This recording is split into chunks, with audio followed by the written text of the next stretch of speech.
We are back here in Montreal for the Netrunner Americas Continental Championships. I'm John Verrill. I'm here with Patrick Sklar. I am Patrick Sklar. Hi, John Verrill. Hey. Good to see you.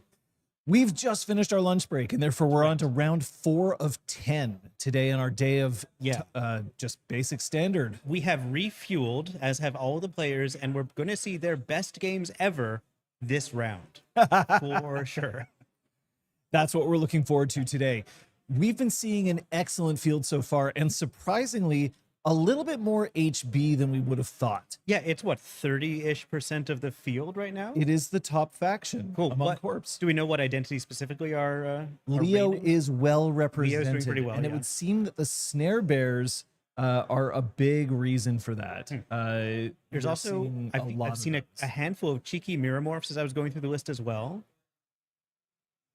More than you usually see, for sure. Absolutely. And I think on the runner side is Rio. Did I hear that Rio was the most popular runner or most popular anarch? I'm afraid not. On the runner side, I want to believe Sable is representing about 1/3 of the field, followed by Hoshiko and then Zaya. Magdalene, the top shaper, has 7 players, so about 7.6%. And we did just watch a great shaper match in our round 3. Laura playing Dewey. That went off pretty well. Against a world champion. Against a world champion, no less. Yeah, that was pretty fun. And I'm excited for what this next round is going to feature. We've got Kato there on the left, I think, playing Epiphany versus Cullen as... I didn't see that. Is that Zaya? Yeah, Zaya. So we're looking forward to a classic NBN criminal matchup, but not the one we would have expected.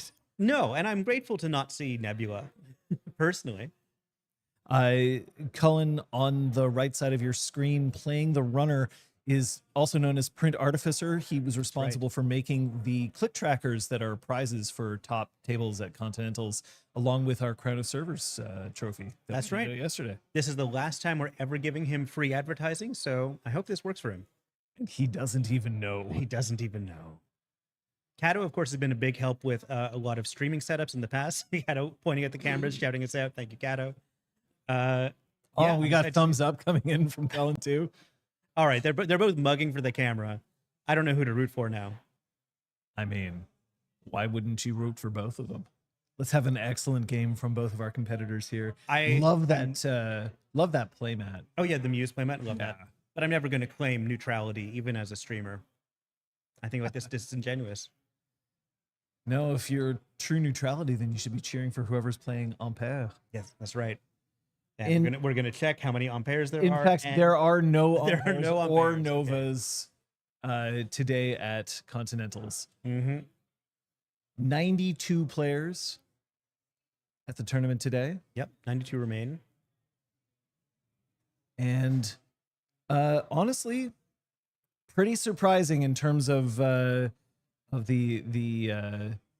prevalence of HB.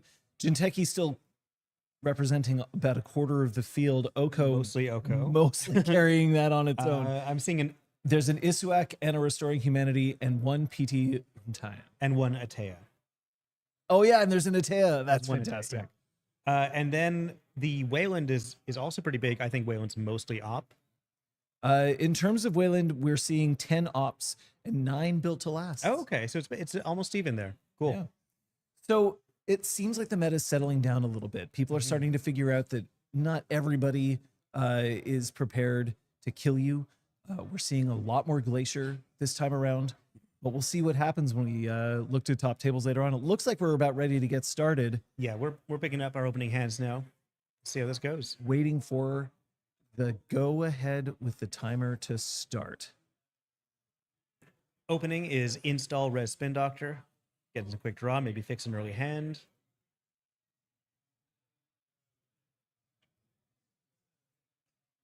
We're just gonna YDL right away, maybe.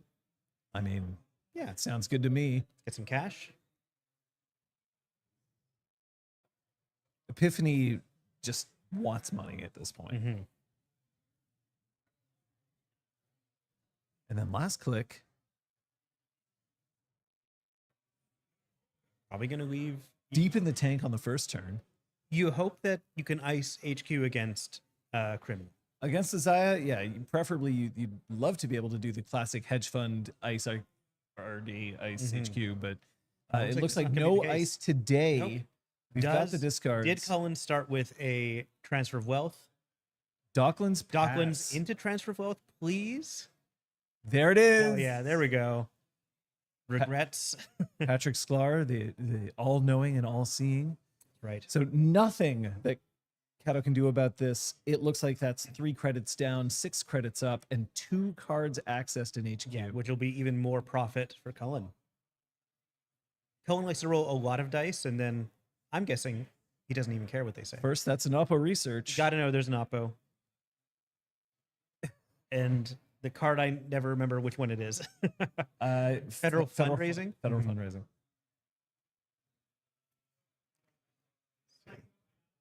All right. And now we're double checking what Epiphany does. If I trash this, does that affect Epiphany, and so on?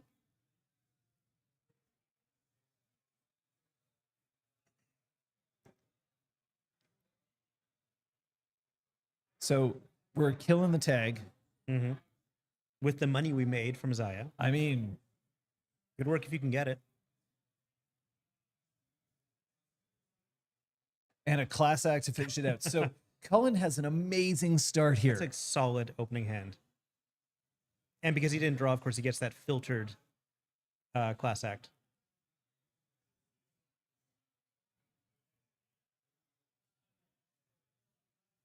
I think we're checking over our credit count.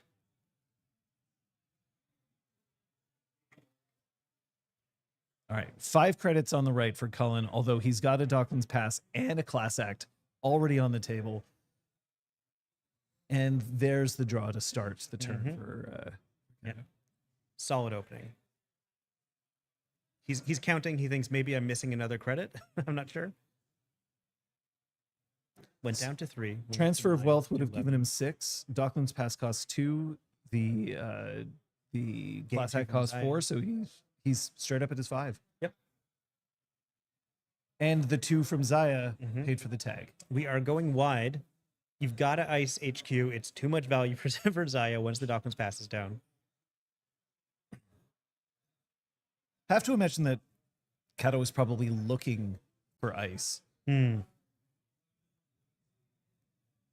Let's see what Cullen is going to be a doing. about bravado? this. It's bravado. So that's got to be heading into HQ. Is that a logjam? Nope. You have to read the card. We're going to be getting Yep. 1 counter on it, I think. I mean, no matter what, Cullen can't do anything about a logjam. So Not yet, no. Is going to make a little bit of cash and force Kato to spend all of her money. most of it. Well, she made some money back from the logjam. Yeah. All right, now we're thinking. Could be worth it. Just run R&D. You get a single and a credit. Hermes, there we gets go. dropped. Okay, so Love that. Cullen's board sitting on a pass, a Hermes, and a class act, kind of sitting pretty with 6 credits. It's a classic breakerless criminal opening too.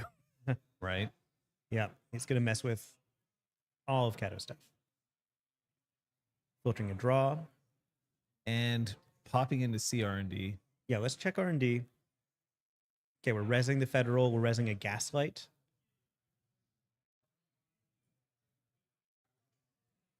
Now, what do you think that we're on here? An Epiphany. Both of those are quite trashable, but in Epiphany, every time you trash one of their cards, Epiphany gets a counter, which can be used to move forward into the game. Yeah, let's bring up Epiphany. Let's see here.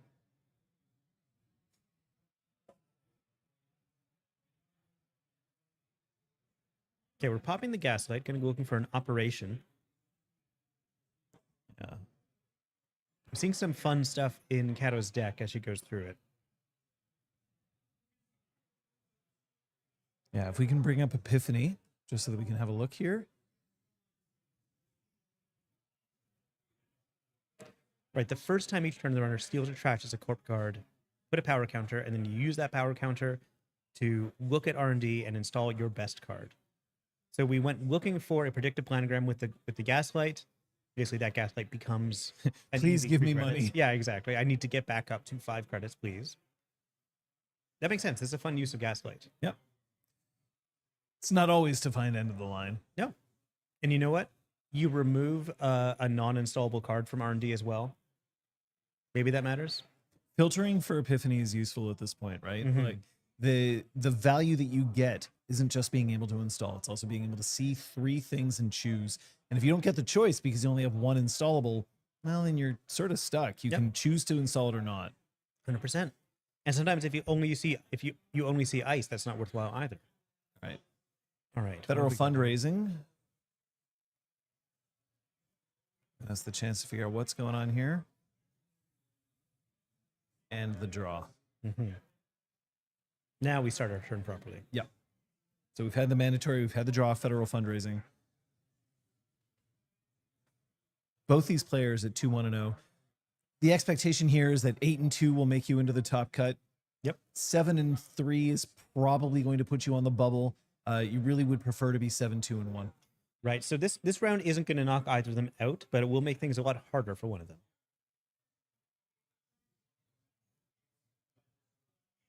Or install. We're starting at 4 credits for Kato, and then Cullen's going to start up 7 credits and a beautiful board. No breakers, no way to deal with that logjam. Yeah. Starting with a filtered draw. Hope we got something good. I mean, in a way, Cullen doesn't really care about breakers. Being able to get into HQ would be handy for another one of those transfers of wealth, For but sure. But in the meantime, even some multi-access on R&D would go a long way too. yeah. I don't know Cullen's specific Zaya deck. So far, we've seen, your typical criminal stuff. Kurapira drops. That's going to do some work on the logjam. The logjam currently doesn't actually have all that much strength. It was rezzed with only 1 card face up in archives. So Right, yeah. So it has 2 strength. It's still kind of pricey because it has 3 subroutines. But, definitely pricey. But if we're going to make 2 credits back on this run, and the Krippera, every 4th run with the Krippera is free. Yeah, and that's 2 cards. Mm-hmm. I hear that you touch cards win games. So it's been said. So that's a federal fundraising. We're going to think about it. Going to leave it. And we've got our first agenda. That's 2 points. That is embedded reporting from Elevation. Runner steals. Cullen's up to 2. Corp still at 0. And we're using those credits to run and trash some things. It does give Epiphany a credit, a token. And it leaves Cullen without any cash, but he has ways of making money back. Just to correct the top, it's Cullen with 2 points and Kato with 0.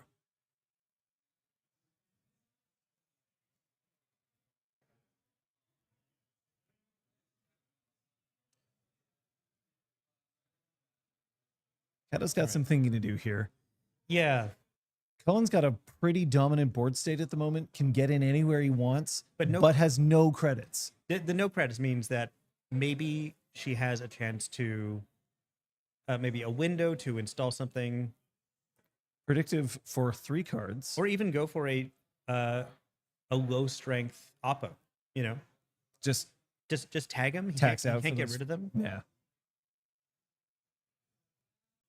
And then into the line. It might be coming. I don't know what tag punishment exists in Kato's deck, but we have seen an oppo. Yeah. Also, Cullen not putting a power counter on the Kurapira. Oh, gotta remember that. Yep. That's gonna be worth so much later in the game too. So there was an oppo to end the turn. Cullen's sitting now on 2 tags. Yeah, gonna run R&D to get a credit and an access.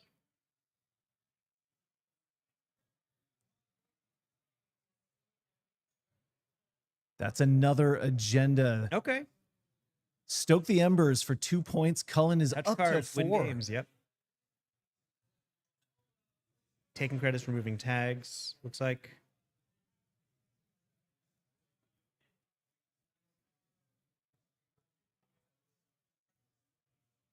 A lot of hand movement. I'm Yeah. not sure exactly 1 what happened. tag left. Uh huh.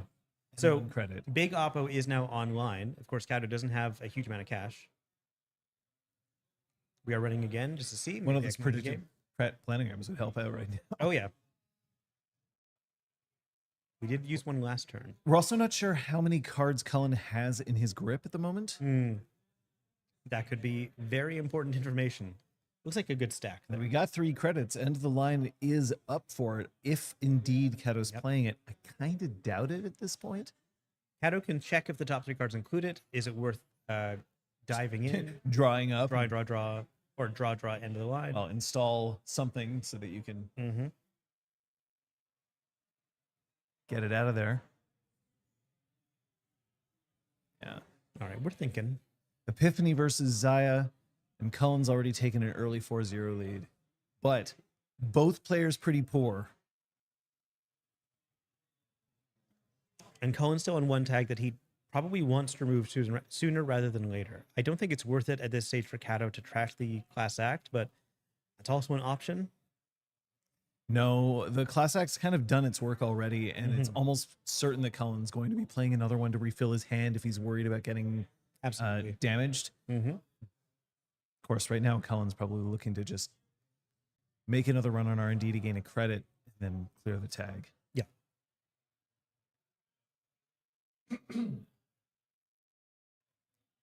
All right. Corp's still thinking. Feels weird to have NBN being played on top of a Muse playmat.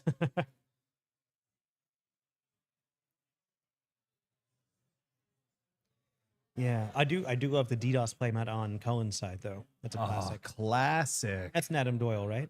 I think so, yeah.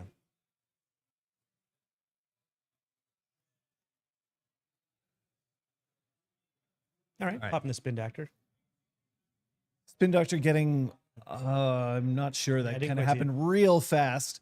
One thing that Spin Doctor is going to do right now, though, is going to shuffle R&D, which means that the next time Kato uses Epiphany's ability, it'll be fresh cards. And maybe she's looking for something quite specific here.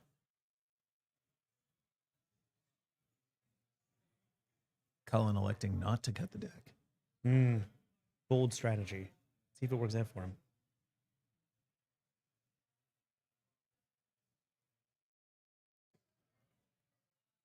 Out there in chat, let us know, would you be playing Epiphany in a Continentals today? You've got to bring the decks you're most comfortable with, and maybe the decks that other people won't expect. It's another Spin Doctor hitting the table. To over-install something, too. That's really interesting. I wonder what that says. Was that like a Behold that Cullen was never going to run on? That seems like the only thing that I would do. I would probably still just leave the Behold on the table and hope. Sure, but if you trash it, then the Spin Doctor can shuffle back in, kind of frustrating a Zaya who's about to access a bunch of cards. They're fresh install here.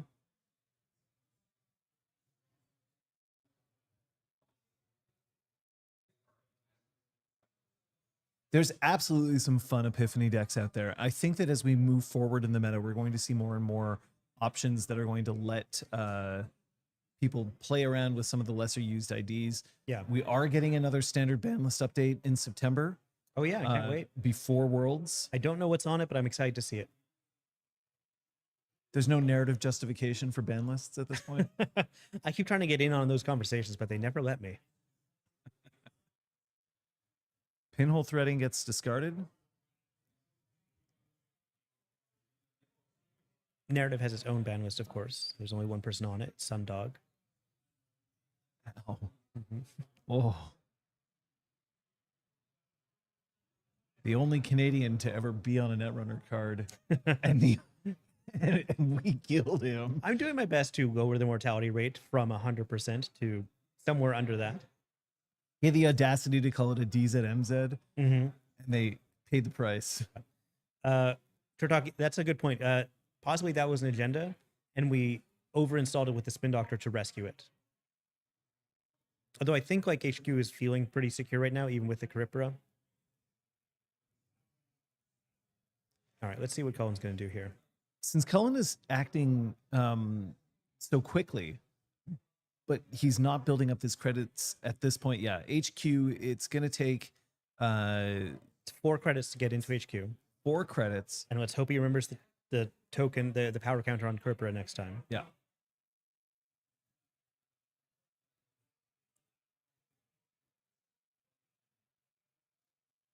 Wizard didn't get banned by narrative. Wizard got banned by a tactical nuke drop.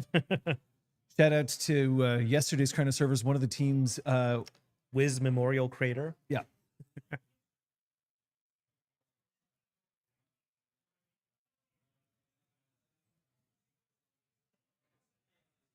Okay. Is this Cullen thinking right now? Is it Cullen's turn? He's thinking about potentially drawing a card. Drawing cards is good. Taking a look at his healthy grip. Plenty of cards in there. Not really having to worry about measured response just yet. If he doesn't run at all, he's not putting himself in any danger, but he probably has to contest some of these assets on the board. He might want to check R&D just to get a cheeky credit.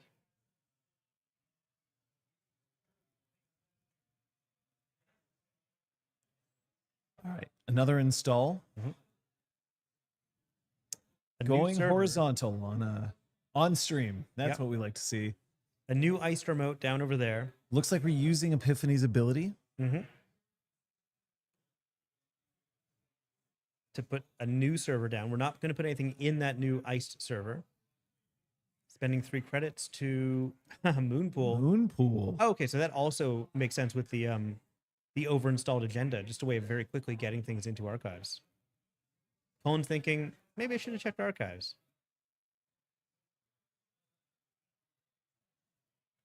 Well, the Spin Doctor's on the table as well. Yeah, but you can force a use of it.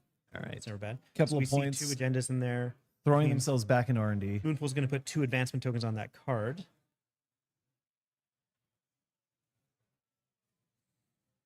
There's some wonderful Moonpool alt arts available here today. The artist colony today is fantastic. Oh, Well organized, well run. A lot of good stuff on sale. it's fantastic. All right, so we've triple advanced this and we've scored. Embedded reporting. No kicker on it. That's another 2 points on the score sheet, but this time Kato manages to make it on 4-2. All right. It's Kato's whole turn. He's managed to get an agenda out.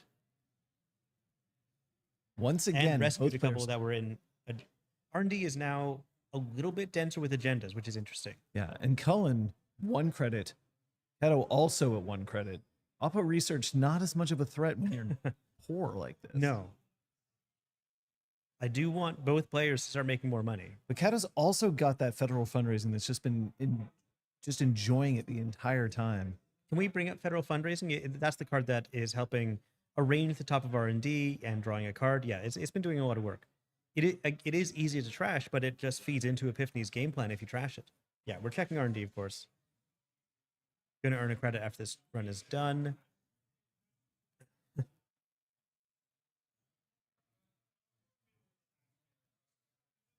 Cullen always pretty particular about keeping track of his clicks, which makes sense because he makes click trackers. God, what did I say about giving him free advertising? That was the last time. All right, that federal fundraising is now no longer here in this world. That's just going to put another power counter, though, on Epiphany. Every trash a penalty. Did he spend credits on it? I think he just spent the rest of his turn to click for 2. Made credits, spent them. Yeah, makes sense. All right. So Kato just has to draw normally without even knowing what that card's going to be. Must be awful. We are halfway through this round. Runner's winning. Runner's got a great board, but not a lot of credits. Haven't seen any 5-3s from Kato, so I'm not sure if Cullen's on match point yet. But there is at least 1 agenda, I think, in HQ. Yeah, I think we've been... No, maybe not. Maybe he got rescued. I mean, Moonpool knows how to fix your stuff. Got a judge call here.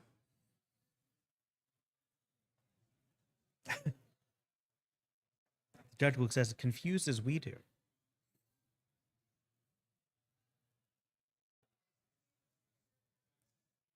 Looks like there might be an issue with sleeves. Oh yeah, maybe one of them split, but he has another box there. Yeah, to answer a question from chat, as lead narrative director, I cannot, but I can ask the visual director to swap the images. That is within my power. Right. Usually a good idea if you're at all worried to bring some extra sleeves with you. Yep, I always do. I always have a handful of extra sleeves of each color. Especially at a competitive level event like this. Getting a judge to sleeve the card for you. Mm-hmm. That way, if the judge accidentally damages the sleeve, you can blame them. Always do. Gotta blame the judges. That's what they're there for. We are putting an upgrade on HQ. We've had fantastic judges this time around. Hey, Cephalopod. I don't know what upgrades Epiphany is running.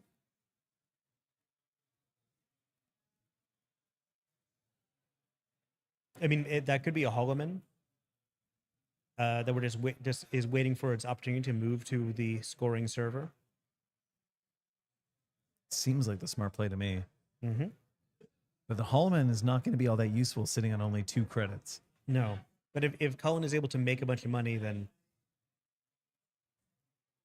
might be able to get into HQ and see 3 cards. Like, an upgrade on HQ against Zaya is actually a bit of a liability. Yeah. Only With that adds the Docklands credit. pass and the upgrade. Yep. We'll see if people remember, though. Sometimes it can be difficult to remember that that accessing an upgrade will also give you an extra credit on Zaya. Mm-hmm. Going into R&D, love the very deliberate pointing. Yes. Thank you, Colin. It helps. I think that's ice. These players know how to be on stream.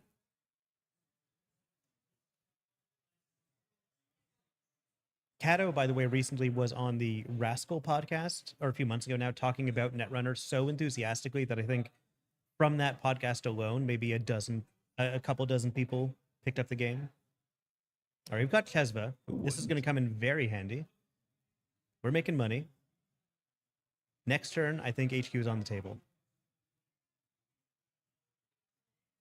In general, you want to install your Chesva the turn you intend to use it. Right, you're kind of telegraphing that I am going to run on HQ.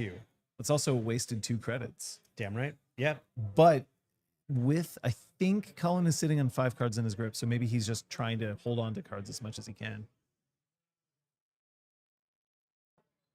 Getting a somewhat of a view of HQ. At the moment, it doesn't look like we've got any agendas sitting in HQ. No, but it's still pretty tempting for Cullen to get in there. Well, Cullen still, anytime he wants to click for a credit, he just has to run R&D. Yeah. And he hasn't seen any beholds yet. That's right. Maybe he's not doing multi-access because he doesn't want to risk that. I'll see 1 card. What are the chances I see a behold? All right, Epiphany token used. Then again, we haven't seen a behold either. I'm not sure if there are any in this list. There may not be. However, Oppo research would indicate that there's some form of tag punishment here, possibly IP enforcement, which might mean that Cato is not as worried about being under the score at this point, 4-2. That's true. Any agendas of Cullen's can become an agenda of Cato's at a moment's notice. Wouldn't that be a thing if you held onto your IP enforcement until time is called? It's the last turn of the game. You steal the agenda out of their thing, and then it doesn't matter that it's installed. It's your turn. Yeah, they don't get another turn. And they don't get another turn. Sorry. And of course, there's that 4-2. I can't remember which one it is. I think it's Fan the Flames that says when it's installed from anywhere but HQ, you get to put an advancement token on it. That works great with IP enforcement. Feels good for one person. Fun in Netrunner is a zero-sum game. The twinning drops onto the board. Cool. It's a Cat-Shen twinning. And with the Chesve there, We're going to boost. pump the Kurapira for nothing. Yeah, we're going to put a counter there. Gonna And we're use it to see multi-accessing. 2 cards, of course. Let's see him. And Yeah, there's nothing that I think is trashable Nope. with only 1 credit to use. But now Cullen does have 2 real credits. Using a class act draw.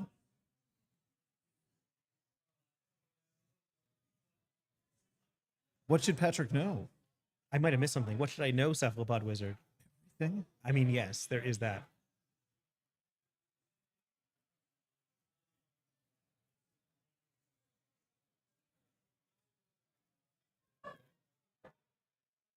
All right. Cato finally getting some credits on the board. Yeah. With 6, we're almost in nuke oppo research range. Cullen did not steal or trash anything last turn, though. And we have now iced R&D, which is going to be frustrating for Cullen. Kurapir is still without any counters. And we're flooding the board here. Yep. Got another new server there. Bunch of unres servers. It looks like 2 cards in HQ currently. And the flames, stoke the embers. Cullen Basically synonymous. Taking a look at R&D. Now that it has ice in front of it, Cato's got a decision to make.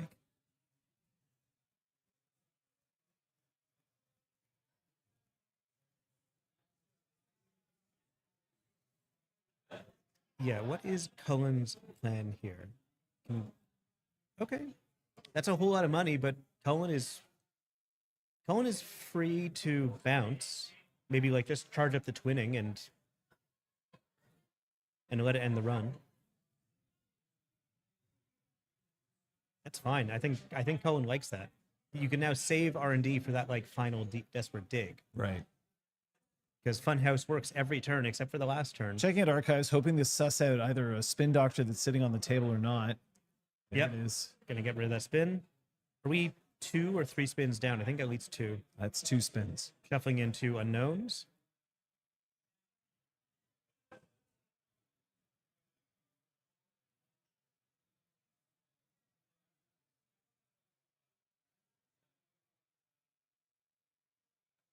Some casual shuffling here. 12 minutes left in the game. Yeah, hasn't been much of a change in a little while. Hard to say what Cato has available to her right now. She's got those 4 face down cards, 4 face down remotes. A twinning counter is going to be a game changer one way or the other. Yeah, I suspect the game is going to end on a twinning check of R&D. Because that Funhouse cannot keep Zaya out when it matters.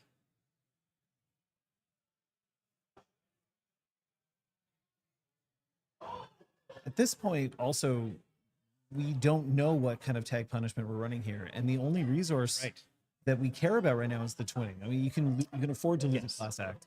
Losing the twinning is kind of game ending. But if you're blowing your twinning counters on that run on R&D, then it doesn't matter. You know, a twinning without any counters on it, no. Go on, trash it. Now, if that is a Hollow Man that is sitting in HQ, we still need to pull up enough credits to make that even worthwhile. We need at least 6 credits to make that worthwhile. All right, we are credits and gambling, and look at us. Just look at us. With credits, Cullen can afford to try to get into HQ, possibly even with a transfer of wealth. But we also can take a look at the 4 that are sitting on the table. Cato currently looking like she's got things under control, but who knows? Maybe Flooded just dropped all the agendas on the table and said, like, Abuela, take the wheel. We haven't seen an epiphany counter in a little while. Cullen's been pretty careful about not trashing things, or by being careful, I mean, he hasn't had the credits to do so. I wonder if epiphany is also a bit of a deterrent. Like, you're just avoiding trashing things. Just so you don't get the free tempo. Yeah, but if you don't run on them, then you don't know if agendas are just getting hidden in plain sight. That's true. All right, Cullen's got to think here. There's the Hollow Man. Like I said, but how is it going to... But Cullen's got Chesve credits. So is Cato using the Hollow Man at this point? I'm not sure. I think they were testing to see if they could.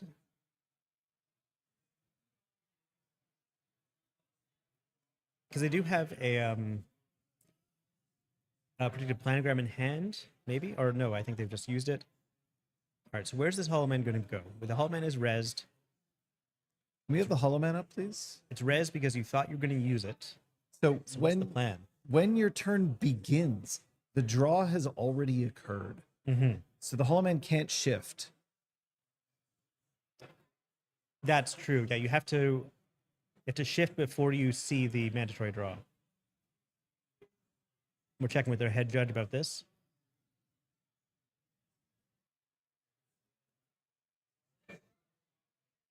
Andre of Metropole Grid fame. The balanced coverage could actually give some good credits here.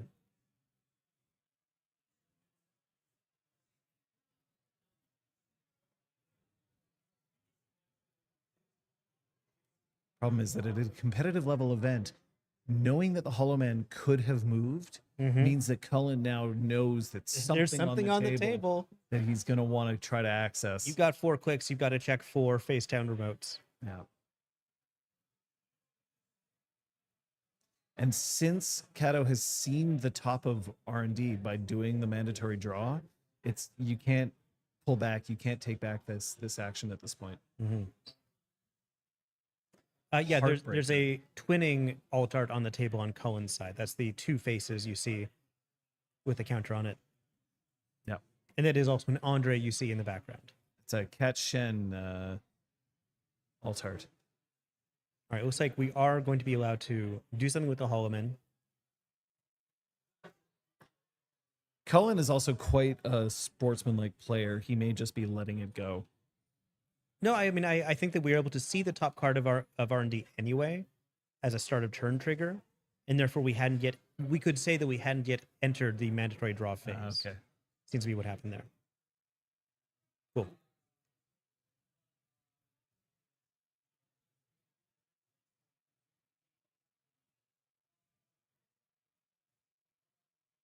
I thought that was Cullen dropping a card. It was just his lanyard. Huh?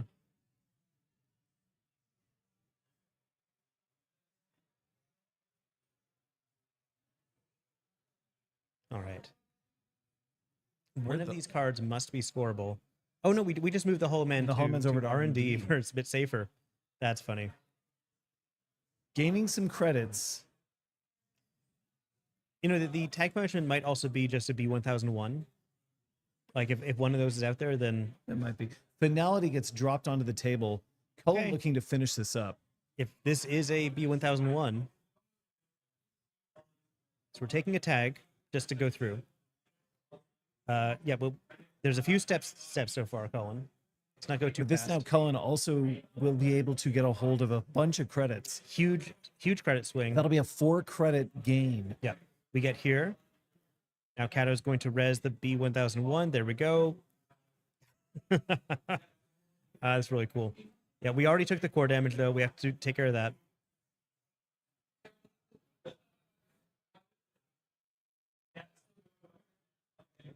Devastating use of B1001.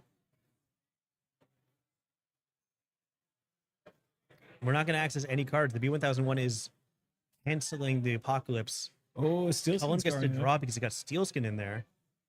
And Oh, he gets to filter the draw because of Class Act. Thank you for being a good sports And person. we're calling a judge again. Kato.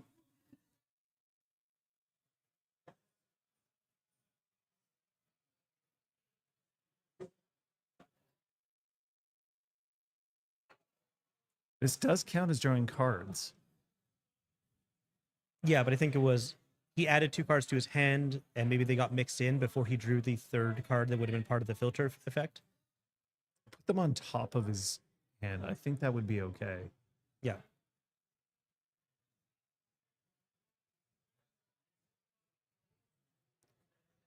Probably going to need a time extension for this table afterwards. Well, we'll see.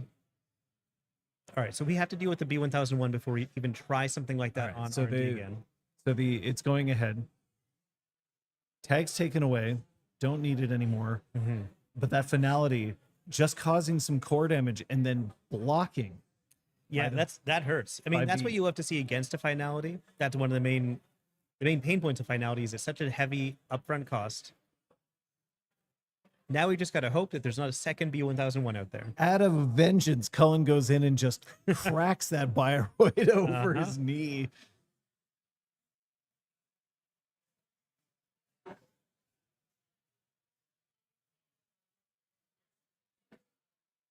Yeah, it's very fair. I wouldn't necessarily have expected the B1001, but it makes total sense here. Not a whole lot of Epiphany being played in the Montreal meta, so Cullen may not be No, it's true. It's looking not out popular. for it. Our players are mostly sickos. Checking some remotes. Let's just check some remotes. Just which one? Which one's it going to be? What if one of these is a cheeky agenda? It's a moon pool. Can't afford to trash it. Can't do anything about it. Big Oppo Where'd that is credit come online. from? Oh, that was the last click. Yeah, last click. He has trashed something. Next round, maybe we'll dive deeply into R&D. Not unless there's another B on the table. Let's see. I think that was time called in the round. 2 minutes. 2 minutes left. Okay. I think Cullen was asking for two more minutes on top of that. All right, we're good. They've got a couple more minutes to figure this out. Because there could be a sneaky agenda advancement now. The Hollow Man is sitting on a new server. Kato has enough credits to make something happen.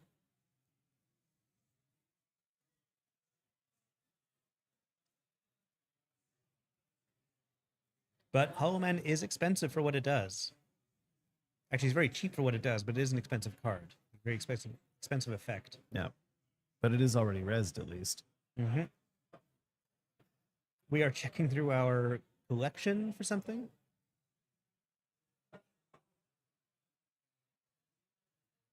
Another re-sleeving. Is this what's happening?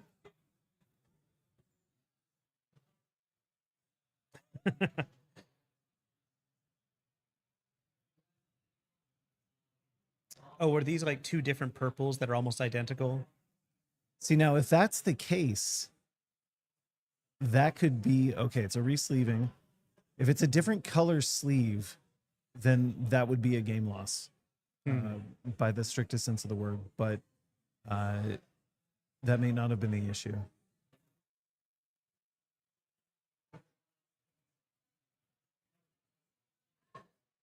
Okay, a bent corner would just be a re-sleeving, Yeah, I think that's fair. Just a bent corner. Yeah, playing at a competitive level event, make sure that your sleeves not only are opaque, but also have a few extra on. Gotta have a few extra just in case. It's just useful just because the sleeves are on you. You know, the judges aren't going to carry extras of every possible color or pattern of sleeve. Could just take out a Dragon Shield case. Yeah, a Dragon Shield bandolier from which what's this? A eucalyptus matte duel? All right, I got a couple of those. Would that be a horde, a Dragon Shield horde? I guess it would be, yeah. Yeah. Is there a dinner break? Yes, there will be a dinner break. Nope, there won't be. Oh, because we were running behind. There's a short break. There's a short break after a few more rounds. Not a full dinner break. I'd use it as a dinner break. I mean, I'm gonna eat. Can't stop me. Try it. All right, a couple more remotes. Let's hope none of them are the 1001s.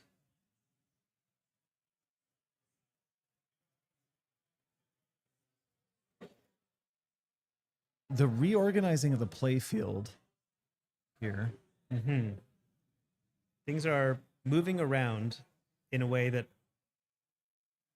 Cullen thankfully doesn't know what any of these cards are. Don't think Cullen is still tagged, though. That's a core damage up there. Yeah, there's a core damage, but not a tag. Are there any 3-0 players? I think so. I think there's a handful. Oh, there's definitely 3-0 players. 13 of them. Damn. All right, we're just going to check. We're checking some one things. of these new ones. It's another one of those. Federal Cullen's gonna fundraising. think this through. Nope.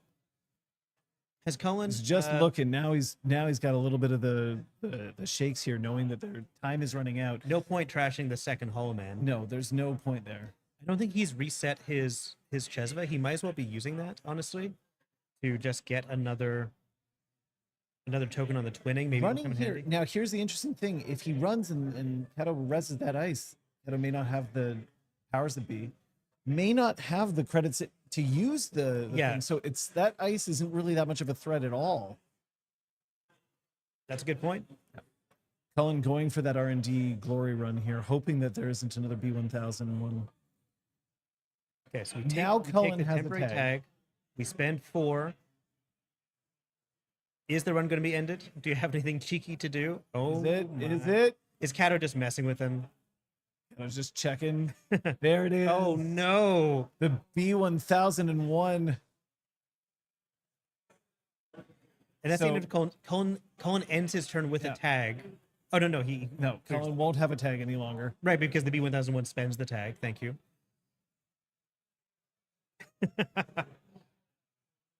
That's brutal. Because any run on R&D could be the winner. Yeah. He's got a stack of counters.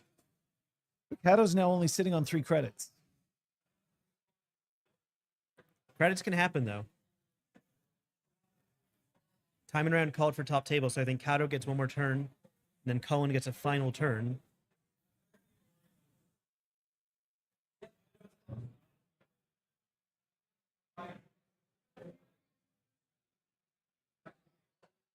Okay.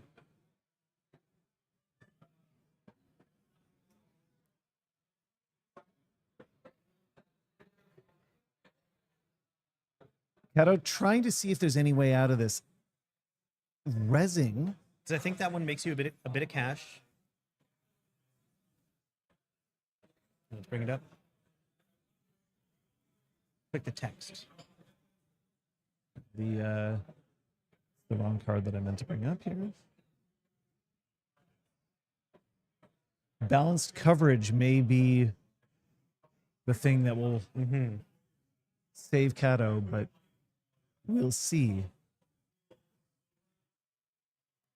It could make just enough money that they. Mindscaping, okay. Mindscaping's going to make a little bit more cash. Yeah. Sure. No tags yet. We're going to take rearrange the advantage top of there. R&D Yeah. for what it's worth. Thing is, Kato needs to get 2 points or she loses anyway. Mm-hmm. So rearranging the top of R&D is only useful if it means that she can get something going here. But without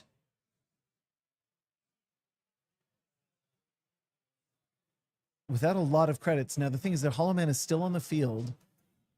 Yeah, what's the Hollow Man doing? Is the Hollow Man just there because that's where it's safest? Maybe it was never going to be, and in which case I think Cullen It just wouldn't wins. make a Right? difference. Cullen wins the game. Cullen's still going to play out the last turn Sure, maybe you can get to 7. or die. What if that's a bite sitting do at the it, top Cullen. of it? Cullen, no, you've already won the game.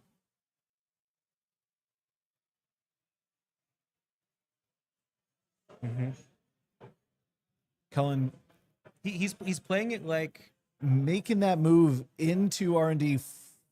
forcing Kato to res the last beat. No, there's no more. We're just gonna see a bunch of cards, see what happens. Nope. That's another There's 2 6 points for an points. off-rolled office. which bounces something, and then we see one And- more card. That's it. All right, Cullen's got it with 6-2. There's the game. All right, GG Cullen. That was well played. That's a really cool Epiphany deck from Kato, though.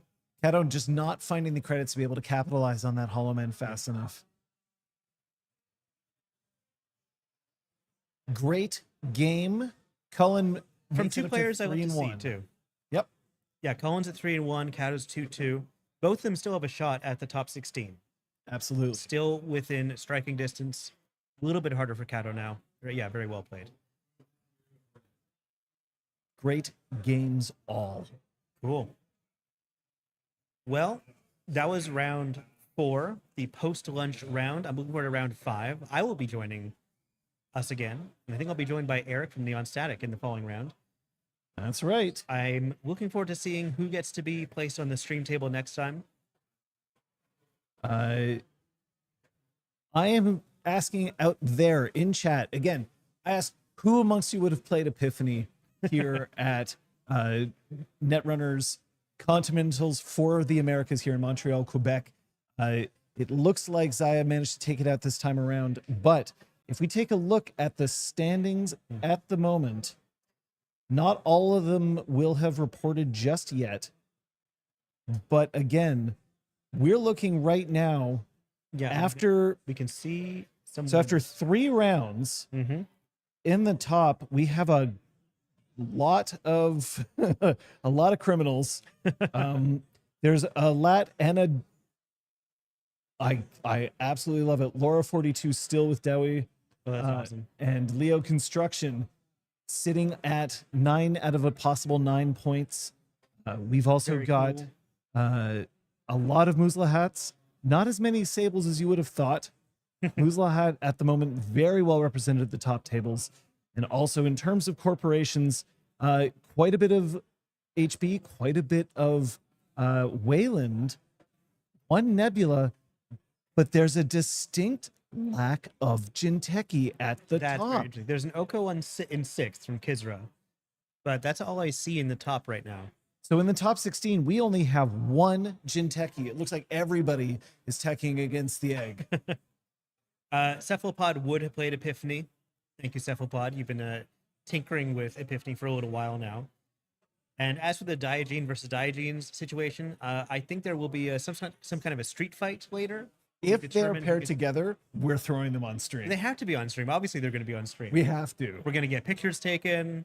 One of them gets to wear the barrel. It'll be fun. Patrick's just photobombing them like, Yeah, exactly.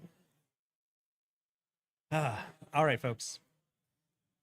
we're gonna Take a little quick break. Yeah, we're gonna see what we can do to get the next round started here. But stay tuned. We've got way more Netrunner action coming up for you right here on Null Signal Games. See you soon.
Hello and welcome back to the Netrunner Americas Continentals Championship here in Montreal.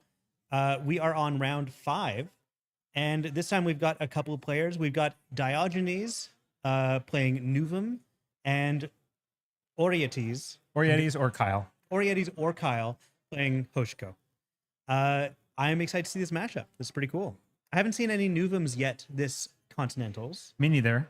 It's pretty popular as either BTL or Nuvum. They've been kind of neck and neck for a little while now.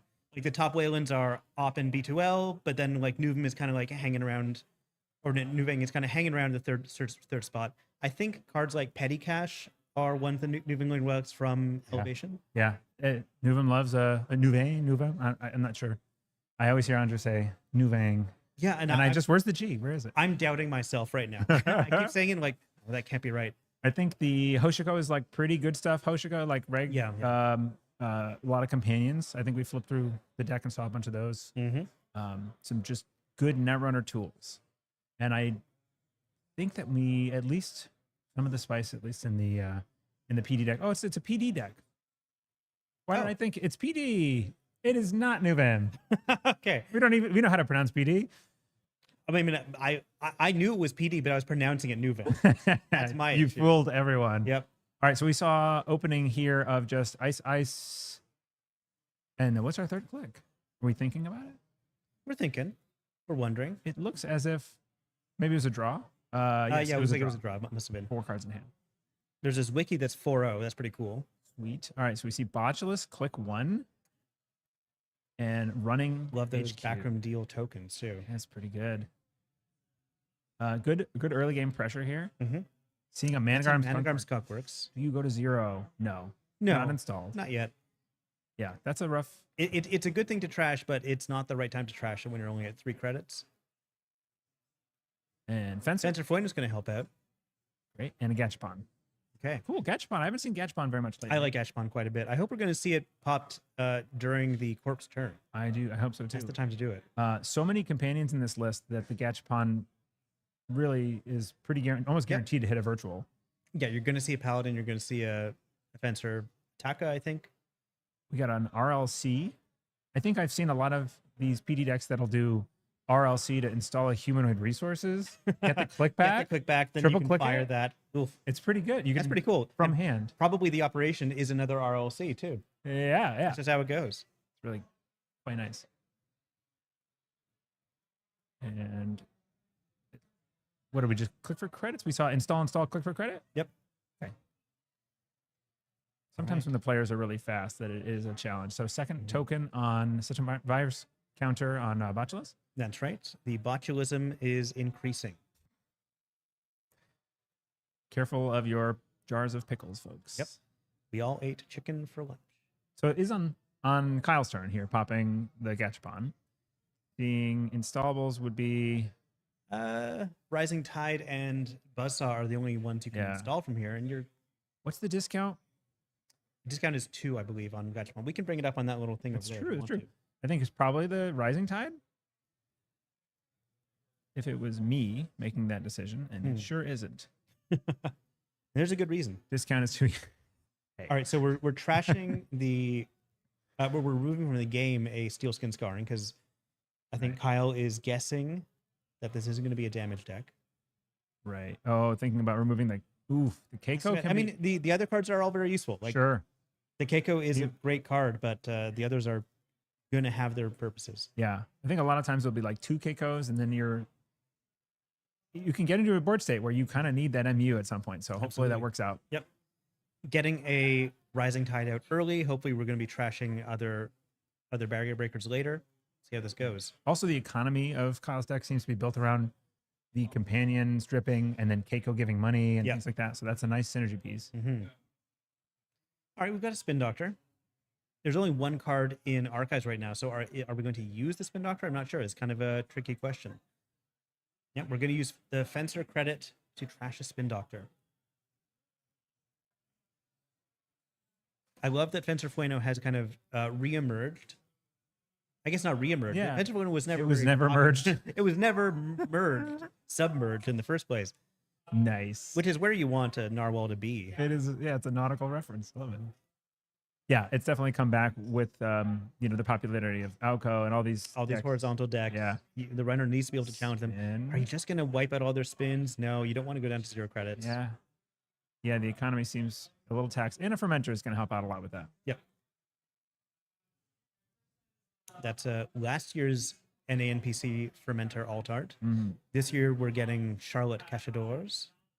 Kyle decides to flip over all but one click tracker, discounting clicks for next turn. All right, we got a your Digital YDL? Life for 1, 2, 3, 4, 5, 6 credits, I think. I tried to catch up on the counting. That looks like 7 credits. Okay. Nice. Good work if you can get it.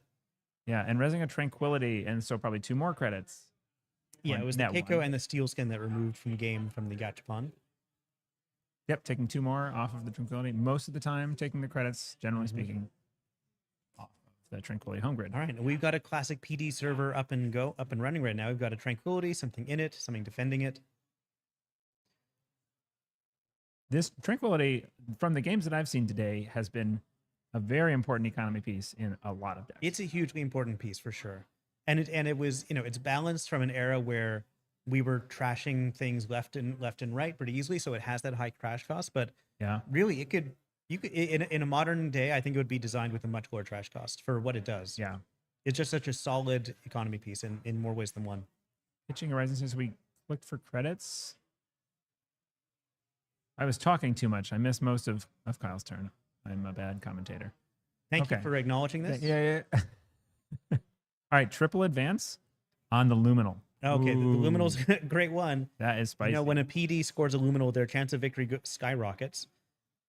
This means we're also going to get another Tranquility home grid trigger this turn. Like we just get so much tempo out of this. Is fantastic, and we're set up for it too.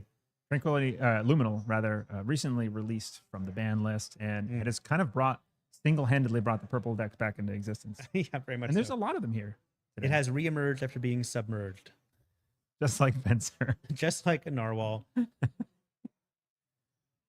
All right, so 3 extra clicks. We see at least an install, and then click for 2. No, the 2 came. Oh, from that was Tranquility, install, and then 1 click remaining. 1 free click remaining. We're just gonna maybe advance that card. Can we bring up Tranquility, please? Nope, stop Yes, left. we can. I meant to say Luminal, obviously. But you as did my see- co-commentator should have. I should have read your mind. Mhm. There's Luminal. Yeah, it just says you cannot score agendas for the remainder of the turn. You get those clicks back, but You can install in advance. you can install and advance. You can prep for a score later. Okay, so this is a push. There's a Rising Tide on the table. 3 credits. The Rising Tide is What do we- powered up. What do we think the ice and the other upgrade is?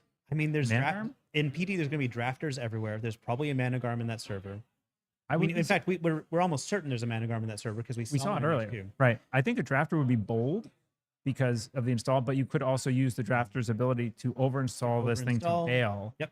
Which is always very helpful. You could overinstall with a Spin Doctor Yep. in order to rescue the agenda. We know That's- there's a Spin Doctor around too. the classic play. So We think- are the pricing. Going to trash a bunch of cards, and some of these might be installable. I think it's a Trickster Taka that was flipped over. We're thinking about this. I'm thinking Mick. I think it's an MIC. That's what I would Oh, that's call. what you're thinking. Okay, Yeah, cool. That would be a nasty face check. Yeah, that would be pretty rough. Also, That's why I always tell people run last click. run last click. The MIC doesn't hurt so bad. It's just good, solid advice. Yeah. So let's see. If you're Kyle right now, you have some money ticking up. Oh, we get the echelon. So covering the drafter threat. Mm-hmm. Do you feel like you need to go get this agenda now before PD gets out of hand? I think so, because PD is just on a roll already. Like, PD might win in like 2 or 3 turns. Yes. If you don't interrupt this now. Did we see? It wasn't even a luminal score. I mean, it wasn't even a seamless score. So there was no seamless to return to hand. You know, No got seamless. returned? I'm not sure what got returned. Yeah. Okay, so he's going in, trashing the Mana Garm. That's smart. 2 more clicks left. He can just run. He doesn't have almost any credits though. Well, he There's can pop the fermenter and 2 run. clicks here. You can, yeah. Like I said, you got to run last click. And if it is the MIC, at least you get it rezzed and out of the way. So, yeah, click fermenter. Mm-hmm. You got to find a way to interrupt this. There we go. 7 credits. If it's in Last click run. If it's a echelon. brawn, if it's an on sell, that's going to hurt real bad. So 5 credits to break a drafter with the echelon right now. It is a, That's a drafter. drafter. Cool. You made the right call. Thank you so Oh much. my God, you're so what- good at this. You know, commentating is a competitive sport. And you're and winning. I'm winning. Yeah. Yeah, I'm way ahead. Someone out there is commentating on us commentating, and they're like, "Wow, Patrick is really pulled ahead in game." We'll get you the crown later. Thank you. All right, so we just let it install. Did we not? What did the drafter? No, we broke. Oh, we broke. I'm spent sorry. a We lot had the of- echelon. We spent a lot of money to break it, but we Fair, broke fair, it. fair. And we saw a midnight arcology. In Yeah, that's a good steal. Presumably, probably Diogenes brought back a YDL, prepping for the Midnight 3 score, which would then become a huge amount of credits next turn. This prevents that from happening. So Diogenes, still has respectable 7 credits, but this has interrupted the flow of PD right now. Man, this is good on this Netrunner. It Yeah. really is. It's like scoring. I love a PD. Yeah, I love that PD is playable and good again. yeah, Like, that's true. I like just a solid PD for sure. Yep. Midnight 3 arcology, not Mhm. 2 or 1. Not sure what those do. No, well, those failed catastrophically. Probably imploded on the surface of the ocean. Okay, greasing. Yeah. This is a 1, 2, 3, 4 credit install. Yeah, that's true because of course the Tranquility is going to get you a little bit of extra cash. Greasing is 3 for 5. Yep. Yeah. And if the runner is tagged, which happens occasionally. Oh, and this is this deck has a spicy surprise in it. I don't think we should necessarily spoil it for the stream. Oh my goodness. Look forward to that, folks. That ice is crap, Botulus. That Botulus is just crap. The botch was, at this point it's a deterrent. It's that ice is never getting rezzed. I would just as soon as expect an overwrite. Mm-hmm. Chat is spamming a pile of books for Kyle. I'm hoping someone out there is going to spam, I don't know, barrels for Diogenes. We see Sure Gamble for some Yep, getting some cash. recovery Uh, and a fermenter. Chat asked, what is narcology? And narcology is like a self-contained, I guess, like living ecosystem for humans. Yep. Typically, Farms and you've got farms, you've got everything you need in an arcology. It is self-contained. Nothing has to go in or out of an arcology. It has its own like water filtration system and its own energy production. I first encountered the concept in SimCity 2000. That was like an end game thing you could build as an arcology. recently read Aurora by Ken Stanley Robinson, which was Cool. kind of about a spacefaring arcology. Hmm. Pretty neat. Yeah. So Someone is walking around here today with a SimCity shirt as well. He's a big fan. Diogenes is in a bit of a pickle right now because that drafter's not very, it like needs to find ice, I think. Yeah. Right? It needs The to replace, drafter because is going to be ineffective very soon as another icebreaker comes down. Yep. Got a lot of cash though. Not hurting for cash. True. So in need of ice, there we go. Okay, yeah. Install ice. One thing that people don't often do is Tranquility can draw you a card. It never feels worthwhile, but if you're just searching for a solution, it's not bad. Red level clearance here. We'll see what the mode choices are. What's going to happen here? We're drawing cards first. Love a good modal card. Draw 2 or gain 2 or install a non-agenda from hand or gain a click. Usually gaining the click back is often very helpful. Mm-hmm. And we gained a more click back. money. Looks like we're just making a whole bunch of money. 3, 4, 5, 6, 7, 8 Where did those come from? leaves. Mm-hmm. That is 10, 1, 2, 3, 4, 5, 6, 10, 20 credits. Yeah. Yep. That's a lot. Okay, so when ice arrives, because I'm not sure if you push, I don't know, do you think this new card that got installed is an agenda? Unless it's a mic there, I don't see how you could push. I suspect it is an agenda.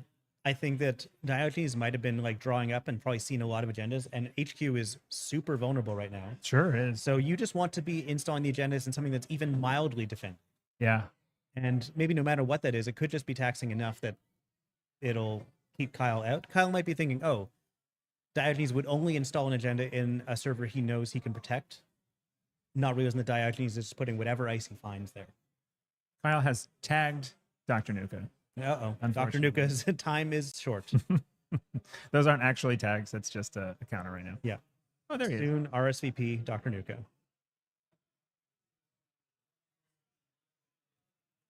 Okay. No. Yeah, I think we missed the last actioner there.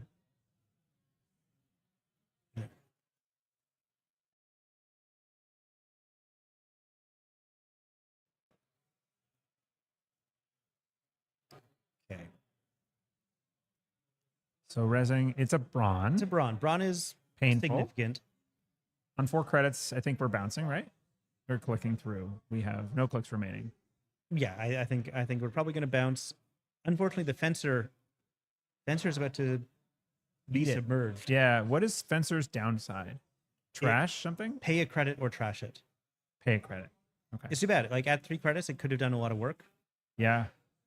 Especially with the tranquility there. Mm-hmm. All of the companions come with a downside when they get too full of money. You have to be able to spend them. Yeah. Fencer's is tough because it is an econ piece, so you could just I the think credit it can be sometimes. worth it to spend the credit, but you're already going to lose another credit because you're Hoshiko. It gets pretty taxing. Paladin's my favorite. It's just clean and simple. You trash an installed card. right. That probably includes Paladin. Yep. Yeah, it's usually just like, okay, you can see yourself out. Mm-hmm. You've been a very helpful little otter. Thank you for your service, Paladin Player. We have the cake on board now, but now that the Fencer's down, it's a little sad. Yeah, I am very sad about this actually. Okay. Looks like maybe just making sure that we had things in the right order. Mm-hmm. And over to Corp. Resing a spin. Okay, we Spin. jammed a spin. That was a bait. Nice and safe. Find that Mick. I mean, can you push this turn with 2 and then 3 on Fermenter? I don't think it seems terribly safe. If you find No, that MIC. Yeah, it's the good. fermenter is just gonna be a whole bunch of money exactly what we need, but probably you'd want to run the brawn with all your clicks. Overinstalling and trashing the spin doctor. Just over installing the spin doctor. Yeah, drafter is good to go find the spin and put it back. I guess. If you don't have one in archives, Yeah, if you I have like one the in trash. archives, it's true. If you have one in archives, then drafter is very powerful. Okay, this But he already had one in archives. if it's ideal for me, this was an agenda, like a Managarm, and then a Mick. okay, This is what I would want to see. I bet we're gonna find out what it is shortly. We are now up to 61 counters in that botch list. That's wild. Effectively, yes. Yeah. D6. Pardon. All right, we have emptied the Nuka. That All right. World's Nuka Altar is a prize. It's a very prized possession. Mm-hmm. Those cards are Nuka's in every runner deck that I have constructed. It's I've been seeing it all over every faction today. That is a Cat Shen Paladin Poimu, Yep. Which it pays for itself when it comes into play, thanks to the dragon. right? And we've got another gachapon. Very And good. credit. clicking for credit. So we're gonna let whatever Diogenes has going on here happen. So if we have Seamless in hand, we do. We do. Oh, very good. So PD Seamless. train What is this? is off to the races. Off-world? Or another Midnight? Yeah, because it's a 4. Unless Diogenes is also on vulnerability, but I would be a little surprised. Off-world. Okay. Just an easy chunk of money. So We've got way more than enough money than we need. Is the thing, like at a certain point, this card doesn't really matter. Yes, we've got expensive ice, but we have 24 credits. We're not going to have to spend all that to finish the game. right. So I think Even if Kyle pokes every single server. Kyle either needs to find out what the ice protecting that server is, Mm-hmm. or just get the buzzsaw installed. Yeah. Pretty quickly at this point. Or find a way to multi-access, maybe get a good run on. Oh, I missed a spin doctor score. I mean, a send a message score at some point. that surprised me too. I think that happened while we couldn't see the table. So, okay, both players on game point effectively. A little bit harder for. I'm not sure who's in a worse position here. It's pretty even, actually. It feels pretty even. I mean, because the runner has a good board, but so few credits. But the fermenter is ticking up. Yeah. I was hoping to see the gachapon use at the end of the corpse turn to just look for that perfect icebreaker or whatever it may be. And I don't think you can purge here. I don't think that. I mean, like 4 credits. No, you can't afford to Yeah. lose a whole turn here. Right. So here we see the fermenter pop. This is That might have been a thing with Luminal. very good. Yeah. 8 credits. So there was 4 virus counters on there. So now up to 12 credits on Kyle's side. Yeah, we're looking good. We're not firing the Gachapon, but I think that could be the secret to getting into that server, or getting into any server. If we can like bring out a twinning. You were. It looks like you summoned it. Damn right. That's a Cat Shen That's twinning. yeah, that's a Cat Shen twinning. I think all of the alt arts in Kyle Stacks are Cat Shen. I know we were going through. I think they all are. Not a controversial take. Excellent work. Mm-hmm. Leech, very helpful for the drafter. Okay, yes, we buy that with the Paladin credit, which becomes a twinning credit Yep. counter. So twinning is a key scoring Key piece. multi-access card. Yeah, for a lot of decks right now, which synergizes Yeah. with spending credits off of other installed cards. Ooh, wow. Okay, so we are running the HQ, which is an ablative barrier, which we weren't resing not just because of the Botulus, but because we want to wait until threat 3. That Spin Doctor trash makes a lot more sense. Almost and definitely look, getting and there it It's is. the Spin Doctor. You love to get an off-turn install on a Tranquility home grid. Hold on. Wasn't the spin trashed on the install? So it was a kind of a fake out. Yep. That is an upgrade that trashed the Spin Doctor. Yep. Which is cool. That's Very a bit of cool. a mind game. Mm-hmm. Seemed like it was a bit of a bait. Right. I'm gonna overwrite the Spin Doctor. We're going to see 2 cards thanks to the twinning. And this could be game right here. This could be game. We see that's a Fly Swatter? draft MIC. And there's the MIC. Okay. All right, not game yet. 4 to 5. If Diogenes has 2 seamless launches in hand, there could be a... Well, no, we know it's not a 5-3. We know because we know the asset in that server is the Spin Doctor. So right now, there's Right. not a threat. Kyle has at least another turn. Well, we saw an agenda there. I We're missed what it just- was, but I'm pretty sure it was an agenda on the top We're down. just compiling our credits. Kyle has exactly half as much money as the Corp, which is better than most of us can say about this. Drawing with property. spin. Looking for a seamless, and I think we found it. Mm-hmm. That is bad news for Kyle. But it's not the end of the game yet. Not this turn. It has to be next turn. Right. And even then, it would have to be a 5-3. Yep. And big deal is Diogenes might be on big deal. a card. All this money does suggest that. You know, that's true. I've been talking about the money as if it's pointless. But, you know, Oh, that's no. just- Even more money. So we don't win this turn by playing this at this point. No. Right. But next turn, if there's if a we 5-3 in install hand, something, then that means the game is a foot. afoot. Why is it a foot? Why not a hand? I think that expression comes from a... Don't actually know. No, I don't know. Okay. I was going to make up something, and I'm like, okay, how can I improvise some sort of Central European culture that was mostly foot-based? Yes. We saw patching up R&D a little bit. Second ice install there. I think we have good. the money to support that. I think we're assuming that And a jam. there's plenty of agendas in R&D. I'm again Crashing hoping- the spin again. crashing the spin again because it... I don't know. Well, I don't know. What are you popping the Spin Doctor for to put back? That's true. You have I mean, probably another everything Spin that you Doctor. need Yeah. in your hand right now. I'm assuming. I don't know if We are Diogenes using has the the 5 Gachapon on the Corp turn. This is what I like to see. Okay, Buzzsaw. we've got the Buzzsaw. I think that's think- the answer. I'd be snap installing unless it's already in hand. Because otherwise it is That's true. If you already have one in hand, maybe not. But this will allow you to run any server. Click one. Fermenter. Okay, so maybe the Buzzsaw's in hand. Okay. The fermenter is saying, I think this game's going to go on a little bit longer, too.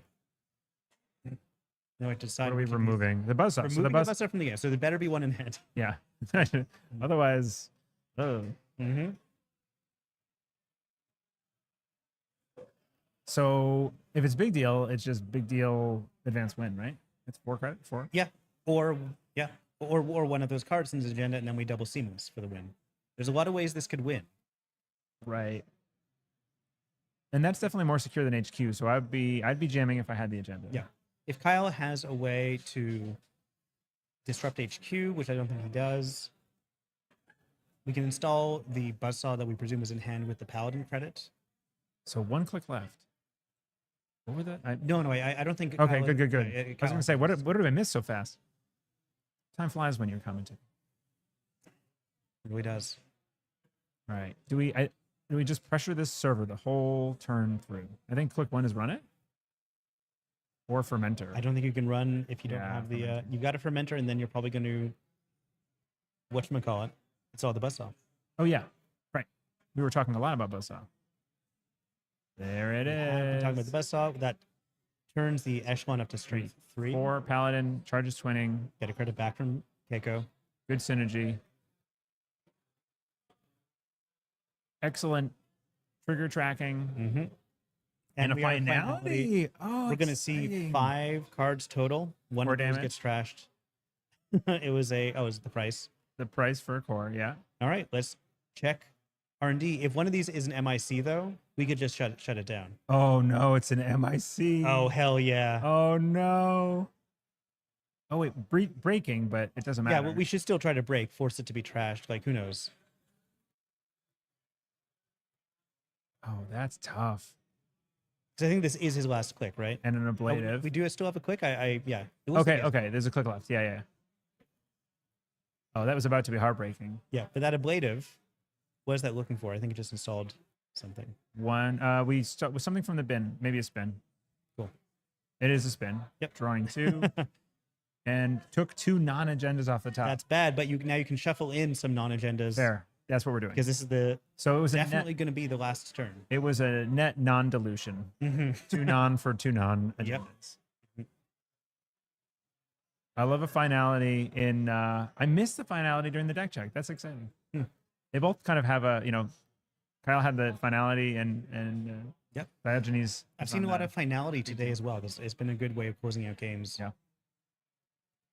Not a lot of cards left. We've shuffled in some non-agendas, just handing it over. a nice thin cut. Mm-hmm. And now let's see. And 5 accessing cards. 5 cards. 1. Keep going. Days. We can't see the access. This is all very dramatic for us. Oh, we can. It's on. And it's Oh, there we go. cam. Yeah. Okay. That is a. Oh, YDL. Oh no, we whiffed. We have a click left. Do we We run? whiffed with 1 click left. Run the remote. Can we afford to? I mean, that's a Managarm in there. I don't think we can possibly afford to. Oh, we can check HQ. We won't get a Fair. multi-access. That's too bad.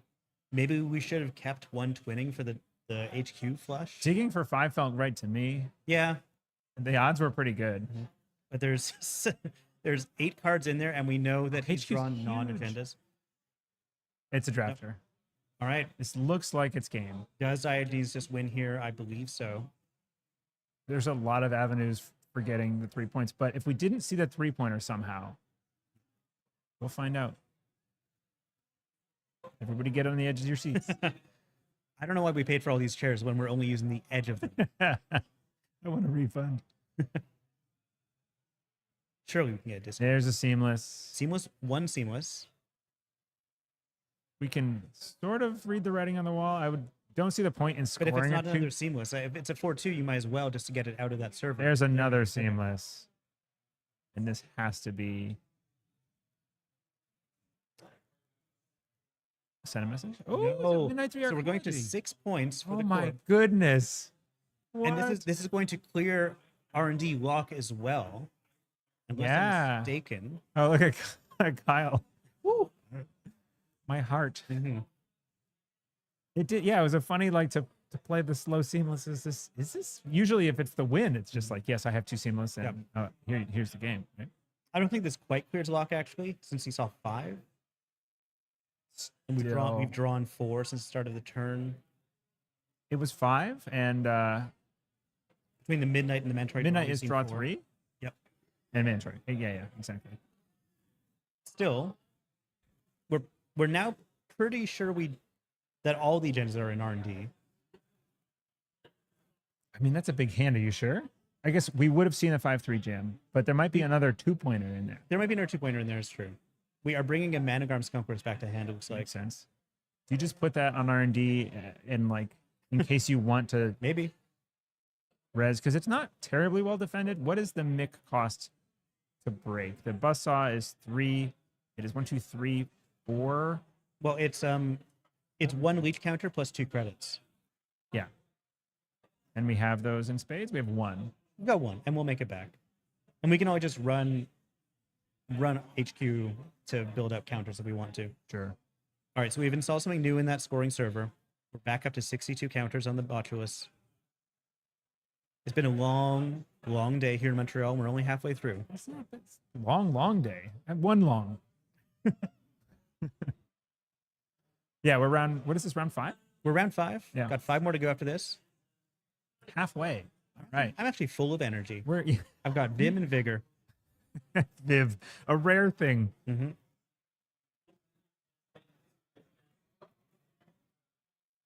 Yep. We expected this game to have been done with that finality, but now we're in kind of a holding pattern. If Yeah. Kyle has another finality, that could be the game. Running archives. Yeah, just running archives. Getting a See- leech see what's counter in there. here. Hopefully, remember the leech counter. That seems very valuable right now. Hopefully, remember the leech counter.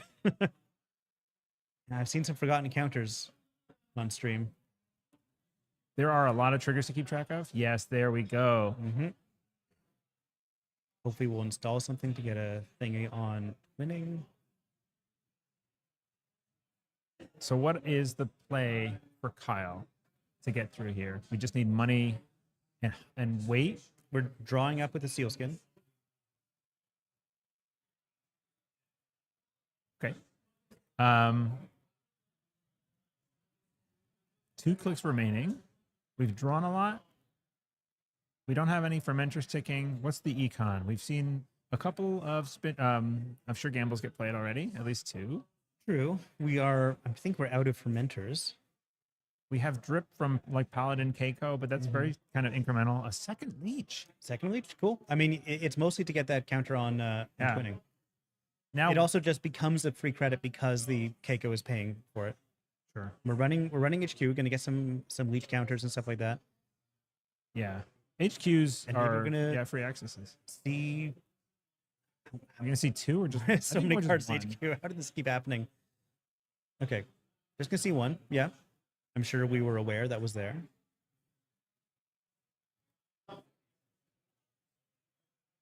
So that was our last click. Does Yeah. the corp have this? No. It would be big deal again. Can we? So because we can score a 5-3 from hand with big deal, right? It's We can, but it looks like install, we're not. big This whole deal. turn is going to be 3 clicks. So Diogenes just gonna go draw, look for big deal. Which just makes HQ and R&D that much juicier for Kyle to go in and squeeze. Oh, it was a humanoid. Yeah. Sorry. This is not the game ending yet. We've had a few false ends so far. All right, so we've installed. We're going to install another card. I'm gonna have to rotate my seat because the edge is getting worn. There's the big deal. Wow, there's the big deal. Wow, It's the operation 2 from the humanoid. Very cool. Scoring 4 agendas Mm-hmm. to cross the finish line. My heart, you may rest. Good job, Diogenes. And Mitra Amon, Showing One, there were two, agendas in there. 2 more agendas at least in there. Mitra Amon is very cool. Yeah, I like Mitra in a PD for Splash. I Yep, it's want very to fun. play one of these decks because it is. You can is it once the ablative is used, you can swap it out for something pretty powerful later. Like that, Mitra Amon is great for that sort of thing. Yeah, Or the MIC that you might have popped. that's great. So we're halfway through the day today, It was a wild game. Good 5 job, more Diogenes. rounds. 5 more rounds to go. and I know we're somewhere. What is it? 2 o'clock? I don't even know what time it is. What is There's no way time? of knowing. It is 4 o'clock. 4 Oh, o'clock? We are Oh, in no. for a late evening. Although, to be fair, we did have the lunch break in there take up a lot of the time. So we will be motoring on after this, but that's what we all came here for. The room is full of a ton of energy. We've had a few people drop off, so it's not quite the full 100 players that were there. Right, yeah. tonight. But yeah, it's still, everybody is having a great time that I've talked to.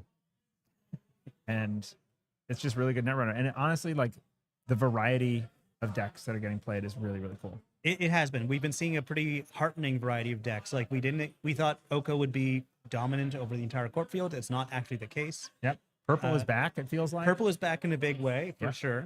Mm-hmm. Do we do a synchronized nose rub there? That was I think we did. Yeah. Yeah. Okay. Well, I guess with that, we can head out and we'll be Yeah. back for the next round. I'm We're not gonna take sure. a little bit of a break Yeah. and talk to y'all soon. Okay. Bye.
for round 6. I'm Eric Hayden again from Neon Static, and Safer.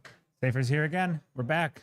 The power duo. We have a couple of very exciting players sitting down to the table here. We have on the right, we have Plural, who is part of the NSG staff, Yep. right? Does basically, I don't know if he's Web the dev. lead. Web dev. Web team dev. lead. Team lead, Yeah. yes.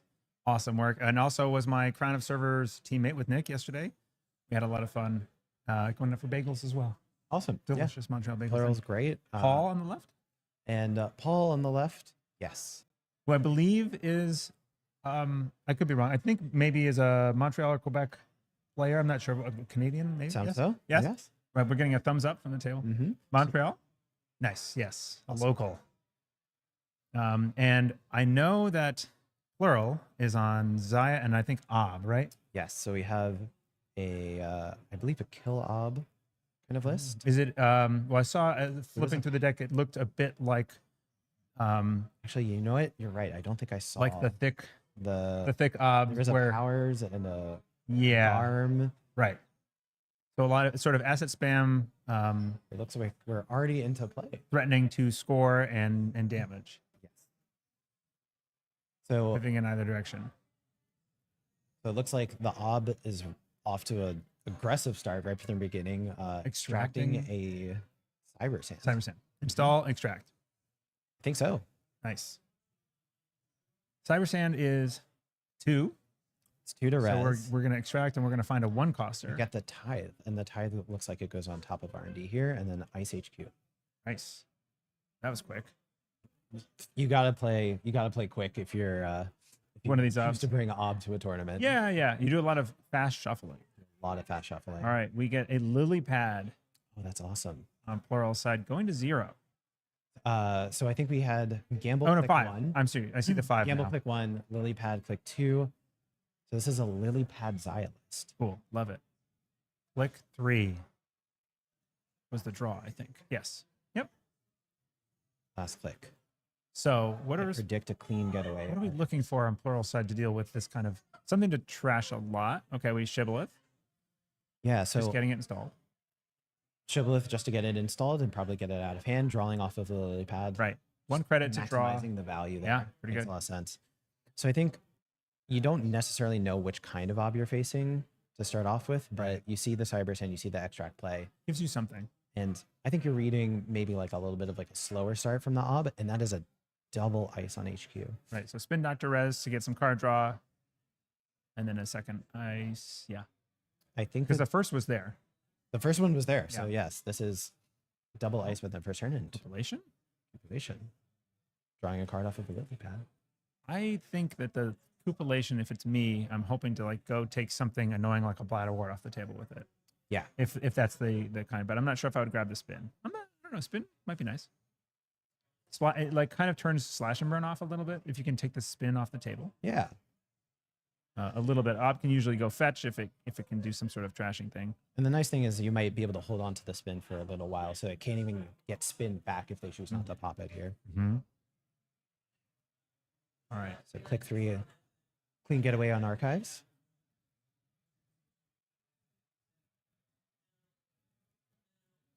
Yeah, and that's successful. No, One click no back. mark. Used to seeing a lot of Sable getting the mark click back, It's true. but I love the Zaya. I also love the card backs that I believe Mini Plural designed. Plural's daughter. Oh, mini plural. think so. That's such a cute Yeah, yeah. mini plural. The art is signed as Mini Plural on a lot of the alt arts. So it does look like we have double measured response in hand and AZF, double AZF even. Measured response. Okay, click 2 draw, or click 1 draw. There are 4 clicks on that side, but I think tracking the mandatory draw. A lot of players that I play against will use the 4 clicks and just go mandatory draw, flip the click. As like a reminder. Yep. That's a good one. A lot of little like built-in, if you can have these rituals, help you not make mistakes in gameplay. And we iced the Spin Doctor for now. Marjana. Okay, so this is kind of reading like a Dirt Eater list. Yeah. Marjana, we would then expect to see, and Lilypad works with that. That's the same. So So cheap installables. usually this is now spec work. to get some money and card draw off their Marjana, although it can be used as just a breaker here. It's not a good breaker, but Archives is open though. yeah. Boomerang. It's a What are we boomeranging? Boomerang tied. the tithe. Okay. And then bravado. Sure. And we're just going to probably crack it right away. Don't want to take the damage. And preventing Ob from This is an getting credit here. Okay. Yeah, it's a cool alt art. Access and C. Oh, that's an agenda. That's an AZF. That's a good rip. That's a very good rip. And getting 7 off of the bravado. That's a very And- effective And a Zaya credit. and a Zaya credit. Very good. Shuffling the boomerang back in. Mm-hmm. I recently learned that you can have a boomerang that is stranded on an ice. What was the game that happened? And if you break the ice and get in, you can crack the boomerang for break 0 credits, 2 break 0, and then shuffle back in and come back. Yeah. I think the ice has to be rezzed for you to do. Sure. Yeah. I think it was like That's how you can strand it by just overinstalling. So that's a spec work. There you go on the Marjana. Yep. Get out of here, Marjana. We don't need you. It's and there's like 3 Marjanas, 3 spec works in this deck or something like that. It's like an economy engine and card draw because of the lily pad. Yeah. It's really fun. It's a 0 cost program. That's what it is. Yeah. Also, it just happens to be an In faction, 0 cost, Yeah. 0 influence. All right. Install advanced slash and advance burn. the AZF presumably, and then I think I think that's a brindle mold slash and burn. Very Ooh. cool. And it's an AZF trashing the ice. What ice was it again? I think it's well, we're gonna do the damage first. Sure. So now both players on 2 points. Sure gamble and another shibboleth. Goodbye, Lily Pad Trigger. Or Shibboleth. Yeah. So AZF in the bin and oh, so I think trashing. No fetch. What was trash from the AZF? It was Like- the ice in front of the spin doctor, but it was face down. Ah, okay. I think it was face down. All right, we have a Q loop install. So this is 100% the Dirt Eater list. I'm not sure if there's any changes, maybe. So tell me a little bit about the Dirt Eater list. I've told you most of what I know. Okay. So it's 3 spec works, lily pads, and it looks like that was a run on the spin doctor just to get the Q loop trigger while pressuring the spin doctor to get popped. Yep. 2 clicks left in the turn. I mean, it's a Tuno list. Mm-hmm. But Oh. beyond that and the cards that are in it, I don't know much. I mean, say no more. Tuno Yeah. lists are some of the best. It's very oblique to the meta and in a fun, creative way. Mm-hmm. I love that about Netrunner, that you think that, oh, everything's solved. There's only 3 playable corps. And then here we are, a lot of variety and a lot of people just coming out with something brand new. Yeah, I think that there's a lot of very interesting deck builders in the game, and it's so exciting to see how creative people can be with things, and how much they can take like a meta that kind of feels like it's figured out and you know what you're going to expect. And Chat correcting me. It's not a Tuno list. It's a Koga. it's a Koga list. Well, But did Tuno publish it? Or am I just totally off? Okay. Koga is also a very, very creative deck builder. Okay. Install, advance, another slash and burn. All advance. I do see 2 Another slash slash and burn. and so this is just going to be rushing on another 2 points. All right.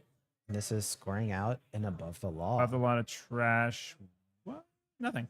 Just the points. Just the points. So getting more agendas out of hand. And I really, really like this kind of play Right. from M3, 1, 3, 4, 5 here. Or Paul. Or Paul.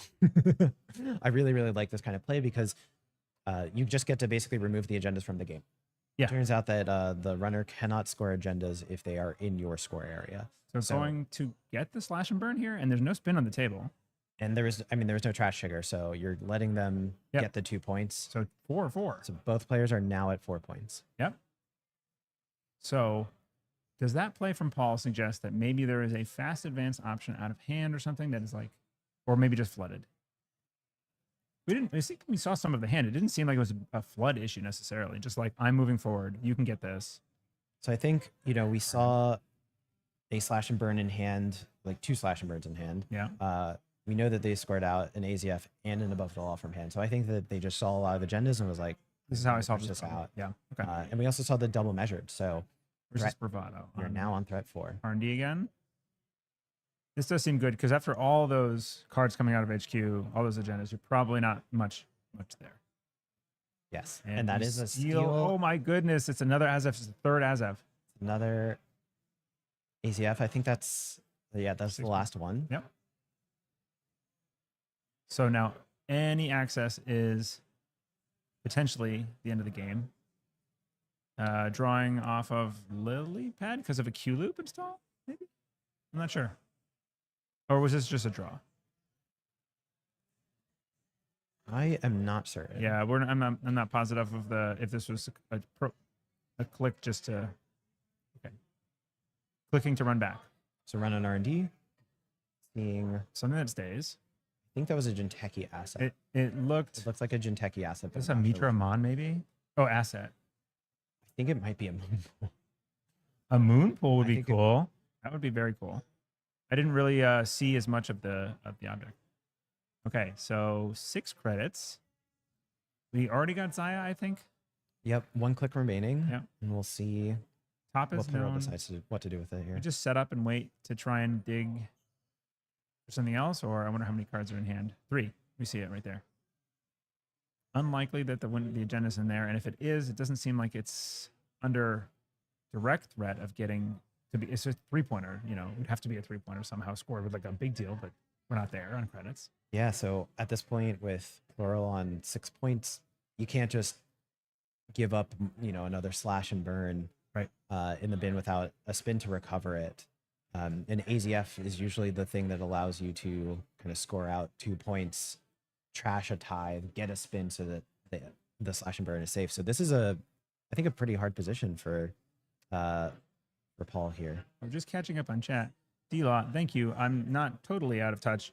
Tuno did take it to second place at EMEA, and that's why I saw the list as Tuno's. Apologies, Koga. That does tend to happen. Someone brews a really cool list, someone else plays it, does well, and then it's sort of known under their name. And that is my mistake. Okay. So we see install ice. All in ice. So we know that we're going to have to set up a remote to try to close out this game I think- as the ob here. It was a draw install ice. Yeah. Because it was three cards before, and now we're back to 3. Mhm. Mandatory draw install. And now Plural taking some time to plan out his turn, thinking about how to attack. Do we face check to see if there's barrier there? All right, so we're going through, checking the top, making some money in the process. Using Carmen to break, Q loop after to break. see- Yep. Kind of, yeah. Oh, I should look at the top, right. I have trouble with Q loop because I tend to forget what I've seen. And I do like the trick of turning them sideways. We saw something and got trashed. It's the Whoa. Angelique. Angelique is a good trash. Angelique. The Angelique is one of the cards that would help extend the range of a measured response. It was 2 to trash, yeah. I also really like Angelique as a 0 coster. You can get an ob as well. Plural does need to be careful about measured response here. Yes. Successful run trigger is all that it could take if you So- extends. So Plural, after trashing that, is now on 5 credits. So I think sitting there, thinking about Is it click for 3? how many credits do I have? How many credits does the corp have? I'm not sure how many cards are in hand here either. It looks like 4 or 5. Looks like a full grip maybe at this point. Yep, I think so. Measured response is such a nasty little looming threat, but I really like the card design. I know you're involved with that. Yeah. Heavily involved with that. I Yes, really like very how it heavily ended up. involved with measured response. It's a wonderful balance between threatening and the trash ability is great. And yep, I love I'm it. super happy with how it turned out. Yeah. We were not expecting it to be as much of a meta presence as it currently has, Mhm. but It's a small card pool. We'll see if it sticks around as things expand and what comes out in the future sets. But yeah, I like it right now. It's a nice it's a nice scary presence. So Plural having a good long think and well justified too, because he did make the successful run. And I think he's thinking what we're thinking. Yeah. I think he knows what we know. Taking a little bit of time here is a really good thing to do. Think about exactly what the corp is threatening. There's also that part that you don't know in the remote. Plural said to me when we asked them to do the stream, he was like, maybe this will be the first time I win with Zaya today.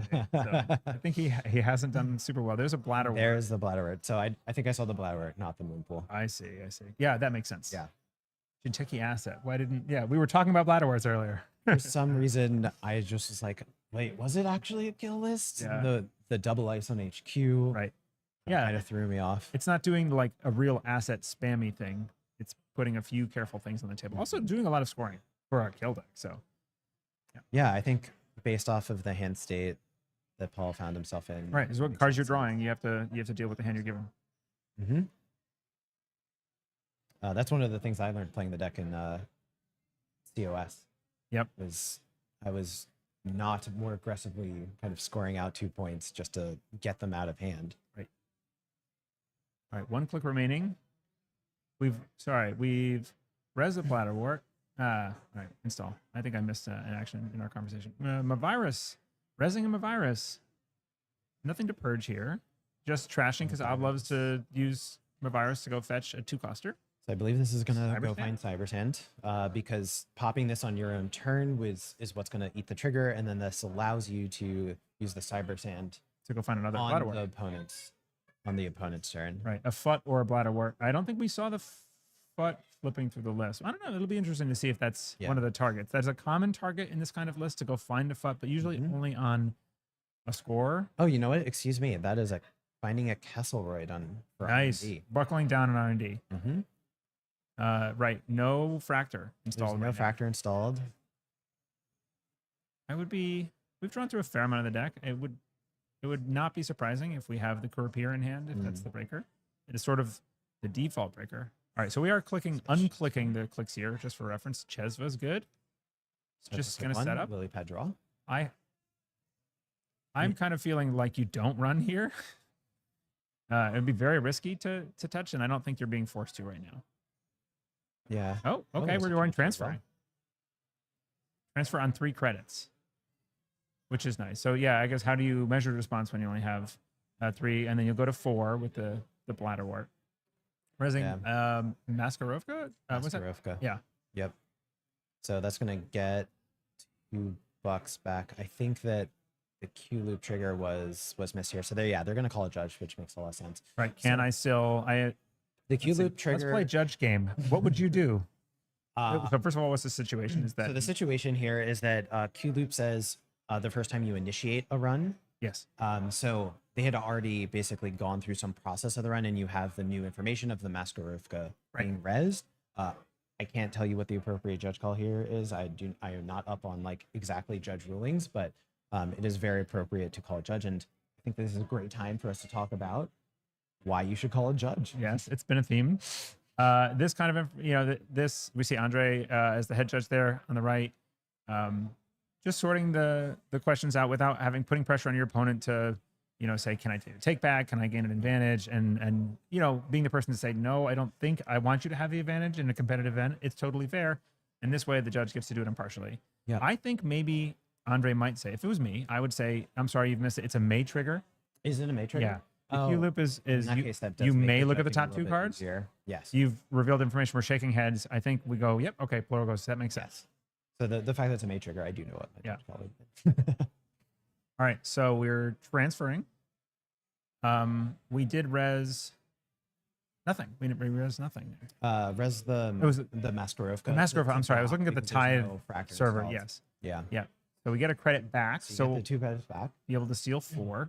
And Oh, no, is- no. 2 is a very relevant number. Sorry, we weren't successful because we got bounced because of Maskarovka. Yeah. So 2 is a very relevant number when you have the bladder work installed because you'll go up to 3, And deal do it. damage, and Yep. now you'll have beyond extract money. Right. Extract money's good. I don't- Extract money is very good. You could extract the Kesselroyd or another bladder wart if you wanted. You can. I'm not sure whether, or tithes, and probably usually just one tithe in these lists has a utility piece to go fetch to You can complete your You can extract the Bladder? tithe to go get a spin doctor, so now you can actually use that slash and burn from hand. True. So Plural weighing up his options after that transfer. I think hitting the Maskarovka here is probably the thing you want to see the least. Also, though, not a successful run. Not a successful run. Very So critically, that's almost good in a sense. measured response is not on. I think that Plural was hoping to force a res to get more credits out of them. Yes. And so that 2 credit rebate on Maskarovka, I Yeah. think is where I was It was- going, well, this changes my game plan. quite a Very, bit." very good for Paul to get the rebate. It's these little 2 versus 3 credits. Am I 1 credit short kind of thing? Yeah. They get in your way. I almost wonder if Plural was thinking, if this transfer lands or if I force you to spend like 2 credits, I can go trash the Bladderware. So if I Serum Entangler on the tithe. The tithe. Thinking Oh. about it. See a scrunched face. Yeah. I'm not so sure about this. I'm going to take it back. That seems fine. Okay. Putting down a that's the Marjana. So the Marjana comes in. Have we seen And the that spec should work? be We've late seen a then. spec work, right? We've seen one yeah. spec work so Yeah. far. That would be a good piece right now. But I think Plural's thinking about the Lily Pad trigger. Back in He place just here. ran this turn. Because he's unclicking, right? That's unclick 2. I believe the Shuffle was already installed, correct? Wasn't this turn? I think it was last, but it's been a bit of a turn. This So is what happens. right now we're trying to track if we've gotten the lily pad install. Not installing the Marjana before the transfer there was rough. Yeah. I agree. Yeah. If you had the tool to get through. Yeah, exactly. So this is another reason why I think it's, even when you're not planning on like tracking, you think you have it, like the Just judge fire, call then yeah. makes it so that you're like, oh, I don't remember which turn was Interruptions are, and it helps to have a very clean system of like, I either flip it before I take the action or Yeah. after, Yep. or that you just kind of glue those together. If I'm being interrupted, hold on. I need to first track what I Yeah. did. Yeah. So I think the players are now come to an agreement. And we are now onto the corpse turn. So this is a Bladderwort trigger going off. And that is another transfer out of hand. That's, Okay. It would be good to I have think landed Plural that. wanted to hold that onto Yeah. that one. Yeah, that's a tough one. Mm-hmm. But I'm assuming I think maybe Rising Tide is usually what it's 3 transfers, 3 Marjanas and a Rising Tide. And then the Rising Tide is at 4 strength. That's yeah, awesome. it's a very Yeah. good little trick, and we'll see if that. Shout card is- out Koga for Yeah. great deck building. Yeah, that's a good one. It's economy, it's draw, and then eventually builds a Rising Tide to be Yeah. a pretty big So breaker. double install this turn and the turn on what I believe is 5 cards in hand. And I think I see a Slash and Burn, a Basalt Spire, at least 1 measured, and we saw 2 before. So We do have the Kesseloid on the Cupulation, so HQ access would have been pretty sweet there. yes, You would have accessed 4 cards in addition to. in addition to the I can see the transfer. temptation. yeah. I wasn't tracking the Cupulation on top of everything, on top of the transfer. Mm-hmm. We have drawn. Is that a Docklands? So that was click 1, draw, I believe. Yep. Click To draw again. That's a boomerang. Boomerang's helpful. I'm not specifically sure. I mean, low credit counts, 4 credits, and Chesva. Yeah.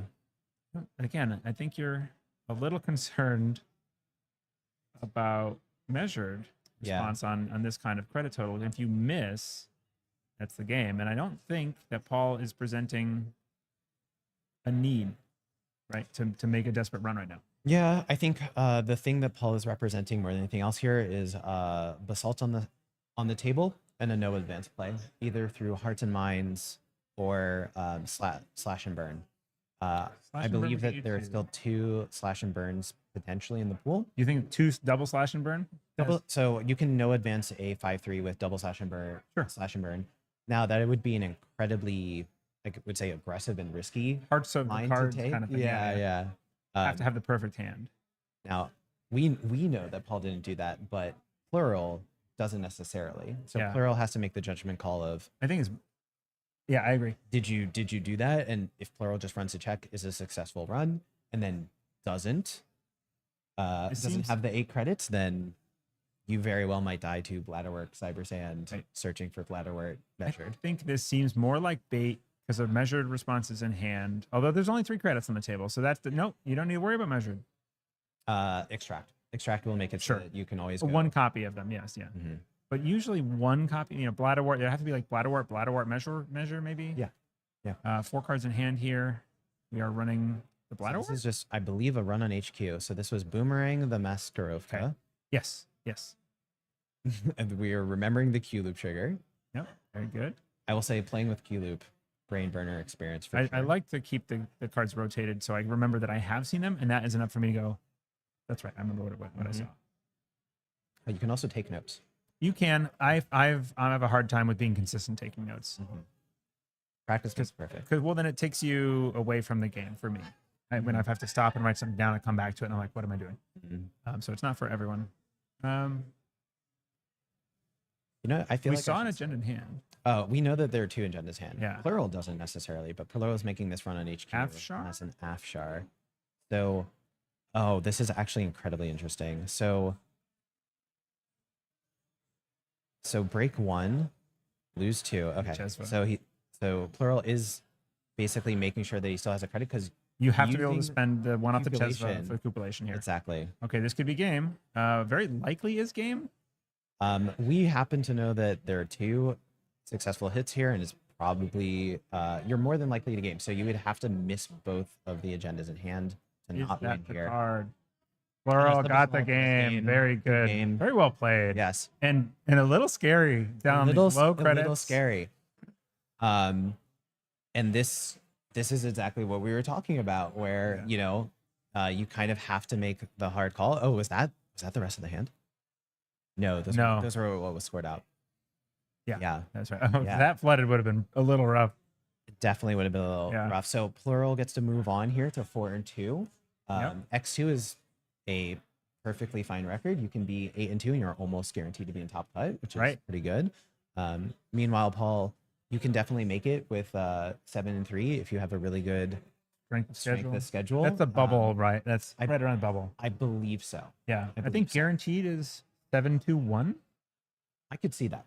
It's somewhere near there. Yeah. could definitely 7 see that. wins, 2 losses, and a tie. Mhm. But I'm no professional. I'm taking that based on word of mouth that I've heard around the table today because that's what I do. I just ask around for the number, Yeah. and then someone same. tells it to me, or maybe I look it up on a calculator online. I always go and ask Jeff. and be Yeah. like, hey, what's the math on this? Because you've done this so frequently. Yeah, exactly.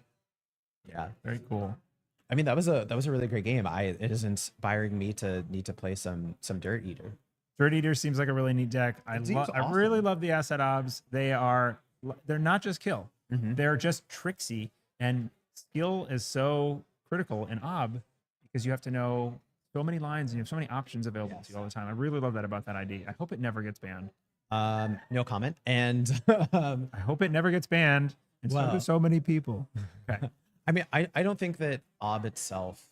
Okay, I shouldn't say that. I think that ob is a really cool idea, and it's been around for such a long time. That it's okay if we basically don't design around it. That's kind of like my take right now, Sure. where if there's a card that's obviously busted in ob and it's just going to break ob wide open, I'm kind of like, okay, maybe let's not do that. SBT lead right here, right? SBT lead, Yeah. and also dev lead, which is the way more important one for this one. Okay.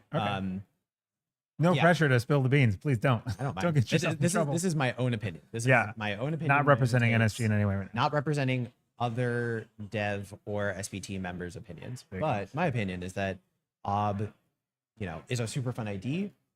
We shouldn't explicitly print a card that's just obviously going to make it necessary to ban ob unless it's really, really worth that cost. Because Sure. ob is a really cool idea. It's really hard for me to think of a card that we're going to print that's worth just outright banning ob. Right. But if there's some interaction, if the card pool expands, like ob is busted in Eternal.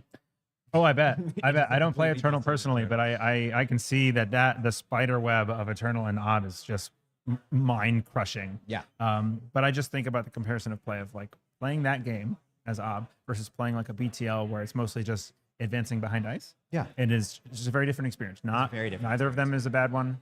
And you know what? It's the kind of experience I don't think you can really get in other parts of Netrunner right now. Agreed. And that's really important. Yep. That's really important. Okay, I guess we are done for round 6. Looks like we have 10 minutes or so remaining in the round, and then we'll be waiting for a pairing. And then I guess we'll be back after that for round 7. Yeah. Don't go anywhere. Thanks a lot.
Welcome back. I'm here with Nick from Neon Static. And I'm Nick Mason. And this is neat. No, wait. Okay. It Hello. could have been Neon Static. It is true. Yeah, no, you intervened at the last possible moment to prevent Eric from getting even more time on air. I mean, look, Just, yeah. he begged me to be the one to ask you questions. So here you are, made the trip up from New Hampshire here to Montreal. How have you been doing so far? Today I am 3-3, feeling largely pretty good. I think the losses that I've had, I don't know that I've identified a major mistake aside from the big one that I found. Don't draw 7 points turn 1. Don't just like mull into 3 agendas, a fly swatter, and nothing else. That fly swatter is bearing a lot of weight. It was very much, yeah. You ever pivot to get a petty cash, like turn 2, and have your opponent go, "Oh, I've never seen that." And then your opponent smells blood. No, my opponent got so freaked out. So I was playing against Wenjong, Okay. and I think Wenjong is used to good play, solid, stable, players who know what they're doing. So when I went and got the petty cash, and then the next turn, because petty cash, played the petty cash and then left it in archives for like 4 turns because I kept forgetting it until I was on click 2. He was like, "I don't know what you're doing with that. I'm very worried about this petty cash." And I'm like, "Yeah, no, I'm not bad. I'm messing with you." So what did you bring today?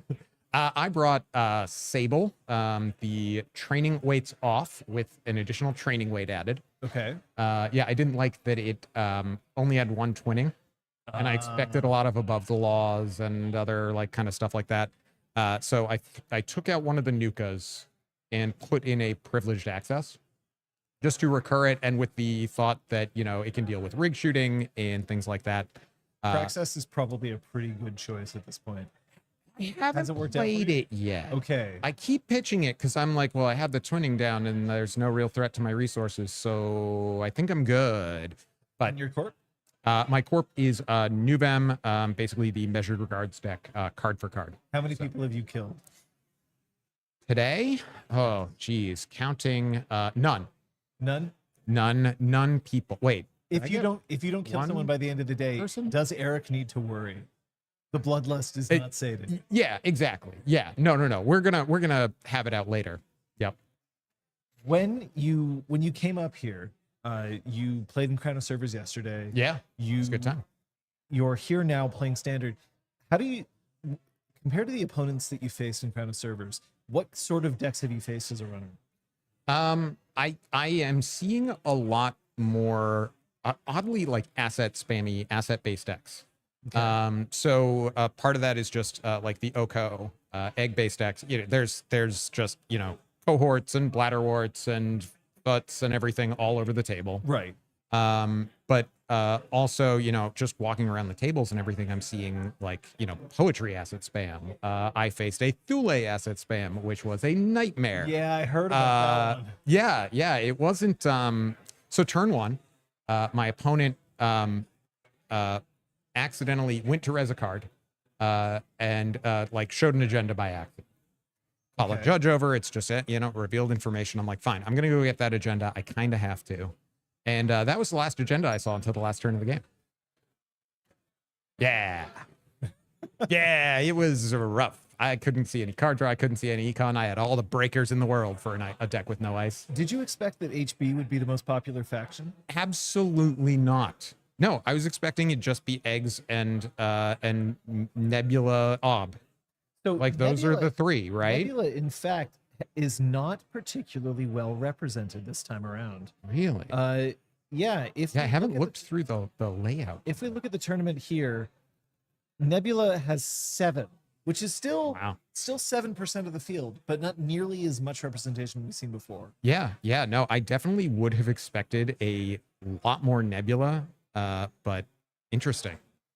Yeah, no, we clearly have a lot of Oko, but HB is in fact the faction that has the most representation. Just Oko obliterates all the other Jinteki decks. I think we have 1 Atea, 1 replicating, and 1 Replicating? Untime.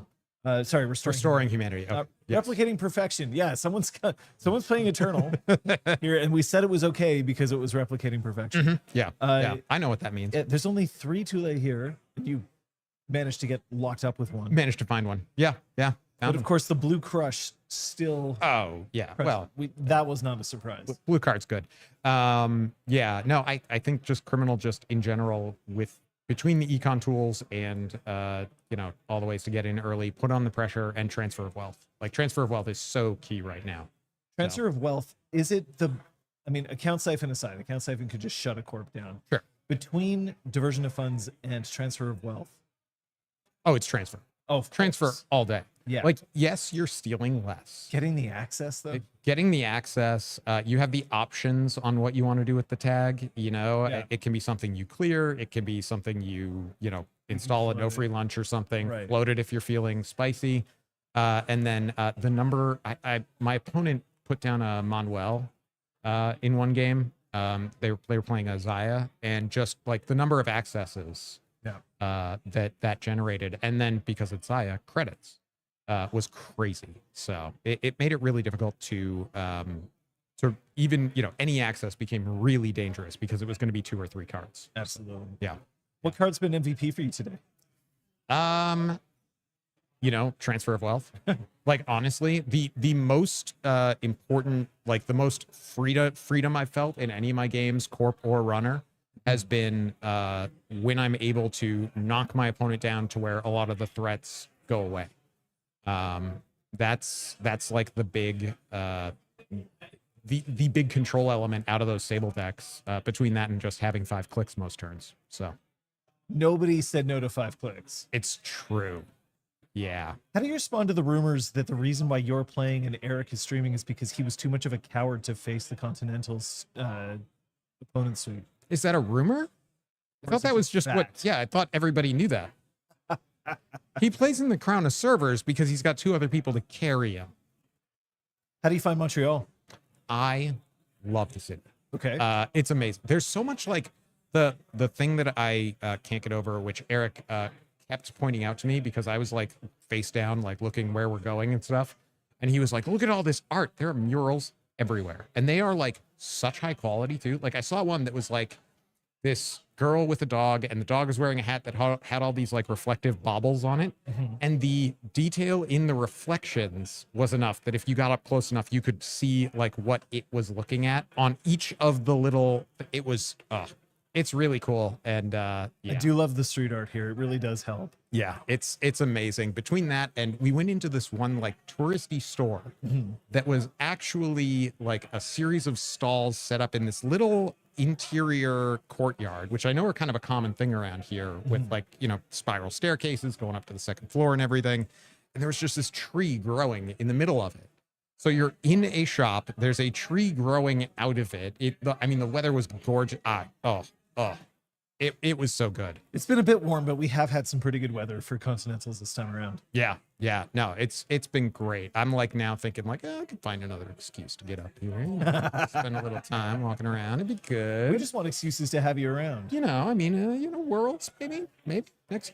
I don't know. You've Anyway. been part of the Netrunner community in a front-facing aspect of it for quite some time now with the Neon Static podcast, Neon Static, the stream. Yep, the mega stream. Yep. Do you play a lot of Jinteki.net? No. You're like me. Eric is really annoyed that I don't because he likes it a lot better. I make too many mistakes. And I'm too bad. I haven't learned all like the cool coding stuff that you can do. Right. Excuse me. To undo clicks and undo actions and reset game states and stuff. It's not that hard. I just find it more fiddly than me going, you know what I did. Like before that, I definitely installed this thing that gives me an extra access or something. There's a social aspect we all of the saw game it. that I just find also just lacks. Yeah. Being able to sit across from an opponent and being able to see what they're doing and how they're handling their cards makes the game feel more real to me. I feel like on Jinteki, there's this perception. Look, I love the fact that it exists. Oh, for I sure. love that people can use it, but it's also like- so easy to just be like, I guess I didn't win this game, and then you just don't care and you play like crap for the rest of it, or just resign and move on to the next one. Yeah, and I mean the lack of voice. I mean, look, Jinteki is amazing. Even like the people that you talk to in like the type chat and everything are so like most people I found are pretty willing to like talk over lines and be Yeah. like, oh yeah, no, actually I saw this turn. You say, that was great. You know, I should have seen that coming or something along those lines. You know, all that stuff is great, but the best times I've had on Jinteki are playing with Eric, just like testing decks, and we're in voice chat at the same time, Yeah. or with like locals in voice chat at the same time. Well, that's the thing that I love best. If you can actually make it an experience while you're playing the game. Yeah. So, yeah. But Fantastic. all right. Nick, where can people find you? YouTube.com/neon static. And then on the socials, I think Eric has some of them. Thanks so much for coming in. You're 3-3. There's a chance that you still can bubble your way in, Sure. but we're rooting for Sure, Jan. you. All right. Thanks, Nick. We'll be right back. We're coming up on round 7 of the Americas Continentals here in Montreal, Quebec, Canada. We'll see you soon.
We are back here at the Americas Continentals at Montreal.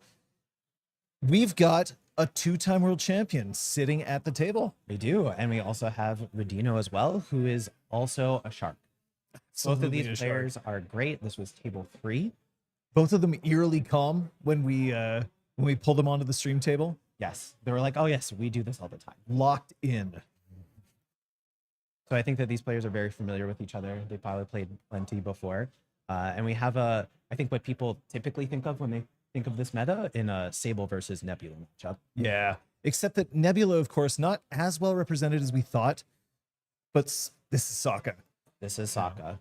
This is Sokka. So I expect to see some pretty solid, rock solid Nebula play here. Yeah. And I'm really interested to see kind of how he navigates this matchup, which I think historically has been Sable favored. Yeah. Well, with Sable, with drinking coffee means that the fact that you're stacking on your HQ and R&D doesn't actually matter as much at that point. But this is also Sokka, who knows how to play deliberately, who knows how to really force the opponents into those forks. Yep. And it's just consistent play all the way through. We're later in the day. This is round 7. This is the part where people might start making mistakes due to fatigue, but I don't think we'll see that from either of these players I today. don't think we'll see it from either of these players. I think they're both used to kind of like tournament pressure and playing long days and kind of thinking through things. And, you know, both of these players, I think, are also probably to be very familiar with their decks and kind of be the most mentally taxing part of this game for them is going to be in the kind of high level strategic decision-making parts. Yeah. So both players, it looks like taking a mulligan here as well. So we're going to get full random hand. As Netrunner was intended. Netrunner was intended by Richard Garfield. So yeah, this is our first time casting together. Yeah. It's pretty exciting. I mean, I've been looking forward to it all day. Big backroom deals fan. Thank you. Great setup. Big NSG fan. All right, so we got the mandatory draw, and I think I spot 2 agendas. No, that's a touch-ups. I think next big thing in Sokka's hand. And Mesvachesva drawn off. Not an mandatory. agenda that you really hate to see stolen early. I mean, you're not going to want to surrender 3 points, but Yeah. there's worse agendas to have. In the Yeah, open so hand. I think that was a click 1, draw, click 2, hedge, Ice HQ, Classic. flip Nebula. Because Nebula needed the help. Got that extra credit in there. Is an HQ mark? That is an HQ mark. That's a Worlds 2022 Yes. mark die. Which is going to be very hard for us to make sure. And click 1, install Penny Shaver, which is going to be And for an early run, we're flipping already, running Doom into some scroll. ice. There's a doom scroll on top there. Yeah. So 2 clicks left in the turn. It's a Carpe Diem. Getting money back. Getting the money, is the run going to happen? Nope. No run because we've seen the top. Yeah. And then Nuka last click. The doctor makes her appearance. A Doom Scroll makes its way into Sokka's hand. And now Sokka is, I think, thinking about, okay, do I install this doom scroll? My opponent knows that it's a doom scroll. So something pointed out here, Penny Shaver instead of Hermes. Yes. Now, obviously that's going to keep a little bit of money in here, but with Sokka now icing archives to prevent some free Penny Shaver runs just going into archives and checking things out, possibly preventing a maintenance access, we're wondering at this point, is that lack of Hermes going to cost once the agendas start coming out? I do think you would prefer to have Hermes in this matchup, generally speaking. And I think that this is very heads up play from Sokka to just say, no, I'm going to ice all 3 servers. I'm and going to that respect Penny Shaver is not going to see real value here. No. Yeah. I think one of the benefits here of Hermes is just, you know, kind of punishing the corp for taking those like fast advance lines and saying, hey, you have to think about it more. And now I think Sokka's kind of free to do whatever he wants this game. pulling more cards into hand. And there's a petty cash. All right. So we're going to flip. We have the petty cash available so that we can get that 4-click turn. Yeah, so threatening 3-1 or 3/2 score out from hand in a future turn, and spin Dr. Res to draw. Of course, doing this second click because Petty Cash has to be played first click. Yep.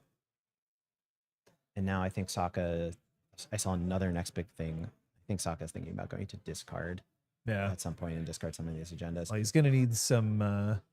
He's gonna need something. He's sitting on a healthy 12 credits though, so I'm not sure that he has to worry so much. Really, the only thing that he has to take care of is if Sable can find a boomerang or find some way into double That's what there is icing on HQ. HQ. Okay, And then flip.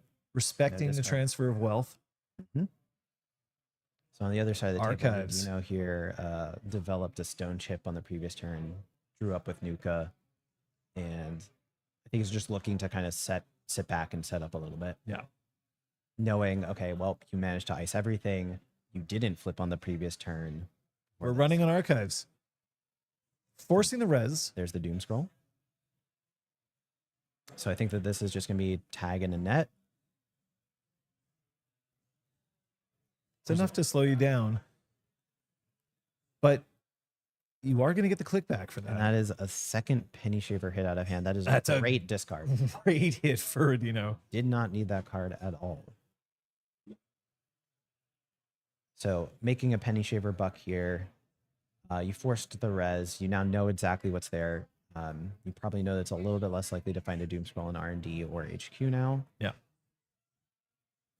Well, because he knew about the Doom Scroll, he'd Yes. access it off R&D. Mm-hmm. So now he has no information left.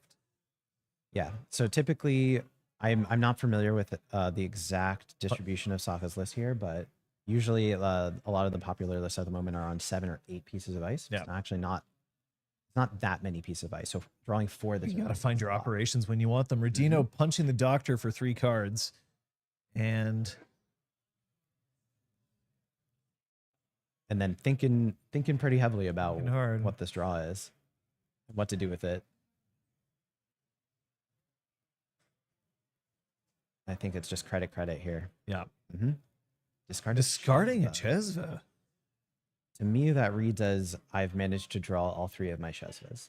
I would imagine this is the great card in this matchup, and putting that in there, unless it's to cheat it out later on with like a Primal chip. I'm not sure what Radino's running at the moment, but I'm gonna guess from what we've seen so far, we've seen 2 Nuka influence, we've seen a Stone Chip influence. This feels like a very reg Sable, and that is a fast advance out.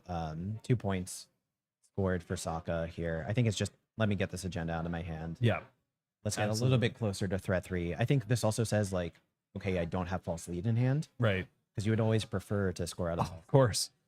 You definitely want to get the false lead out. However, that petty cash used up. It's the nano management esque is gone. Yeah, so We're having a quickly- run on R&D. It is the mark.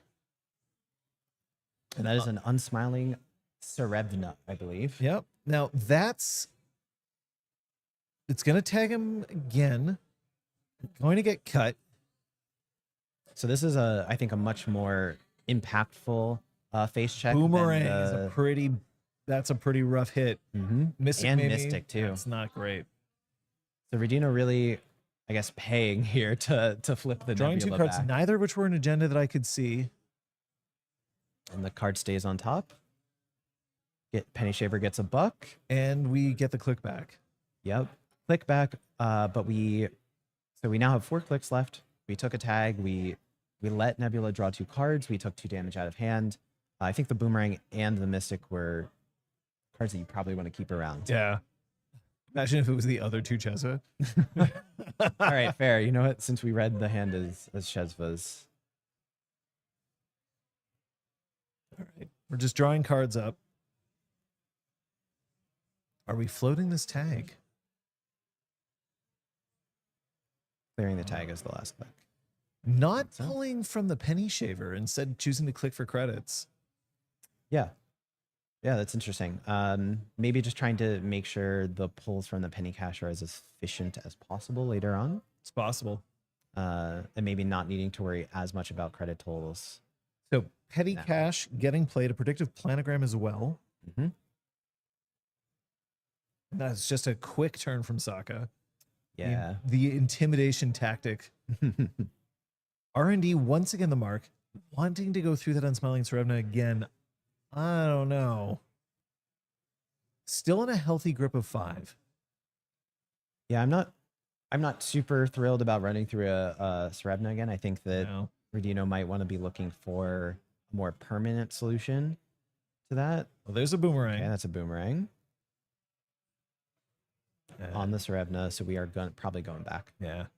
Probably going back this turn and flipping the Nebula Ah, with a bravado. all right. Making some bucks. Getting through the Tsarevna. I'm gonna guess that it's let the Warp draw 2 here. Yeah, absolutely. And I think I saw that- both the touch-ups and end of line drawn. Yeah. So, unfortunately, that means that Sokka's going and needs access as a And YDL. YDL on the top. That's oh no. Getting paid out for that run. That's rough. So Radino, of course, did in fact see the YDL. So Yeah. he Did knows, not see the end of the line or the touch touch-ups. ups. No, but he knows the Sokka is getting paid next next turn. Yeah.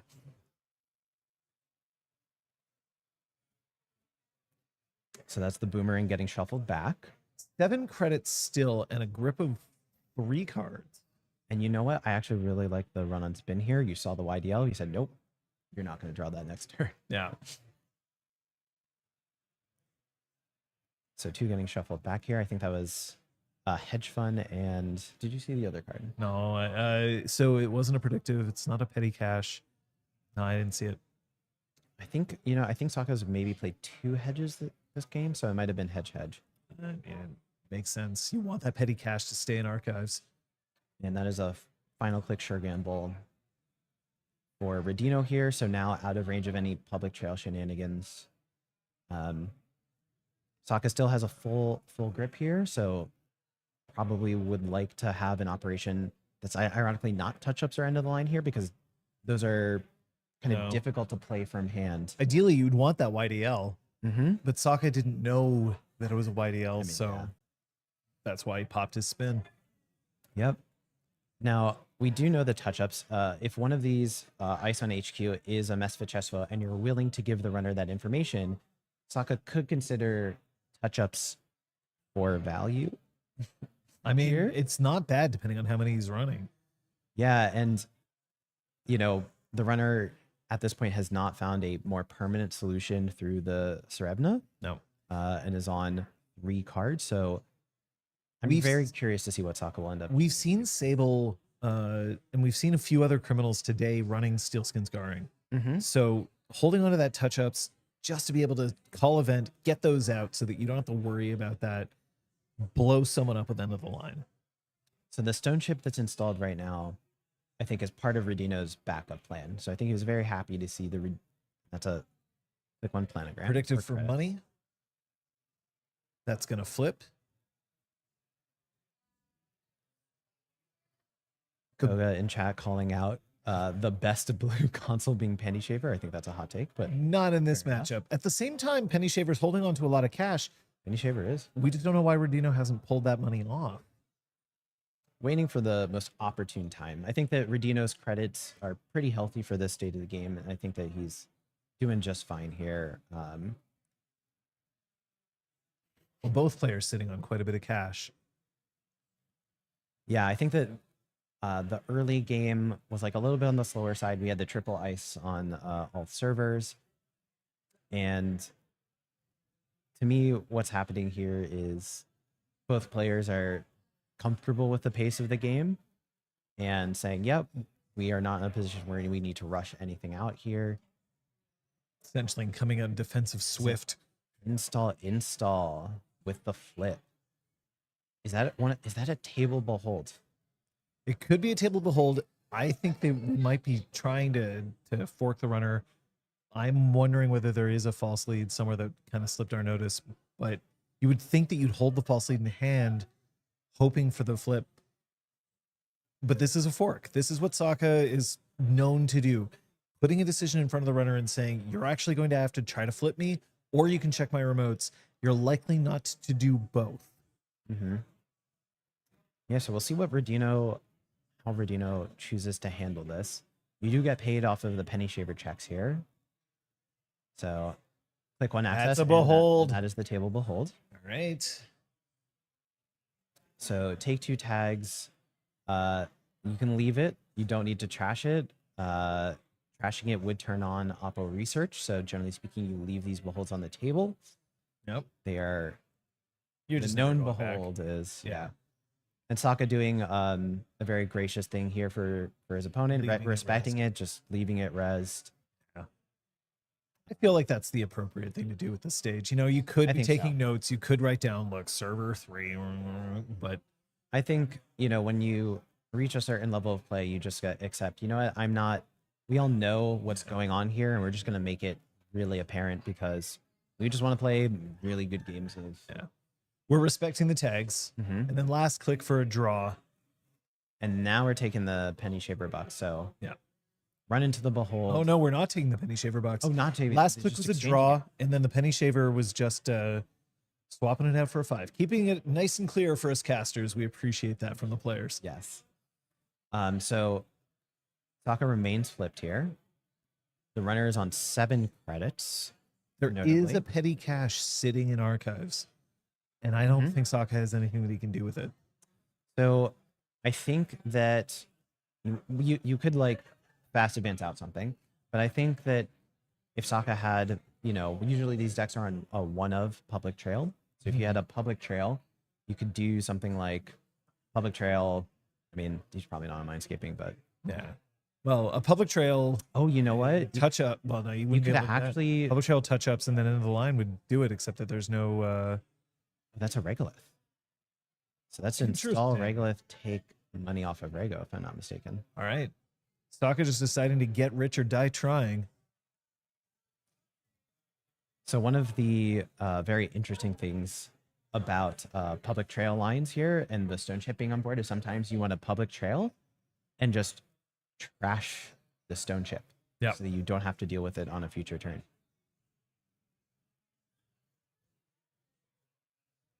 So Sokka on 15 15 credits. credits here. And this is a clean getaway run on the outermost server, I believe. And trashing it. Right? Yeah. So it looks like the players are kind of counting up credits. I think that is a no trash. So I think that what Redito is Just a thinking of straight up here run. Doesn't want to trigger Oppo. doesn't want to turn on any Oppo Just wants those credits. lines. Putting something else onto Penny Shaver. Yeah, I think that this is a heads up play from Rudino here, knowing, hey, you know what, you created a server that makes it easy for me to click for 4 total credits, including the penny shaver. Yep. All right, so that's class act any other turn. So gonna start the next turn with a healthy 8 cards in hand. Ton of credits waiting for Redino on that Penny Shaver. Yeah, so I believe that's a 5 under the 1. Yep. So click 1 hedge fund from Sokka, getting a click back.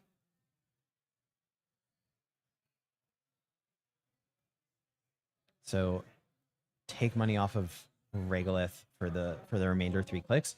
So Sokka is 28 rich. credits. Rich. R&D the mark.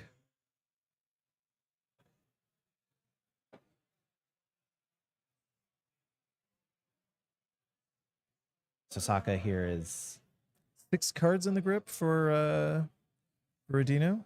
I believe it was 8 after the turn. So if this is the first click, now it's 7 cards in hand. Okay. The Doctor makes an appearance. Her second appearance of the game. Yeah. I believe I count 5 influence so far from Redino. Bravado Bravado. into R&D. R&D. That net damage not looking so dangerous right now. Yeah, especially when you have a Nuka as a backup click, and that is a Kurupir taken out of hand. Kurapira And and a a transfer transfer. of wealth. Transfer of wealth looking a little less necessary right now. Yeah, transfer not particularly active Yeah. at this point in the game. So I think I actually really like this from Redino. You do just kind of need to see cards and Okay, touch we've cards. drawn the 2. And That's an as- agenda steal. That is a false lead score for 1 Good point. hit. That is probably one of the best cards you could hit. Oppo Research is on, but we are not at threat 3 currently. Yep. Redino now at 1 point to Sokka's 2. And false lead is definitely not. You want to score that as the runner so that the corp can't score it themselves. Yep. Sometimes it feels like Nebula games are a coin flip. Do you manage to score out an early false lead? You're probably going to win the game. Right now, we've taken one of the 3 out of Sokka's hands. And one of the things I really like here from Redino's play is that Sokka's had opportunities to score out a false lead if he had one in hand. So if you just touch cards onto the top of R&D, you can kind of ensure that Sokka doesn't end up drawing a false lead. Yeah. So I think that that's a great kind of avenue to take.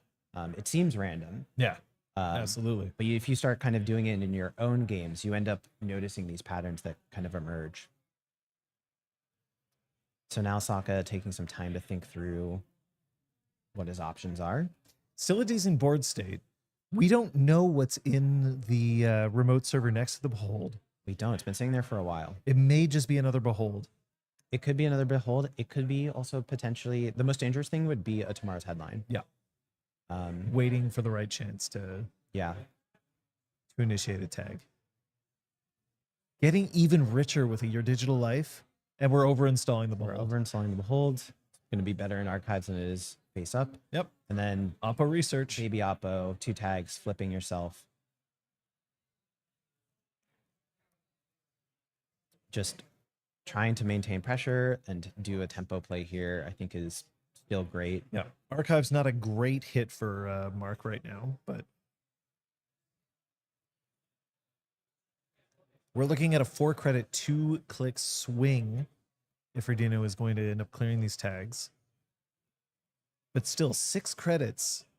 That's not bad. And we're looking at still another 6, I believe, on that penny shaver. I believe it's 7 now. 7, so that's From 8 the previous credits if he period pulls for that. off. So And a sure gamble. so It's going to gamble. drop another 4 credits, which will take care of those tags. So play the short gamble, gain 4, clear tag. Both of those are 2, so that And is a class act draw. neutral. And then draw for last click. Very reasonable turn. So I'm curious to see what Sokka ended up installing, because I believe Sokka did a fresh install on the last turn. That was the card that over installed the Behold. Yep. So now Sokka, we know he has a touch-ups. We know that he has an end of line in hand. We know he has a fresh installed card on the table and also is flipped. And 28 credits. 27 credits, excuse me. Yeah. Actually, at this point now, that's 32 credits. Oh, it's 32 credits. Oh, excuse me. Yeah. My bad. 32 credits. We're looking at Sokka basically being able to say that I can dictate what's happening right now, but losing that false lead has been a huge hit. We really wanted to score that, but We would have loved to score the false lead. I think at this point we'd love to score almost any 3x from hand just to hit threat 3. So I think Sokka's probably has very little agendas in hand. If they Yep. are, they're probably next big thing. This is what like touch-ups in the line is those cards are conditional. You can't just play them in any board state. You really need other things. yeah. Spin Doctor. And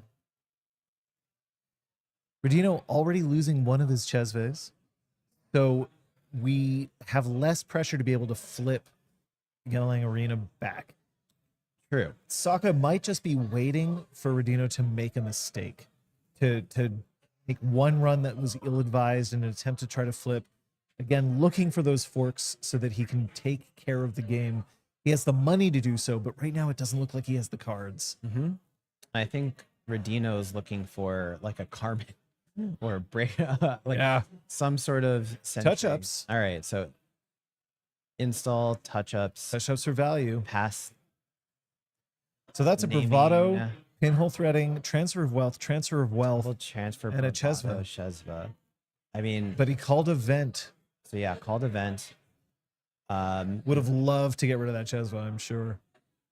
think the question is here. what is getting the advancements, and it is a false lead scored False out. lead. So Sokka managed to draw a false lead somewhere in there. All right. Sokka's now on 3 points, but more importantly, he's now hitting the button, hovering over his hand. As soon as we hit the right amount of threat, there we go. Oppo research is going to become very, very dangerous. So I think now the game becomes a lot simpler for Sokka. Yeah. Sokka is now looking at, hey, if you touch a card, if you trash something, I will big oppo. I'll pay 7. You'll get 4 tags. From there, I can pop the false lead, make you lose 2 clicks. You can only remove 2 tags during your turn. Yep. And then it'll go over to me, and you'll have 2 tags, and I can do end of the line. Oh, and he access to behold. Behold. That's dangerous. So if there are 3 cards in hand right now? There are 3 cards in the grip. I mean, I don't actually expect Sokka to do this, but in theory, you could use the false lead on this turn. Yeah. Next click is going to be remove tag. And then Sokka has a decision to make here. Yeah. Because if Sokka has a public trail in hand and double end of the line, I think that it's actually just you win. Doesn't matter that the stone chip is online because you have 3 cards in hand right now. Yeah. He's checking ice. The Is that a false lead? False lead is forfeited. Being popped here. Sokka's back down to 2 points, but that means that Radino is going to have to choose. Does he believe that the double end of the line, or rather the single end of the line, he will do the safety Yes. stone chip? 5 cards. So you have to pop the stone chip here before the very first click of the turn. Yep. Because But if we've got a public trail, we still have 8 credits on the table. you do still have 8 credits on the table. That's a touch up. And that's a touch up to get rid of 2 additional cards from hand. That's going to be game. That's going to be game. What card is he advancing? Presumably a Mesva Chesvo. I would imagine. He's already seen the hand, so he can name event and has that in the line, and that's game. Well played. There's the Messney. And even reveals the Mesva Chesvo. Sokka blows up Radino. Yep. Great play from Sokka there. Yep. Sending Radino to 5-2, still very healthy, but now Radino probably needs to win every game left. We have 3 games left in the round, but Sokka now sitting at 6-1, getting close to ID territory. Yeah, so touching the behold there ended up being the game losing coin flip. Yeah. Unfortunately for Radino, but still 5-2, still a perfectly serviceable record. I believe what we said 7-2-1. Yeah. is 7-2-1 is probably the something bubble. that's going to be in. Yeah. Yeah. Yep. Radino not finding the ability to make consistent accesses to turn off Gemalang Arena, to go back to Nebula. Obviously, at this point, then it comes down to which cards did you touch. Got a lucky false lead, and then just couldn't find the second one. Yeah. Yeah, I think if Radino finds maybe like a breaker a little bit earlier on so that he can kind of very consistently go through the Serevna. If Sokka had not found another piece of ice to throw on it, it's just hammer R&D until you win. Yeah, it would have costed basically a single credit at that point because you're getting the Exactly. the credit back from Penny Shaver. If you had the Shesva installed, then it's actually free. Yep. But the early choice to ditch a Chesva leads me to believe that there just weren't any breakers in hand.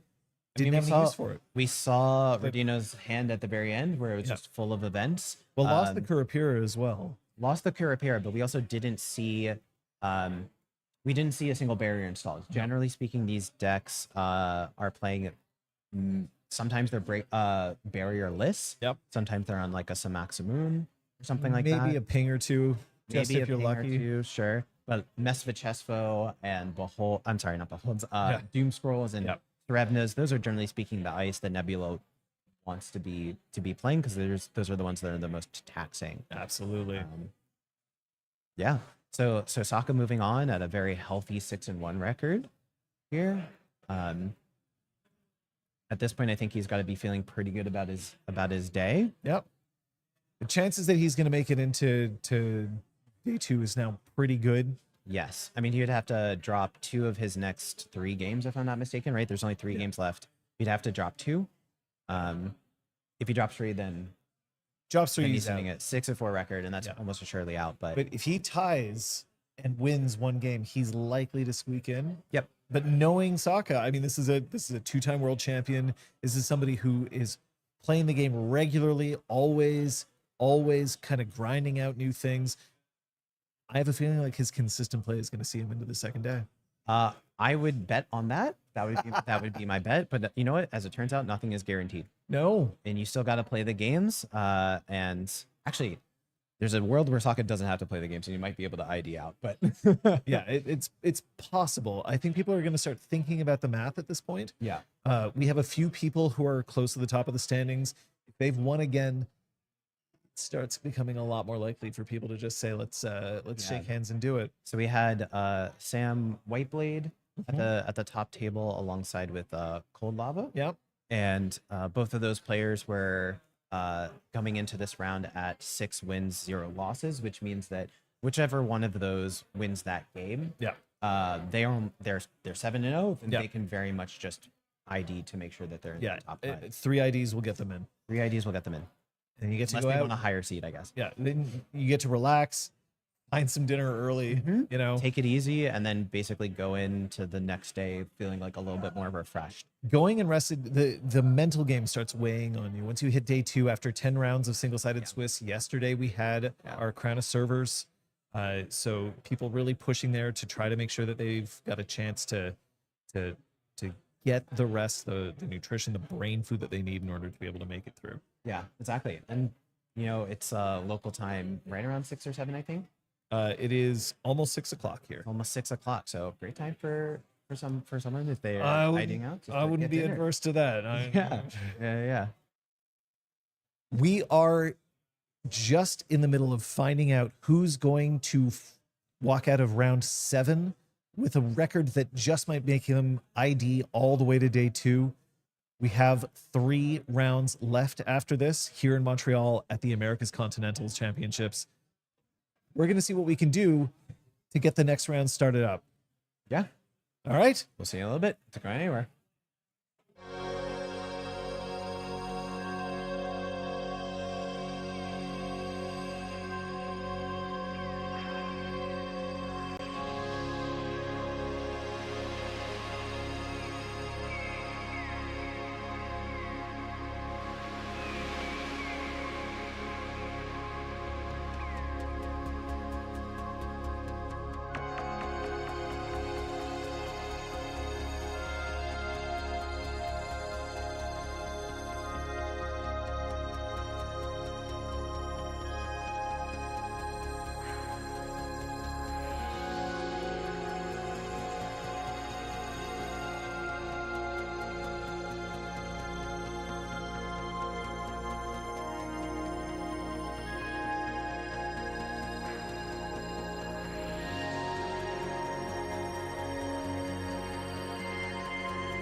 for volunteering your time to the Symbian Consumer Marketing Focus Group.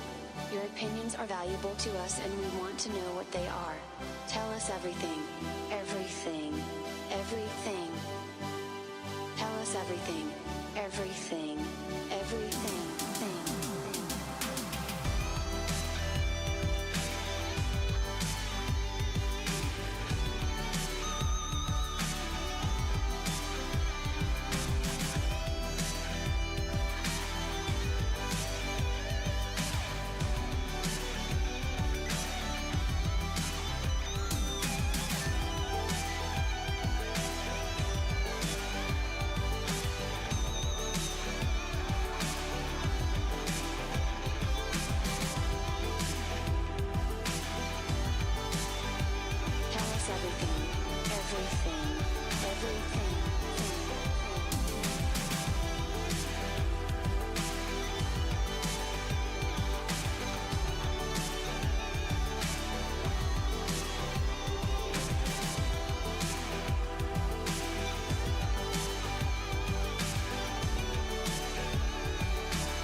Hello. Welcome back, everybody. And I am here with internet star Patrick J. Scalar. I bodied it. I Okay, cut the feed. We're going to try cut this it up. again. Yeah, we're gonna try it out. Okay, so We'll do it. welcome back. Welcome We're back. here with internet celebrity Patrick J. Oh no. Cut the stream. Third time's. Welcome back. I'm here with internet celebrity Patrick J. Scalar. And I'm safer. Hi, everybody. It's round 8 of the Netrunner Americas Continental Championships here in beautiful downtown Montreal, Quebec, Canada. And we've had a great day of Netrunner so far. I think we have. It has been a really fun day of Netrunner. I think we still have 92 people in the event. People are having a lot of fun. The energy is still pretty high, despite the fact that we're going a little bit late today. Yeah. I'm enjoying it. We are, 7 rounds deep at this point. That's right. Yeah, we just wrapped up the 7th round. Yeah. So what kind of big surprises have you seen on the day so far? I mean, I'm still thinking back to that game we saw with Laura and her Dewi win versus Arizon. That was pretty That fun. was awesome. But, I haven't been, I think I talked about this on a previous stream, but like just the spread of IDs and factions has been kind of a surprise. Not at all what I expected to see. Yeah. With HB representing like a significant chunk of the corp spread here today. Yes, I think LEO has 11 lists and is the second most represented corp ID. That's cool. That's kind of fun. That's cool. And yeah. I think we found out that Whiteblade, who I think was on round 2 on stream, they went undefeated with including their LEO list. So Cool. Including the 7th round, do we know? Or we win? yes, including the 7th round. Wow, good for them. I believe. So Cool. they basically are guaranteed for top cut tomorrow. Yeah. Which means that there will be at least one LEO that made top cut. That's amazing. of That's this event. fantastic. Yes. I'd love to get I'd love to get their thoughts on why Leo was their choice going into this event. Actually, like it's a very glaciery kind of ID. I'm wondering if they thought that was the play. So I know that she ended up like kind of going through a bunch of different processes and was thinking about different decks that she was going to play going into the tournament today, and then kind of made a last minute pivot to LEO, which was something that I think that she had been working on for a little while. I actually experimented a lot with kind of the exact list of 7 agendas in LEO before the ban list update. Way before the ban Before list we update. had luminal transubstantiation back Yes. in the HB card pool. I mean, look, part of it was research, part of it was my own interest in Sure. LEO, but that was something that I kind of dug into, and one of the things that I think that,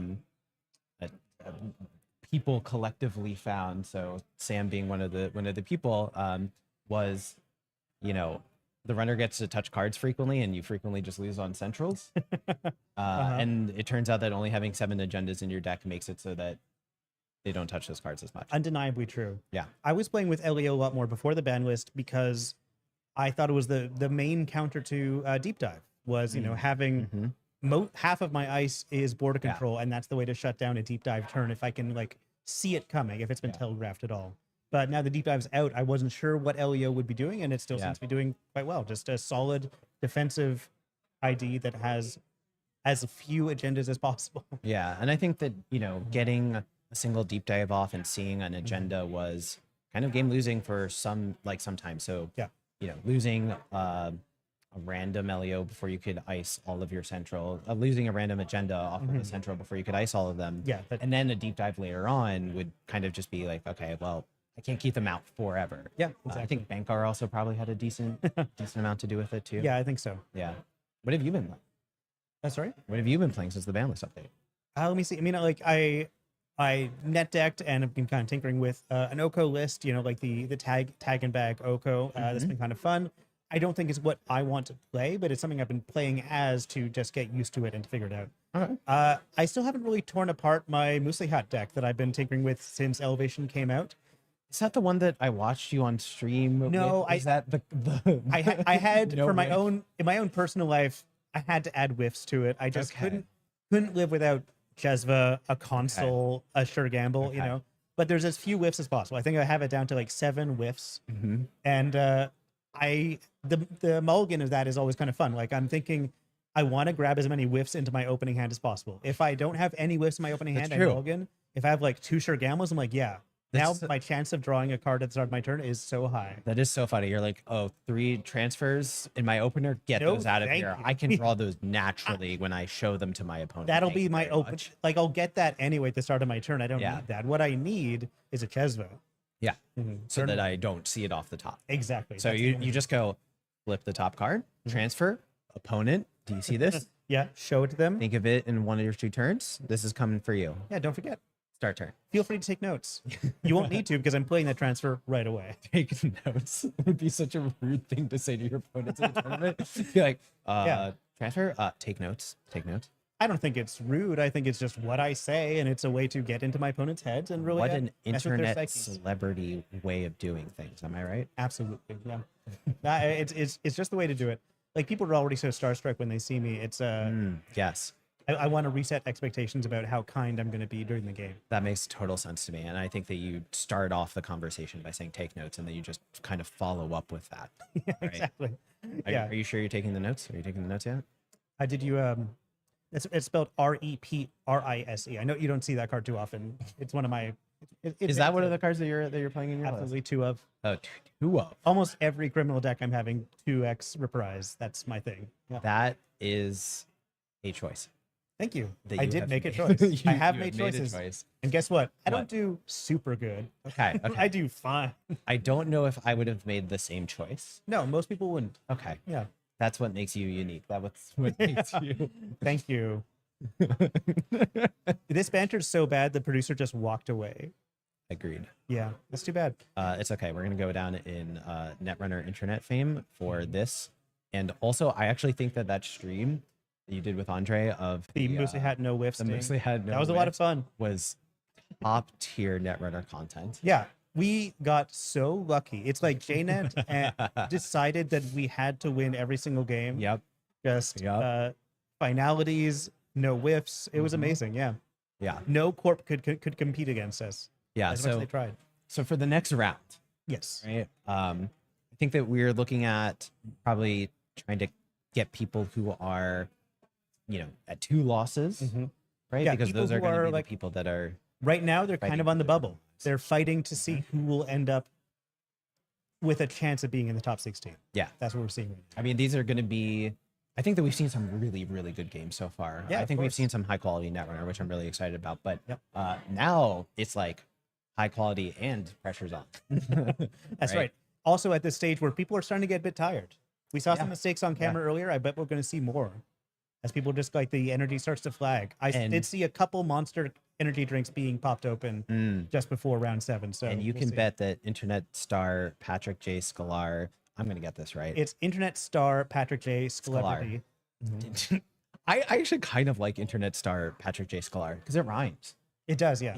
I think that you need to change your brand to internet star Patrick J. Scalar. When the character of Patrick Star was introduced to the Thanks, John. SpongeBob universe. Sorry, we're being accosted by a former streamer. What were we saying? Just talking about me? I don't know. We were saying Patrick, internet star Patrick J. Scalar. Mhm. It rolls off the tongue. It does, yeah. I think that we've made a thing. I think that we've made a thing. All right. Well, let's see if it catches. Okay. I'm not gonna force it, but in chat, you know what to do. You know what to do. You know what to do. You know what to do. Okay, so we were talking about the next rounds, right? Yes.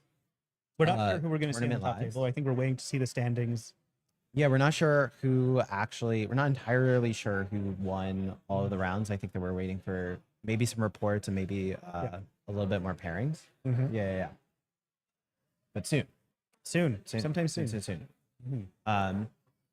Let's see. We just saw Sokka kind of come off of a win. So Yeah. Sokka's at 6-1. I believe Cold Lava is also at 6-1. I believe. Let's see. We had Kirsa.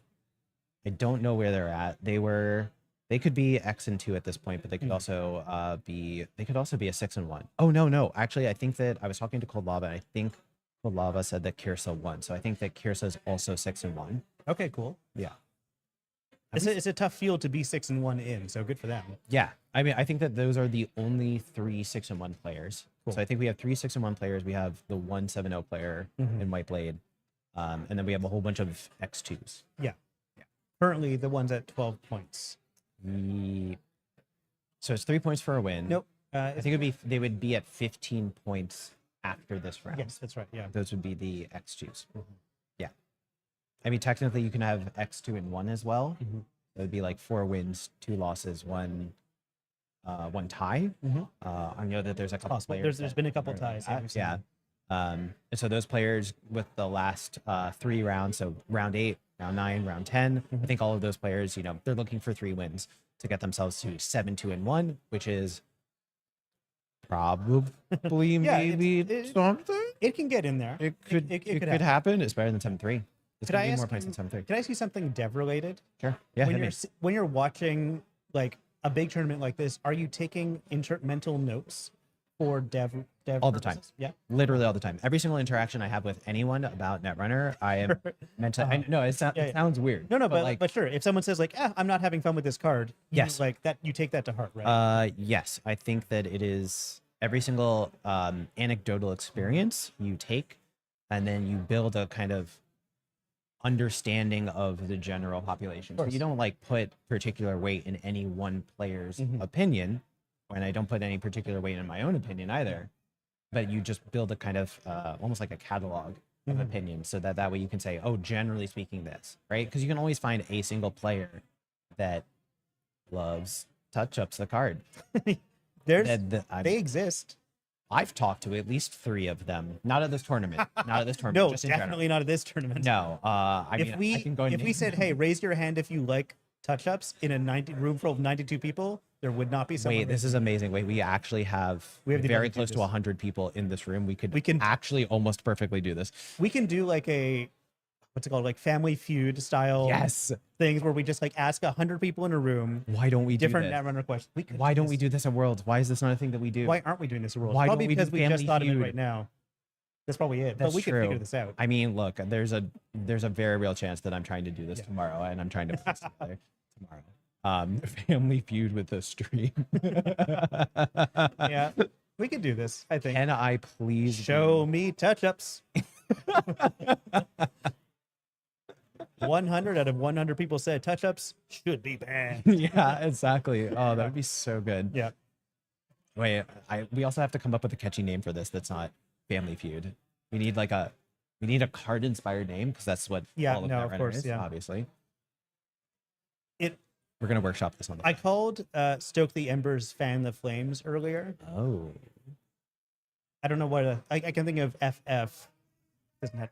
Oh, I think we heard. I the just heard round Andre is yell that the paired, round is so paired. I think that we are going gonna to have some go to a information. quick break while we figure out what's going on with the stream, and we will be right back with Yep. the game. Talk to you soon.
And we're back.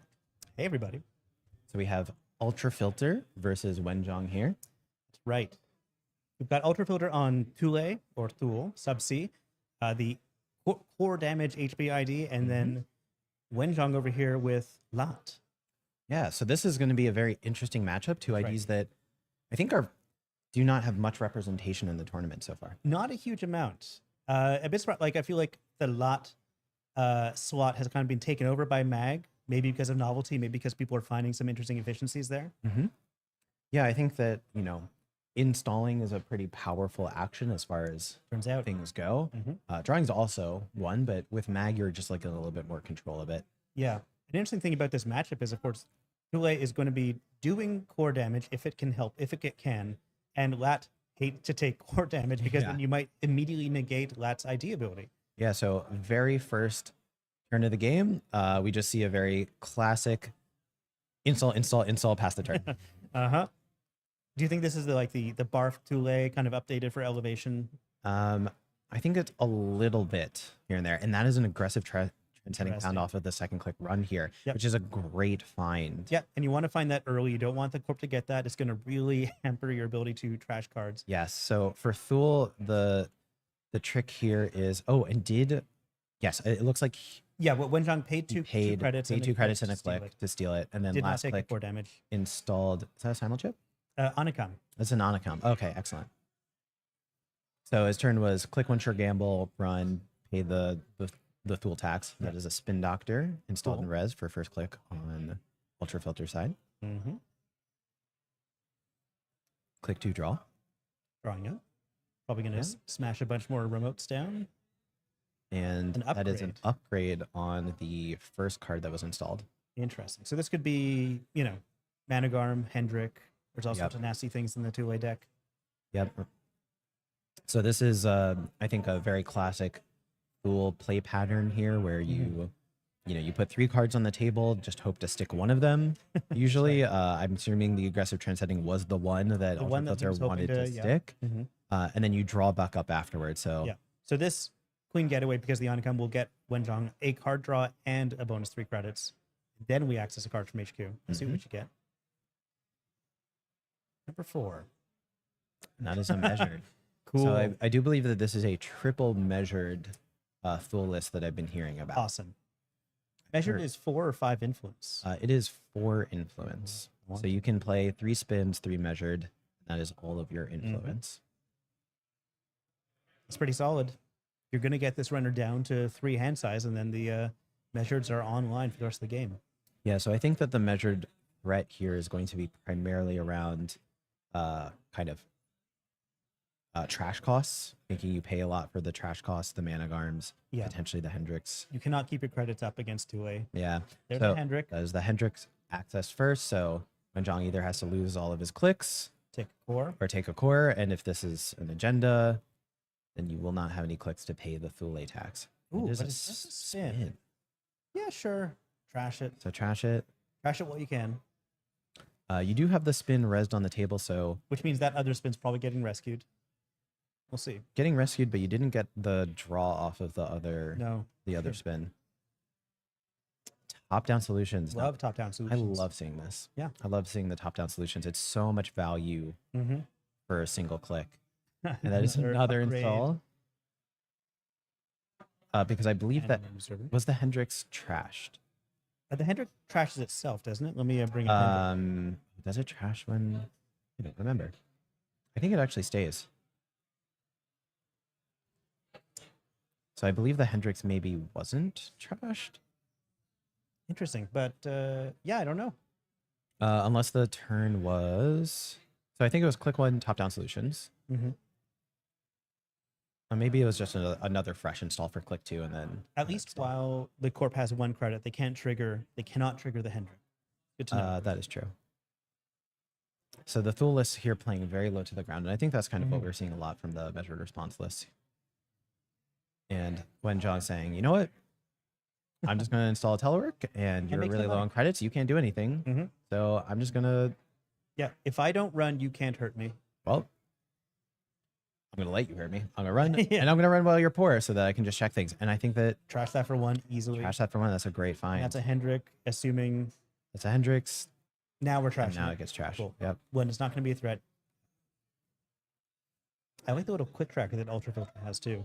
Yeah, that's really cool. Ultra Filter saying they've also got a leather playmat. It's really nice.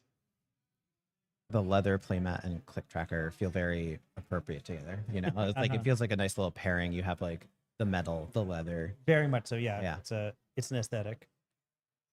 We are shuffling back in at Hendrick, and I didn't see, and I think another Spin Doctor.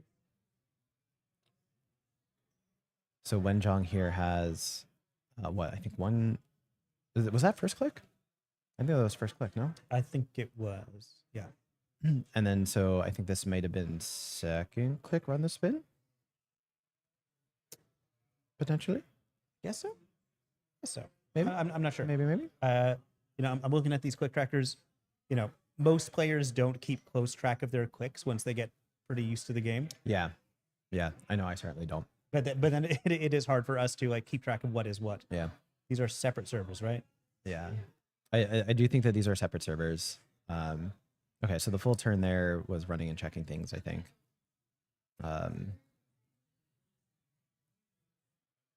Click one for Thule. Making some money. Hey, Gain credit. that makes sense. Yes. Back to Wenjong. Checking cards in hand, and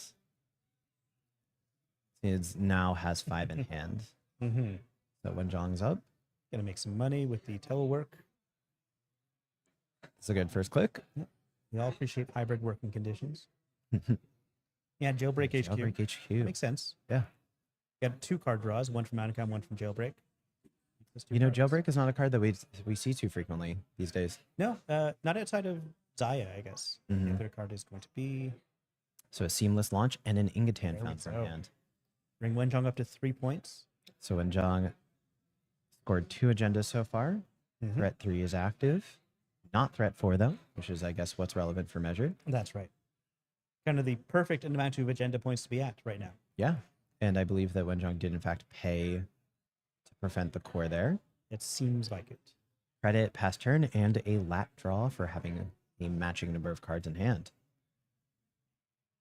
I do really like the jailbreak lat interaction there where you say, you know what, I'm going to draw up at the exact same time that I'm touching cards and removing a card from your hand Yeah, that's interesting. to get closer to that differential for lat. Yeah, That's really there's cool. there's some math to be done there. Of course, you don't know if you're actually going to steal a card Yeah. when you're running, but But he was probably hoping to trash, Yeah. trash something or something like all that. right, we So are slamming a couple more remote servers onto the board. I do think that was a draw, install turn. Right. Yes. Another telework. Maybe this is just a money turn. I can see a money turn. I think that Wenjong so far has been, kind of keeping the corp honest and checking things. I kind of expect him to continue to do that. And that is an Ingatan. And he is just steal with finding a all click these left. naked. That's 2 So more he's got to points. pay for it. He's thinking, do I take a core or do I save my money and maybe a click to gain money? Mm-hmm. No, he's okay. Yeah. Yeah, so I think that Hit the click in two. he's thinking about this from the measured response Yeah. The Angle. measured response is lat operation. draw. Auto campaign. That's fun. I like So auto auto campaign a lot. campaign. And did we see a measured response in hand already? I feel like we did. We did. I can't remember if Wenjong trashed it. Yeah. But, Wenjong is safe from a single measured at this point. You can just, Yeah, you Take can, the you can survive damage one, and the chance that without you a get to problem. double is unlikely. yep. And I'm not super familiar with this Thule list. Mhm. I'm curious to see what else is in it, but I don't think that there's a huge way to go from 4 credits to 10 credits and then do a double measured play. So Mhm. just an install credit turn. Yeah. I don't think we have the right number of counters on that auto campaign. I'm not sure if we. I think follow- that is total credits. So that is correct, Oh, okay. Yeah, that makes sense. right? Not usually the way that I track Right. Yeah, it, I but do it differently. Like Wenjong is doing it differently on the teleworks. yeah, Yeah, we're just gonna pick one clean getaway. clean getaway on the auto campaign. think that's a good getting trash. Card draw with Onicam as well. Yeah, solid. You definitely don't want to give the corp an extra 2 clicks in 2 Mhm. turns. Yeah. That can be used for all sorts of nasty shenanigans. And I will say that, we don't see much lat in the tournament, but Mhm. I really like this kind of like positioning from John's Yeah, like I like it runner too. selection. Anacam is, event shaper as we know it. Doesn't seem very much player at the moment, and No, it did have its heyday a little while ago. I'm looking forward to it coming back maybe. that looks like another lat draw from Wenjong. Cool. Great sequencing. Another auto campaign. Another auto campaign. I really like auto campaign in this Thule list because and we did manage to stick a There we go. humanoid Humanoid resource, resources. that's a Yeah. lot of value. And did Wenjong make a run last turn? I believe he Yep, he did. He off of crashed the the other getaway. yeah. Yeah. He does have 9 credits. He's got plenty of cards in hand. Yep. Can't be too But scared. does your measure does HR here go install measured response for value? No, it's a top-down solutions. I think measured response for value makes a lot of sense in this matchup because you want the runner to be low in credits. Yeah, but this is just going to be a top-down solutions to say, guess what? I'm going to install even more I cards. have even more problems for you to deal with. You have to check even more things, and I have this auto campaign ticking down at the same time. Yeah, that is a threat waiting to happen, but also so is everything that's face down. Yes. Any of those could be agendas. You know what I love about Ultra Filter's board setup here? Tell me. Just accepting I'm going to install so many cards and no ice. I'm going to start by putting my assets in the row further up. Started by putting them closer Yes. to the runner, like a helpful corporation says, "Hey, you're going to be reaching across the table. Let me Yes. save you a few inches." Don't you want to run across the table, touch cards, and take core damage? Looks like Wenjong is using one of these counters as like a memory token. So like, I yeah, like that. I know Yeah, what that is. Yeah. I like that a lot. So Popping a spin. click 1 run, seeing an auto, click 2 run the spin. And I think that, so Wenjong here, what do you think Wenjong is looking for? Is Wenjong looking for points? Is Wenjong just trying to keep Ultra Filter off to something? I'm sure that Ultra Filter is putting agendas on the table, and Wenjong is also probably thinking Yeah. that's the most likely place for agendas to be. But you got to feel pretty good when you're up 5-0. Yeah, you're feeling confident. There's the last spin doctor. We're drawing. We're just going to put out problems for Wenjong to deal with. So I think Wenjong may have been running that server, forcing the pop there. Bring back a top down and a Mr. Hendrick. And at this point, so if you end up running into a 1-pointer, which there are in the lists, you'll Yep, go to we've seen 6 them. points. True. I think that as Wenjong with, I think 1 click left here, you are probably thinking pretty carefully about like, am I actually going to check something last click or not? Yeah, I'm not sure. Because it might, like you said, it might not be the game, and then it's not worth it for just stealing the 1. Yeah. And this late in the game, also, it's not necessarily worth it for the corporation to score. And that's the game. There we game. That's the game. All There right. we game. So a quick game from Wenjong and Ultra GG Filter. Wenjong 7-0. But that was still a frightening play. Like you see that kind of too late. There's no Yes. ice. I'm doing my own thing. Yes. Just kind of idiosyncratic court play. It's scary. So I think that Wenjong,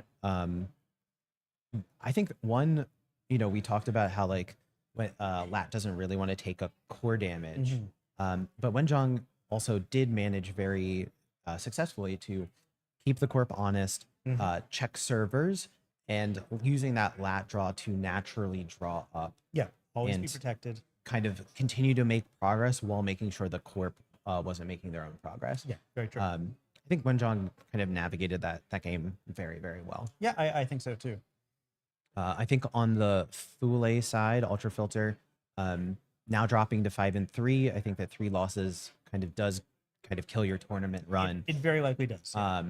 But I really like the Thule bring. fun, I like am a known Thule enjoyer. And Thule is like part of the ecosystem of a big tournament like this. Like, Yeah. there's going to be 1 or 2 around. You have to account for it. Yeah. It's going to like snap at some unwary runners and get some wins there. Yeah, I see D-Law in the chat saying, I hope Patrick and Safer have 25 minutes of material. I promise you that we can do it. I can talk airline food for 5 to 10. Okay. That's all I've got. I've been working 5 on to it. 10, that's all you're doing. It's all I've That's all got. you Yeah. can commit to? It's all I can commit. Obviously I can do improv. Like, does anyone in the audience have a profession? Safer, give me a location. Okay. You want a location? Montreal. I have no idea what to do with this. I Well, was hoping for something like Stone Ship Chart Room. do you do any stand up? Is that a thing that you do? No, I don't. Okay. Okay. Well, look, there's a first time for everything, and now is probably not the time for stand up. No. So- anyways, I'm funnier sitting down. So I think that the myself, but I think that it as Thule, as someone who's played a decent amount of Thule, I think the Ingatans are something that you don't want to find that much of. You don't want to find that many agendas that early. And No, it just so of course happened that not. Wenjong touched them Yeah. at the right time, and Yeah, the Ingatons things wouldn't have over. changed the game if the Tule could have scored them, but the aggressive trend setting definitely would have changed the game. yep, And the luminal transubstantiation, that would have completely turned the game around if the Tule could have scored that. yes, It's that would have gotten been so much value to that would that. have been huge. Yeah. And gotten out of Wenjong's win. I also think that, you know, there's that one turn where there was the humanoid resource that got trashed when the corp was on 1 credit, Yeah. right? And it was on the Hendrick. Yeah, that prevented. That was a really, really big thing because the next turn, Phil just went credit, and when John Had could to. kind of just set up and say, Basically "Man, lost a fine." turn from that action alone. Yeah. Exactly. Mhm. So yeah, Meanwhile, the lat was just gaining like at least 1 card draw for free every turn. Like it was Yep. it was having so much aggression and tempo. yeah, and Couldn't keep up. that's really why I liked Wenjong's play a lot during that game, because Wenjong very consistently found ways of creating the lat draw. You know, think of that jailbreak turn where, you know, I think he probably started at 2 cards in hand, right, to the corpse 5 in hand, jailbreaked, drew. You're okay, right. Went up to third. 4, stole a card, and then Exactly. we're even. Now the lat draw can happen. Love that. Exactly. Yeah. So congrats to Wenjong continuing their congrats. tournament life. They still have what we still have 2 more rounds. We got 2 more rounds after this. Yeah. This is round 8. We got 9 and 10 coming up, and then tomorrow the top 16. I'm excited to see if Wenjong can make it to the top 16. Yeah. I mean, that would be great. I think that Wenjong, casually known as the People's Champion. Exactly. Yeah. Not repping Isuak today, but we don't demand it of Wenjong at all times. Do we think that Wenjong loses the unofficial title of the People's Champion when not on Isoak? Yeah, 100%. Okay. It's just the way it is. Okay. You know, The we ignore Wenjong when Wenjong isn't playing Isuak, unfortunately. I mean, well, clearly we didn't ignore him. He was on stream. Also, he's technically not playing Isoak when playing Runner. So You're blowing my mind right now. Actually. I'm just saying, factually true. But so, okay, Mhm. here's my theory. You are narrative director of NSG. Yeah. You are ultimately responsible for titles within Netrunner. Does this also make you responsible for unofficial player titles? It can be. Okay. When people request a title of me, I will Yes. give them one. They may not like it. You know, it's like What is, asking some sort of a fairy lord for a favor. what is my unofficial title? Patrick J. Scholar, internet star, not celebrity. Okay, give me something to work with here. So your NSG dev lead, True. standard band team lead. Also true. That's something to work I with. mean, those are those things to work with, but those are your official titles. We want to go the opposite. Yeah, we want unofficial title. Okay. The unofficial title is You're not responsible for official titles. no. I actually Get outta here. specifically not. I was told I was no longer responsible for that after the incident. I had to like undo a lot of the org chart at NSG because I wrote some things that people didn't agree with. How about this? How about official or unofficial Okay. People's Champion streamer at the Montreal Continentals? I'm gonna need that written down one more time. The official, unofficial People's Champion streamer at the Netrunner Continentals. Montreal. Okay, let's see if I can say this back. The official, unofficial People's Champion streamer at Continentals. I think I got it. Yeah. So are you saying that I can only ever stream and cast while specifically when Jong is playing in Montreal? That is the times when you are at your best. I think this Okay. was the best stream that we've had together so far. I had to acknowledge that.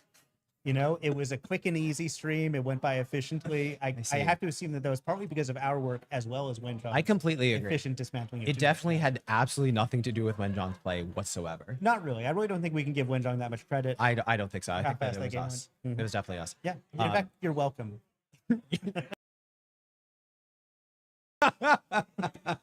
Producers got a sense of humor too, apparently.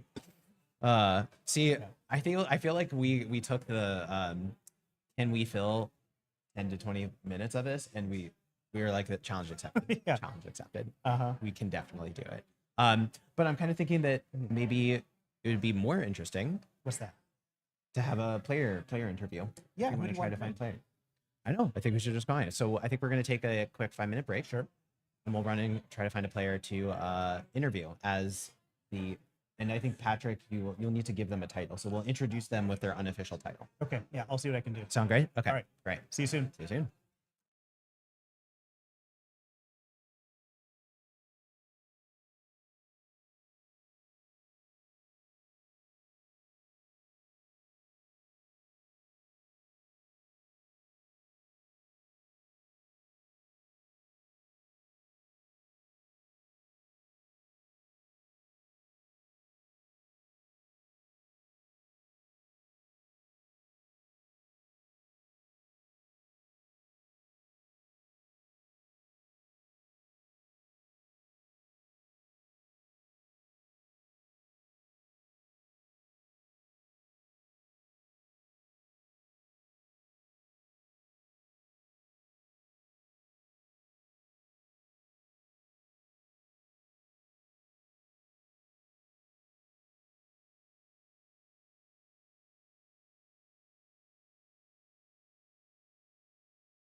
Hello, welcome back. We are here with the with Sokka, the unofficial design contributor.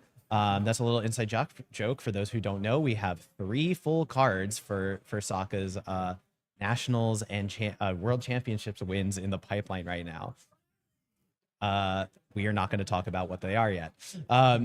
So, how's your tournament going so far? It's good. I mean, like, I think I posted a short this morning walking in that I think this is the in-person, like I've been the most unsure of myself this Oh, tournament, really? I think the meta is just not very good. Like I think the corp meta is like miserable. Okay. So like I'm playing a lot of corp games that like I'm kind of just doing this thing and we're gonna get this kill.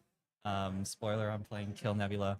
And like I don't know, like it doesn't feel very good, and but we're getting there. We're getting our wins. And then most of the time on the runner side, like kind of same deal. Like we have to deal with AUKOs and Nebulas, and as I said, like I came in very unsure of myself. So I'm happy that I'm here. I'm sitting at 7-1, so I get to ID 2 rounds into the cut. Yeah.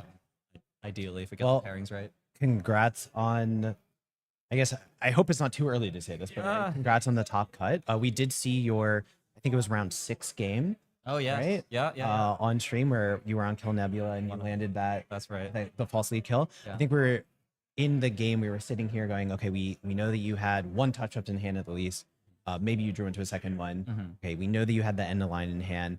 But when you hit the behold, we were like, could pop the false lead. Don't know if you have it or not. Yeah, I was talking with Radino afterwards and kind of just like talking through. Radino's a great guy. I don't think I've played great against player. him before in person, but like it's always good to see somebody who enjoys to chat and enjoys to just like get a good friendly banter going. Yes. So those are like the funnest games. The shout outs to him for that. And yeah, we were talking about it afterwards that like I think just like running the behold was a mistake because the behold had been on the board for a long time. Yeah. And funnily enough, there's no microphone at the table, but you would have Yes. heard us say that is a behold throughout the game. Like because I installed double behold. Yes, I saw that. I was like, one of those is a behold at least. Right. And what happened at the table was when I installed it, he was like, well, that could just be double behold. And I was like, all right, come find out. And then when he runs the first one, I say, well, here's the first one. Right? Because, like those are like, that's the fun stuff. Right? Yes. And then like later on, like we just reference it all the time. Yeah. That like, well, you could run this behold over here. Like when he's like thinking about where should I run. Yeah. But yeah, I think that game, like as I said, like especially the Nebula, it's just very draw dependent. Yeah. I feel that there's some decisions that you make in like every Netrunner deck, but like I don't like how like draw dependent that deck is. So you run into like a ton of situations where you if you have the cards, you got the kill. If you don't have the cards, you don't have the kill. So that was my experience playing Kill Nebula. You know, so after my conversation with the King on the King's Court podcast, I was like, I have to put my money where my mouth is and actually play Kill Nebula enough to understand the deck. Yeah. And you know, to back up my claim of I think this deck is bad. Yeah. Yeah. And so I was really surprised to see you on the list today. And to be honest, when you were on stream, I was like, I guess I get to learn how to play this deck now. But I was like, I'm surprised that it was what you chose to bring to this tournament, given my experience with it being very draw dependent. Well, that's right. And like generally, I try to play decks that like are very like there's a ton of agency. Yeah. And like I want to minimize the risk of just like drawing poorly and losing. Yeah, exactly. But it's just I'm not seeing that deck right now. I'm also, to be fair though, I'm not putting a lot of effort into finding that deck. And the reason is because like AUKO and Nebula are just like doing so well in the last couple Continentals, and they're by far the 2 decks that are way above most other corps. Although like the corp diversity is like decent today, actually. Yeah. Did you know that LEO is the 2nd most represented corp at the event? Yeah, which is, look, and it's scary. It is scary. Yeah, it's scary. It is scary. Did you get to play against? I in the did. last round? I played against Analyze Chris in round 6. No, we streamed round 6. Round 5. Round 5. Yes. Yeah. So I played against he's on Analyze LEO. Chris round 5 again on LEO, and I managed to win that game, but like it wasn't like I think I was telling people that like I think if you play that matchup 10 times, I probably win 3 or 4 and he wins 6 or 7. And I was just I think he made a misplay in the mid game, pushed an agenda when he shouldn't have. So I was talking to Analyze Chris right after that, and he was like, "Yeah, it was a rough game. I think He was doing really well. Yeah, Like, the board was fully set up. Like Bran costs a zillion to break. But it's just like I got a snipe out of HQ early. And that's the thing. Like I think That's like, how that deck loses, right? the thing is like when you're playing a glacier deck, and when you're playing a deck that like is really good at keeping you out, like Yeah. when you can make early runs, you should do it. Like oftentimes like against certain decks you don't want to just poke for singles, Right. but like against LEO you do want to do that if it's cheap or if it's free. But yeah, I think in that game he and I agree with him that like his remote looked totally safe. Yeah. And he actually like installed a upgrade on R&D the turn that he jammed the agenda. And I was able to, I just had like double bravado and I was able to get in there. Yeah, sometimes when you have it, you have it. So is Elio the kind of, I think Elio is like kind of the more slower paced, longer drawn out games, Yeah. giving you more agency and like more micro decisions to like kind of outplay your opponent, Yeah, right? yeah, yeah. Over the long game. Are you gonna give Elio like more of a shot at Oh this? yeah, for Yeah? sure. Like Elio's always been on my list of decks that I should look into, especially with the Luminal unban. Yeah. Yeah.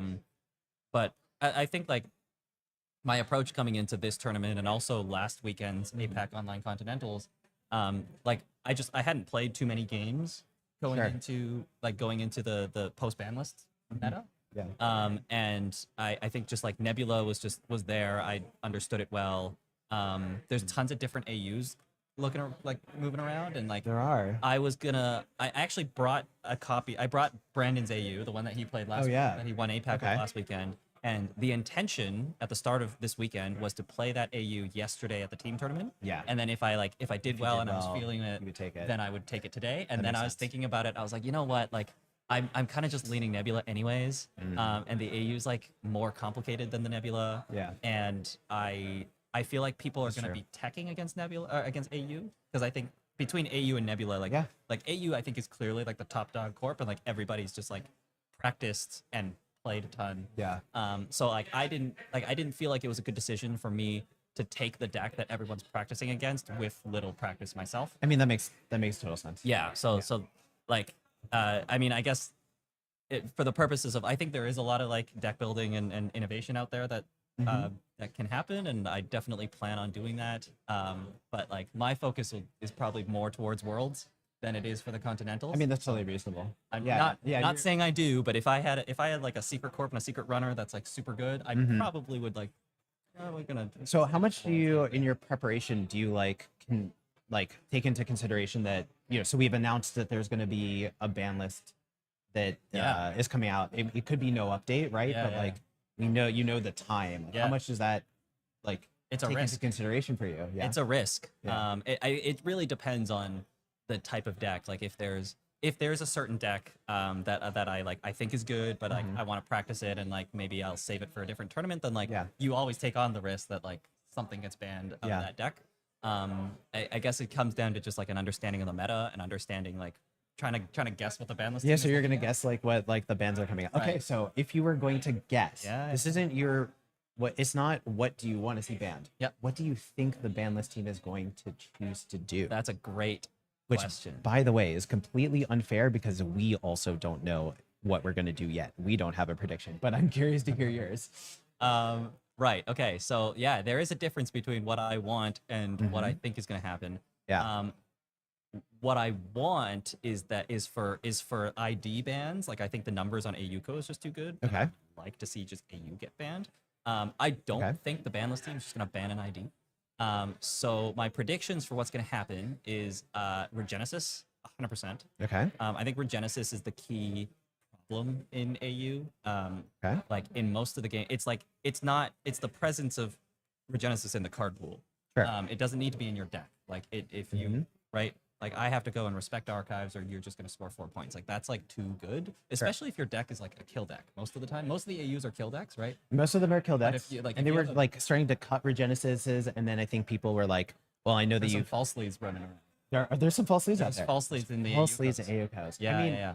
I think this is what happens when you start having like a heavier reliance on Oppo. And I think that this is one of the interesting meta trends I've been picking up on is that, we have some Oppos that are showing up in other kinds of lists now. Yes. So you have, Oh, they're you have Oppo, you have Oppo Neb, you have Oppo AUCO, right? And other people are starting to kind of like mess around with the influence, Yep, right? yeah. So I think that's like one of the trends that I think we're starting to see on the whole like kill packages is we're saying, okay, you have to prepare for measured, but then you also, when you interact, also have to prepare for this oppo as well, Yeah. right? So yeah, so I think Regenesis is just like when you're playing a kill deck, like it's too good to just suddenly have a score 4 points button. Yeah. Yeah. So and also like Regenesis has been around for a while. And like I think that's like the most like unfair card that's in there. Okay. You know, not aside from the ID itself. I think that I think one of touch ups or false lead gets Okay. banned. Okay. Like I think the Nebula will get hit somehow. Mm-hmm. Because again, like it's just like overrepresentation. Actually, that's not happening today. There's only 7 Nebulas here today. So yeah, that's one which of is the. surprising. So Nebula, I've always pegged Nebula as like it's like a semi-narrow kind of like strategy. So if it Yeah. ever was the top dog, Yeah. it becomes super easy to prey on. So it's almost natural, I think, for there to be almost like underrepresentation of the deck I can because see it's every single person is aware. Okay, this is a thing that I need to be aware of. Yeah. But if everyone is expecting Nebula, Yeah. then we're just gonna get rolled over. So Yeah. so the thing is, like in the very first Continentals was EMEA in person, I think.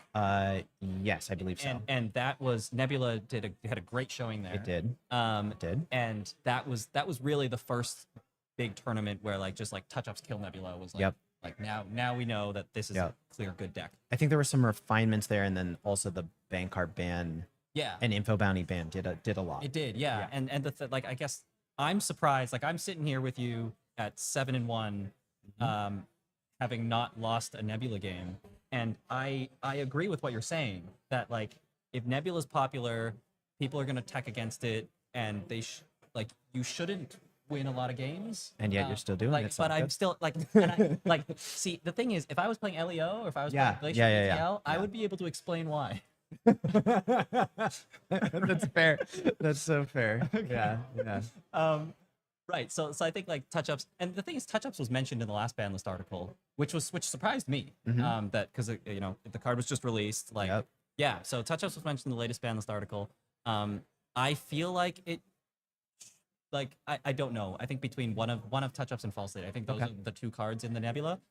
Although like the fact that we're seeing false lead today in AUCO means that like maybe you ban Regenesis and false lead, and then it kind of also hits the AU as well. If again, in no way, shape, or form is this reflective of what would happen, but imagine the world that we lived in where the ban list update after Elevation came out and we're seeing entirely runner focused metas, you know, is we banned 2 3-1s, the worst agenda stat line of all time. You said we banned 2 3-1s. Yeah, sorry. yes. Imagine yes. banning like Regenesis and false 3-1s lead, as like the thing where it's like, wow, these 3-1s are They're two like yeah. I mean, they're 2 of the best 3-1s ever they're very impactful. printed. Yes. Yeah, they're very very impactful. They are. But I mean, yeah, like you said, runner focused meta, and this is the thing. Like I talk with Brandon like the king all the time, and Brandon's like, nah, like we gotta keep this card. I'm sure you talked to Brandon a decent amount. just I playtesting. enjoy every single time that I get to. He hasn't been doing playtesting as much. Oh right. As much. I think probably He more did before, prep yeah. on like for events and stuff. Looking forward to your King's Court episode, by the way, whenever that happens. Come on, it's gotta happen. Yeah, I was saying that like so Brandon, I was saying like the difference, like Brandon and I like have different takes on what Yeah. should be banned, what's in Yeah. the card pool, what should come back, kind of thing. And It's hard to have the same takes as the Brandon. key they're that. the key of the difference I think with me and Brandon is that he enjoys winning corp games and I enjoy winning runner games. So he wants like corpse to be Interesting. like super scary, and Uh-huh. I want corpse to be like if you play like if you make good plays and you're playing like a good runner deck, you Sure. can figure it out. I see what you're saying. And I see what you're saying. yeah, like I think my like kind of like design. I mean, like I don't do any design, but like I think I mean, your unofficial title Right. is in fact design contributor. So like I think the key to like my especially false lead, I think like Regenesis is just like a power level thing, I think. Mhm. But just as again, like every time there's a face down card in Archives and a card on the board, you gotta respect that. But like false lead just as an ability is like something that requires you to tech for. And I think just in general, like if there's a card that requires me to like To tech for it. so like Sure. if I like straight lose a game in the deck building phase, then like then I probably don't like what that deck is doing. That's Like reasonable. if I'm That's a playing reasonable like a like unless I'm playing like some kind of runner that's like a very niche like a very specific runner. So Okay, like if I I'm think playing I like, understand if it. I'm playing like Yeah. Essa, Yeah. for example. But if I'm playing Reg Oshiko or like Reg Sable, like I shouldn't need to like put like very specific tech cards into my deck because of like something. I think that actually that's a very good design philosophy to have unofficial design contributor Saka. I think that most players are not interested in like losing at the deck building phase, Exactly, right? Like yeah. I think players, one of the reasons why I think we play Netrunner is because we like the agency Exactly. that is in the game. Yeah. And it's fine if it's like if it changes, if it's Yeah. like 60-40, 70-30. Yes. Yes. But like once you get close to that like 75-80% range, like I now Right, I think, exactly. like, no free lunch is like something we see everywhere. Yep. And Yep. that is very much because of false. It is, and I think that ironically, no free lunch actually kind of does the same thing that we're talking about, where when you sit across from the table on the kill lists and you see them install no free lunch, and you just go, "Huh, I guess my game is now 90% harder." See the It depends on the matchup, and that's not necessarily true for Kill Nebula, but Yeah. I'm thinking more like one the, tag is good enough. the barf thul lists from Yeah. from the old meta, Oh, yeah, and yeah, like it's like my entire game plan is sticking a single tag Yeah. when you don't have clicks left. Yeah. But that's the dynamics that Yeah, get it created. So, so we do have, let's see, I think 3 minutes left in the round. I feel like we could, in fact, just talk forever. But I want By the way, it's so great to meet you in It's person. great to meet you in and chat person. with you. Like, I- we've messaged we've messaged a ton talking about like design and like champ cards. and- because of the unofficial design core contributor. I've never contributor I don't think role. I've- yeah, this is Yeah, great. yeah.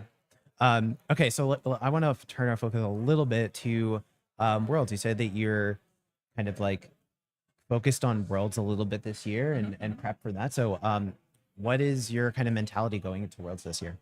I mean, like mentality going into every tournament is just kind of like you prepare, you do the best you can. You try to like usually I try to build a deck that is different, especially corp side. Like I think you gain a lot of advantage by playing a deck that's not out there already. Yeah. So like they clip that, and if I'm playing Nebula in Edinburgh, That's one of the things that I was surprised when you were like, Kill Nebula. I looked through your deck list to check the alts, and I was like, it's the same list I played last weekend. I know this list. It's Yeah, the same list I Yeah, played yeah, last yeah. weekend. And I think like if this was Worlds, like it's highly unlikely I'll play like a deck that's like out there, that because I think there's like especially Corp side, as I said, like Corp is all the hidden information. So it's like, Yes, exactly. so it's really exactly. beneficial to build a deck. Yes. So I'm definitely gonna look to do that. But as I said, like you prepare, you do the best you can. But like ultimately, like once you get there and you sit down, you play the game, like not everything's in your control anymore. Yep. So you gotta get the right matchups. You gotta get the right luck here and there. But it's just kind of like getting yourself in the conversation and then Yeah. make it into the cut and see what happens. So that's kind of what's happening today. Yes. Yeah, and it's good. Like I think timing wise, we have North American Continentals on like the second weekend of September, second weekend of September. Yep. And then there's like a month for preparation, and like Yeah. hopefully, I don't remember what the ban list article said, but like, September 17th is when the article is coming out. okay, yeah, Which means that it would be active officially in tournaments, but obviously Yeah. the information is known. And The you can point start is- testing internally exactly. and all this other stuff. yeah. So the point is the information. Once you Yeah. get that out there, then it's Yeah. like I have like a solid 3 weeks. I think we to kinda planned. figure it out. I think we planned for there to be at least 6 weeks, basically, between the article being out and people being able to know. No, I think it's a minimum of 4 I weeks think for it's 4. Worlds. I think it's But I think that we even consider 4 to be slightly on the lower Yeah. side. Which- What is the date of? Well, now Worlds is October 7, 18, and 19. Okay, 17, so 18. it is 4 weeks. This is 4 weeks. I Yeah. mean, we have a very tight turnaround time. I think Yeah. the 6 weeks that I'm remembering is from. There's going to be exactly 6 weeks between the last ban list and the new one that's Yeah. kind of coming out, which means that we had we have less than 6 weeks to test and make the ban list Yeah. as the continental meta I mean, developing like stuff. I think like the fact that Continental season is 6 weeks is like that's Yeah. that's long too, and like Yeah, that's you true. probably have to like deal with like a lot of data and like I especially mean, it's new data. Like, right? We see false. We're seeing maybe some false leads in Alco, Alco, seeing yeah. how that develops. We're seeing innovations on Tuno's Obelisk as well. And I was actually before you pulled me in to do this, I was looking at I think Radino is playing I don't know if I should spoil this, but Radino's playing Ob, and Okay. I was looking at that and I was like, oh, like I'm happy that I think I'm in ID town as long as I get the right matchups, because there are some scary decks out there. Yeah, there's some And, scary decks out there for like, sure. I'm like, I'm like actually quite lost right now in terms of like Corp and Runner. Like I'm playing this like Reg Sable is what I've been playing the last like couple months now in tournaments. And like again, like Runner is less important than Corpse for this point of playing a different deck, but like ideally, like I probably don't want to just like keep playing Reg Sable because that's probably going to be out there. Yeah, Reg Sable is going to be out there. I mean, I think I feel like Anarch. I've been playing a lot of Anarch on Jinteki recently. Yeah. on JNet, and Lots of different Anarchs out there. and lots of different Anarchs, and I think there's room to explore. But If so you know me though, like the virus Anarchs is not my thing, because I actually didn't. I mean, I know you as like Hoshiko, going back to Hoshiko. yeah, but not necessarily the virus ones as much. the virus ones can get locked out, and I'm like, I don't know if I'm comfortable. The number of times in which I, as Seb, in the last week, have had an Audrey installed, had transfers in hand, draw to find crew, just say, I need to do it now, and there's a fly swatter on HQ. I will say that I live it every time, every single time. Yeah. That's. I mean, that's the thing. Like, if you play regular breakers and money, the corp can't just take your money away. But Yeah. If you're relying on virus counters, they can just take. They your virus can. counters. So it's been great talking. Yeah. We will look forward to seeing you tomorrow. Yep. As well in the top cut. Good luck with Thank you. everything. It was lovely talking, and I think that we're going to go to a quick break before we head on to the next round. Okay.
conditions.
We're back. We're back.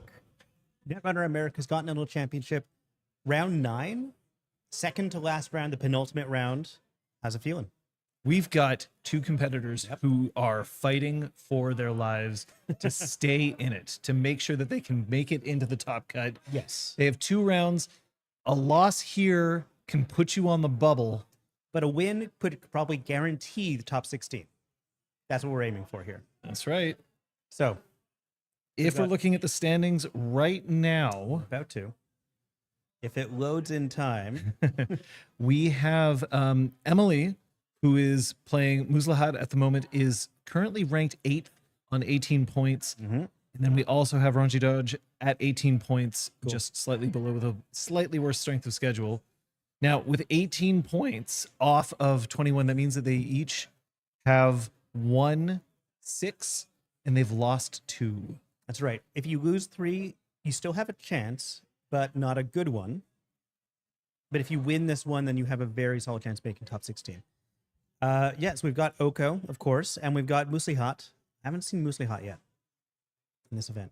We've got Whiteblade in the background, Whiteblade having ID'd, because Whiteblade is winning every game. All right, let's see how this goes. I love Emily's card holder. Very nice. All right, looks like Mulligan.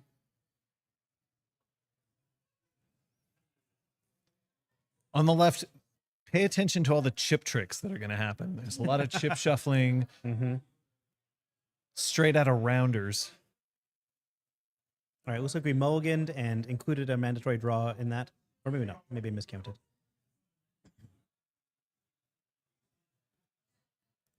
All right, Ranji Doge. We've got at least one agenda in hand.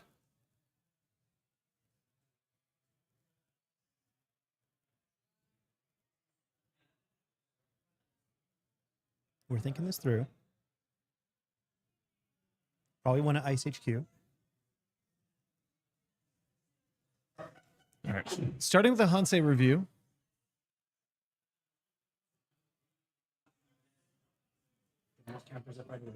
Not icing HQ. We know that Mr. Hunt's going to have a transfer on the way. We looked, but it didn't look like it was something we could add to hand, unfortunately. So we're going to have to spend a whole click drawing a card. 2 installs in a Hansei. Love starting with the Debbie. Debbie's a signature card of yours, I know. I mean, in the Muslihat deck anyway. Yeah. But I actually think he's a fantastic pick against horizontal decks as well. He's kind of the modern Miss Bones. Matrushka, love it. The nesting dolls begin. And that is a transfer of wealth. All right. Go steal your credits. You deserve it.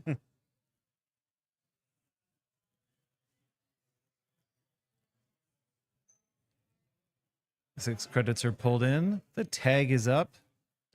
One click left. Well, there's an access. Oh, there is an access, of course. That's a sting. sting. All right, we're getting started early. That is a Montreal Continentals Scott Uminga alt art sting, maybe one of the most gorgeous alt arts I've ever seen. That's 1 point for Emily, but will take a net damage, bringing Emily to 0 cards in grip and a tag. She's almost 1 click left, right? 1 click left. So here's the choice. She hasn't drawn, so there's still a dud card on top, unless I'm mistaken. What's it going to be? Now, this Oko likely you've is gotta running clear at it. least an end of the line. You got to clear the tag. Emily's thinking about it. We drew a card. We Drew a past card. The dud. Holding on to that We have a Bladderwort. cohort. and a cohort. Safe zone for the Bladderwort, however. Danger zone for Emily's hand.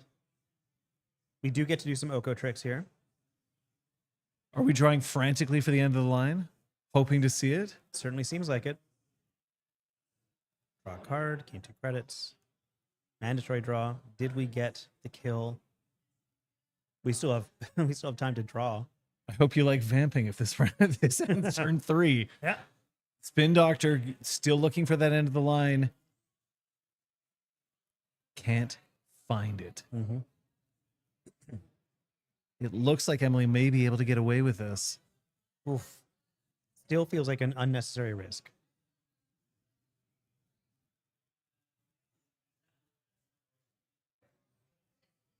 That pile of the credits over there is the bank, not the actual sum total of Ranji Doge's credits. Interesting tactic to also keep track of the tags on your side of the board as Corp. Yep, I think that's quite useful. Remind yourself that you've got options. Debbie, I mean, you could pop Debbie right here. I don't think that's worth it, but okay, well, we're icing up the cohort. We're icing up HQ.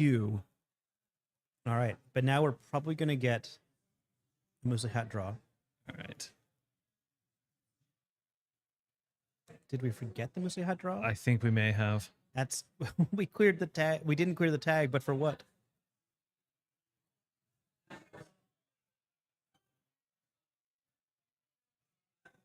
Remember that it's round 9. It's late in the day.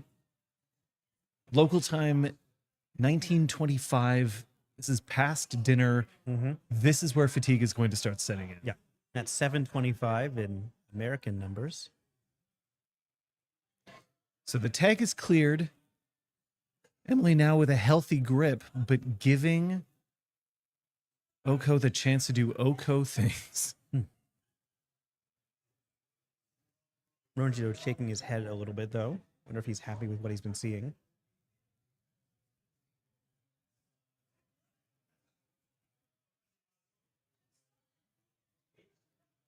Now, with the Spin Doctor on the table, this is an opportunity to clear what is likely an agenda in hand that we don't want to see. Yeah, we could easily have been trashing any of those agendas in hand. Yep. Running archives could force a shuffle. There's another Hansei. say, yeah. Come on, this isn't restoring humanity. Who needs face down cards in archives? All right, a new server, fully operational, starting to becoming an interesting option here. Certainly could be, but I'm expecting I'm not Genesis, expecting that. Yeah. Arjana, interesting. I guess it is free. Did we get the Musa Hat draw, though? I don't know if I I'm missed seeing it. it. I missed Here it. comes a clean getaway. Where are we running? I feel like the Bladderwort is the one to go. I mean, like, yeah, you take that up. Maybe you want to run Bladderwort with just the Debbie credits, though. We're doing archives, looks like. It's a clean getaway, so that's not where we're at the moment. We're looking to pop the Spin Doctor. It happens. Yep. Are we going to feed another Sting? Yes, we are. All right. If my Sting math is correct, it's just another It's one net. damage. It's one net, but Emily is on 2 points. However, that means that if Oko can get that third Sting scored, especially with a FUD on the board, It's going to be devastating. Mutual favor lost. Mutual favor is That's fine. That's kind of like hit points in this scenario. Yeah, honestly. that's okay. You do want to see your Sentry Breaker sooner rather than later, but Yeah. we're fine with this. The Bladderwort not as much of a threat at this point with Ronji Doge being on 16 credits. No. I guess that's some silver lining here. Yeah. Remember that Emily is now currently sitting on, looks like, there we go, Thank you. 8 credits. Yeah, Marjana is just for the Samaxamun.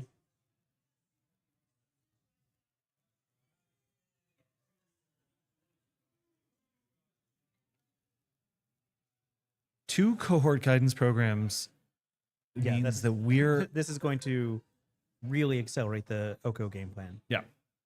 2 counters per turn, and then once you have an agenda out there, if it's allowed. see what we've got going on.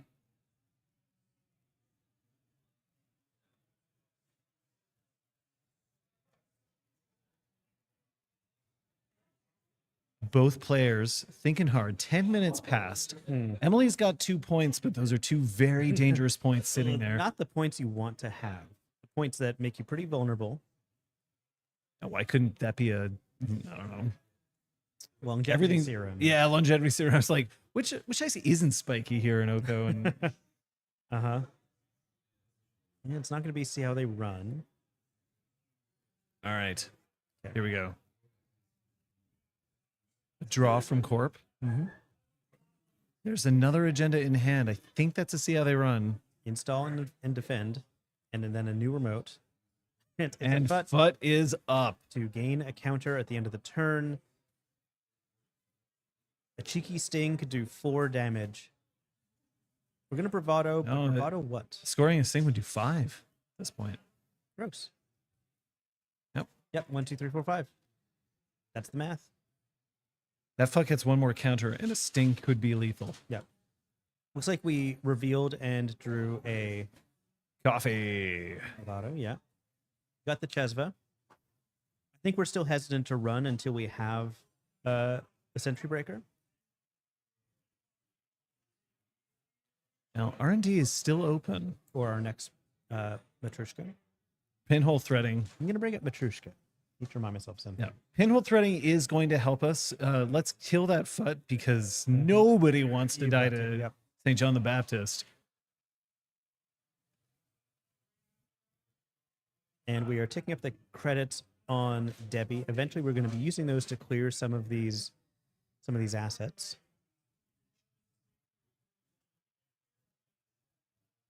See how this goes. Yeah. That's a remote sitting in front of that Bladderwort, if I remember correctly. Yep. Interesting that we're not icing that one up. Spin Doctor? Could be. Yeah, Spin Doctor, something we don't mind being out there, something that's ephemeral. Or it could be a very brave agenda. Jonas calling for a moon pool.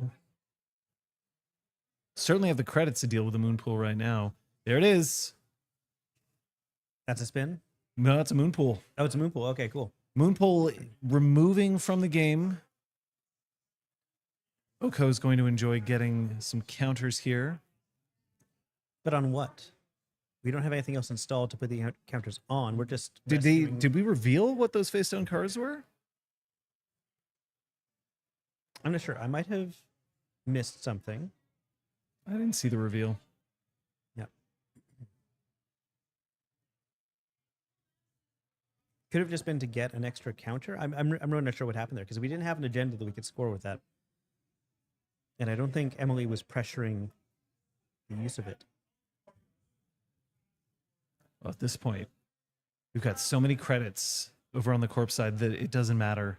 Use the moon pool. Yeah, but I suppose like you're shuffling agendas back into R&D, and now you want to be drawing agendas because you have an opportunity to score something. Yeah.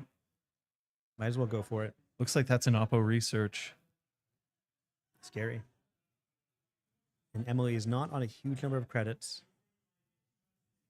Oh, decent board state, Mm-hmm. but we're looking for another doll. I wouldn't see the board. Like we need another Matrushka for that to be relevant. Fuji just drawn into hand. Mm-hmm. I think that's still a see how they run. So HQ currently with the game, if Emily just snipes them both, get that Docklands pass down and go for it. Yep. Send it. Although if I know Muesli Hot decks, there's probably not a Docklands pass, or as we call them, duds, in the deck. That's a couple of agendas in there. Yeah. We're thinking about this. But will Emily go for it?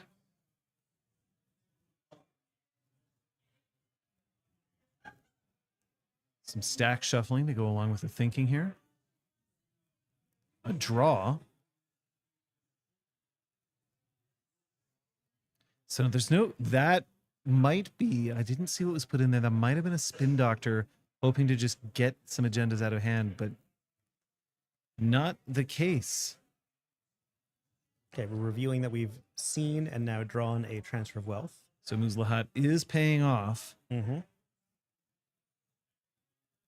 Do you like the Matrushka Muesli Hot? Put that little counter on showing how many times Muzlahat blew it. All right, clean getaway. Looking in archives. Yeah, trying to flush archives. I mean, at this point, you're hoping to find that third sting. Sure, but whenever you flush, There it is, and a see how they Wow. run.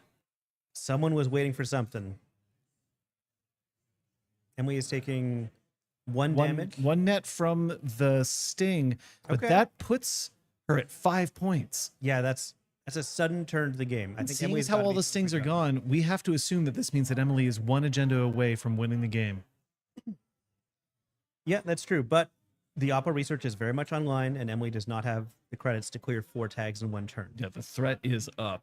Debbie should be on 4 credits now, for what it's worth. I mean, at this point, Emily may just be gambling, trying to send it for Yeah. the win.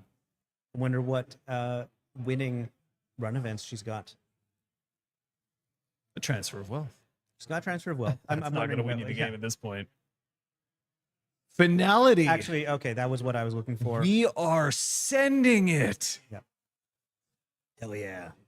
It's time to touch some agendas. All right, let's do this. We're going to take a core damage. Ronji Doge doesn't hate seeing that.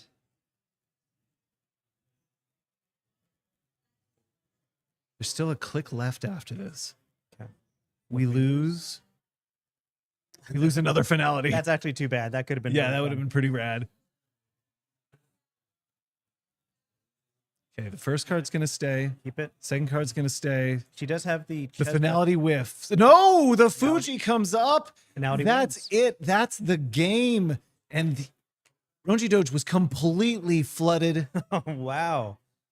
Well done Ronji was for trying to- Emily. Trying to get rid of agendas. The agendas just kept coming. Good for Emily, though. Fearlessness. Yeah, absolutely fearless, but also making the right runs at the right time. Love a finality in Muesli Hot. That was great. Emily goes up to 7-2 going into the final round. Yeah, That's ID territory. she's feeling pretty safe. I think you can ID at this point. I don't know ID math very well, so I'm not going to say anything with certainty. Of course, that was a size and time in front of HQ. Like, Yeah. there was a reason you weren't running the face down ice. That's Netrunner sometimes, though. You just you get flooded and you're Yep. Yeah, it happens. It's going to happen one of your games at a long event like this. And sometimes it happens in this round, sometimes it happens early. yeah. Well played. Muzlahat manages to get her brand marketing Mhm. all the way through, taking down Jintegi. Yeah. That was the second 7-0 I've seen so far while casting today in the runner's favor. It's been a fun tournament. This is our second to last round. I'm looking forward to the last one. Absolutely. Patrick, while I've got you here, Boy, okay. you want to talk some about the narrative direction that we're going for in NSG? I've already mentioned this. I've already said this out loud. The current mortality rate of Canadian characters is way too high. I'm going to be bringing it down. I'm going to be retconning old characters, so they're Canadian now. I'm going to be adding new Canadian characters. We've got a character coming up who, in my mind, I consider them Canadian, but I haven't really brought that up with the rest of the team. If Milanomi or Spencer are watching, we can talk about this later. It's one of those things you really got to get them on a good day. Yeah, exactly. Hey, guys. I don't know why I'm so scared of my narrative designers. Elevation was a different step Yep. for the narrative design for Null Signal Games' version of Netrunner. You were creating a universe in which that was stated that we wanted the players to be able to tell their own stories. Yeah, we want to introduce a whole bunch of characters, a whole bunch of ongoing stories. We don't plan on giving you canonical endings to those stories in the next set. Like, we are just going to kind of be exploring other places a little bit more. We don't know what's going to happen with Meg and the elevator or Bangun or anything like that just yet. Are you pleased with the reception from for the narrative? Yeah, I think Elevation got a huge reception from the Netrunner playing audience as far as the narrative and the visuals are concerned. Like, it felt like a level up, and people responded to it like it was a huge level up for us. I think being able to use a cultural consultant, I think like that authenticity is kind of felt, and a lot of people from that part of the world were really happy to see the work we put into it. At the same time, some of the changes we made to like putting text on the backs of IDs was a huge win. Like, I feel so great about that. So many people were telling me like that was such a tremendous change. Like, I want you to have the whole story in the pile of cards on the table. You don't have to go to the website to find out who a character is. You go to the website to find extra stuff. Right. But yeah, because before you could just look at a character and you're not sure quite what they are. You have like one quote at the bottom. It's not giving you enough. Big fan of the pronouns making their way onto the cards for runners. Yep. I love that we were able to do that, and we were also immediately able to use that to tell an interesting story, introduce new interesting character like Ryu, a character who, yeah, they just change their pronoun every time a pronoun is used for Rio. We use a new pronoun, at least as far as the creative text, the narrative text goes. And I think that's really fun. That really says something about Rio, and we got a good reception to that. Even on Reddit, people were like, "That's actually kind of cool. This is working for me." Like, On Reddit, if we win over Reddit, I don't know if I consider that a win, but I'm glad it happened. Are you planning now? Obviously, you can't reveal everything here. Okay. But for future sets, are you still planning on going with the idea of looking at specific regions in the universe, or is there going to be a set perhaps that might be more worldwide or universe or system wide? I literally cannot say a thing. You asked such a good question. End of story. That's great. Yeah, there we That's go. fine. I'm fine with that. Mhm.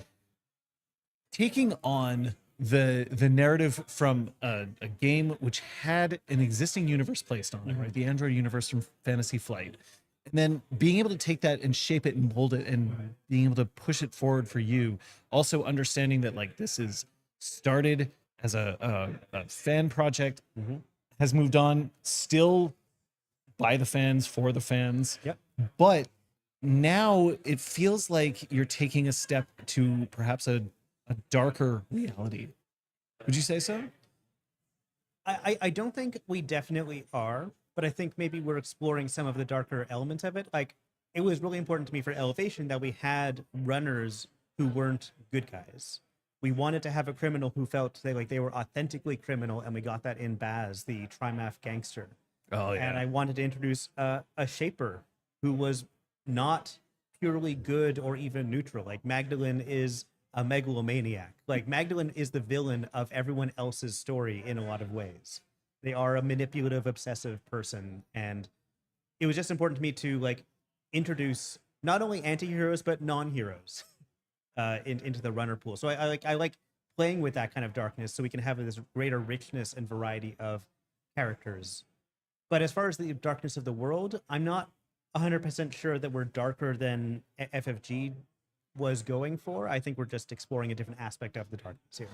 When you mention runners who are not even necessarily anti-heroes but non-heroes, what about corps?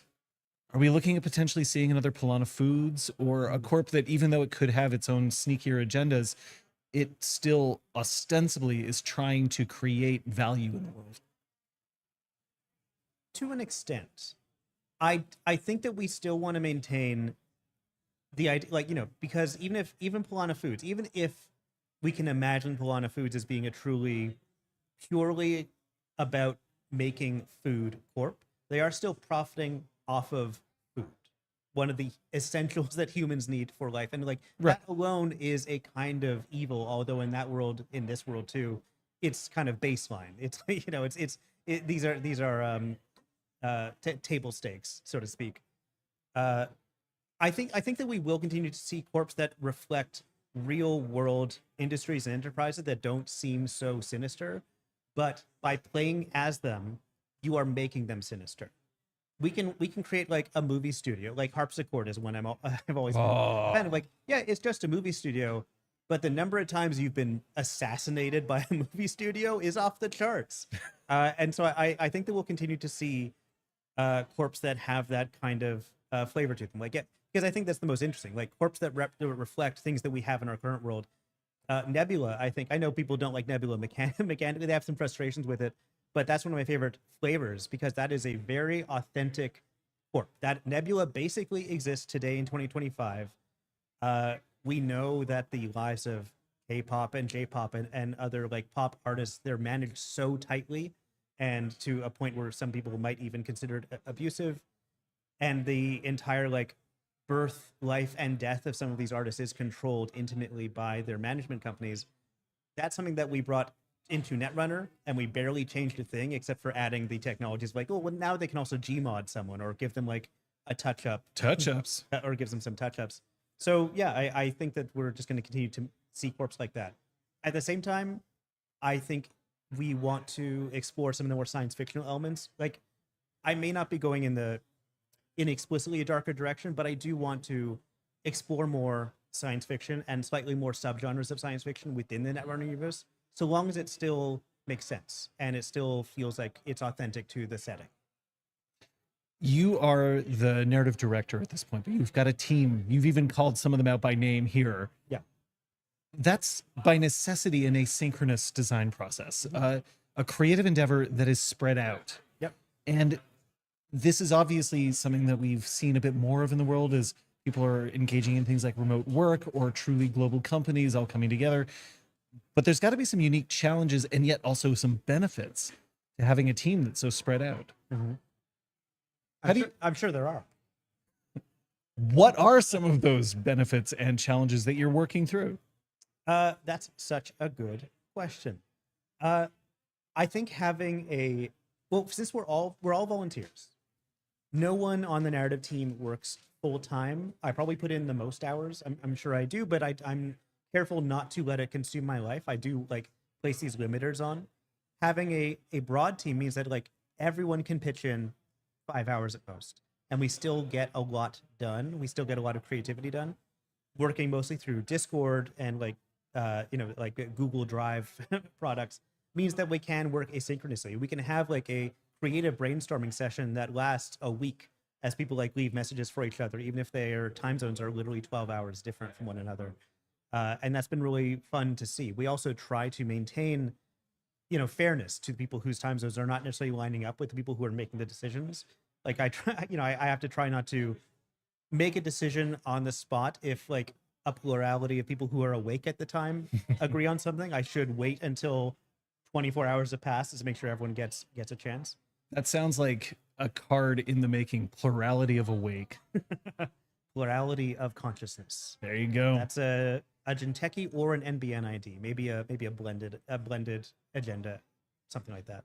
Blended agendas. Have you just spoiled a future mechanic? I don't know if I have. I can just say things. Yeah. Wayland's getting a meat damage card. Who knows? Oh no. We would have never guessed. I know. I think I just gave something away. Pretty sure Wayland's getting it. No, I shouldn't say that. Well, Patrick, you have been streaming today, but it's also really great to get to take a look at the narrative design side of the game. Obviously, a critical importance. One last question that I have for you is that when you're working together with the art team, the art direction, in order to bring something new to these cards, is there something in the art that you really want to see that we haven't seen yet? That's such a good question. There's things that we don't see, we don't explore. I'm the kind of person, I do want to see more like sex and romance on cards in the ways that we can explore it in this card game. What we're trying to appeal to a wide variety of sensibilities. You mean not Chaos Theory clutching dinosaurs and crying while her dads are yelling in the background? Obviously, we need at least one of those in every set, and I've been trying to get more of that in. But no, I mean, like, show like there is this sexy side to noir, and Netrunner. We do sometimes forget that Netrunner takes place in kind of a semi-noir universe, and so I want to see seduction and things like that on Wild side. cars. Yeah, what wild Charm side? offensive? I mean, charm offensive is that kind of thing, like someone flirting, using their sex appeal to get their way. Like there are some things about that I find pretty interesting, and of course, because it's Netrunner, we can do that. We don't have to stick to the traditional or normative kinds of sex appeal. There are all kinds of ways of seducing someone, and maybe we can show a variety of those in the future. I think love that'd it. Be pretty interesting. I'm actually somebody who really enjoys being able to take things like passion, love, sex, and seeing how we can put spins on it that aren't always awful, Very true. right? I think that a big reason why you're getting a lot of people who are pushing back on seeing things like nudity and sex on television or in film is because usually as soon as you see it, something bad's about to happen, right? That's so there's something kind of fascinating about embracing that in a world like the one that we have here in Netrunner. Yeah. If you see a happy couple, then you know that we're about to do something terrible to them. It's just the way storytelling has gone through time immemorial.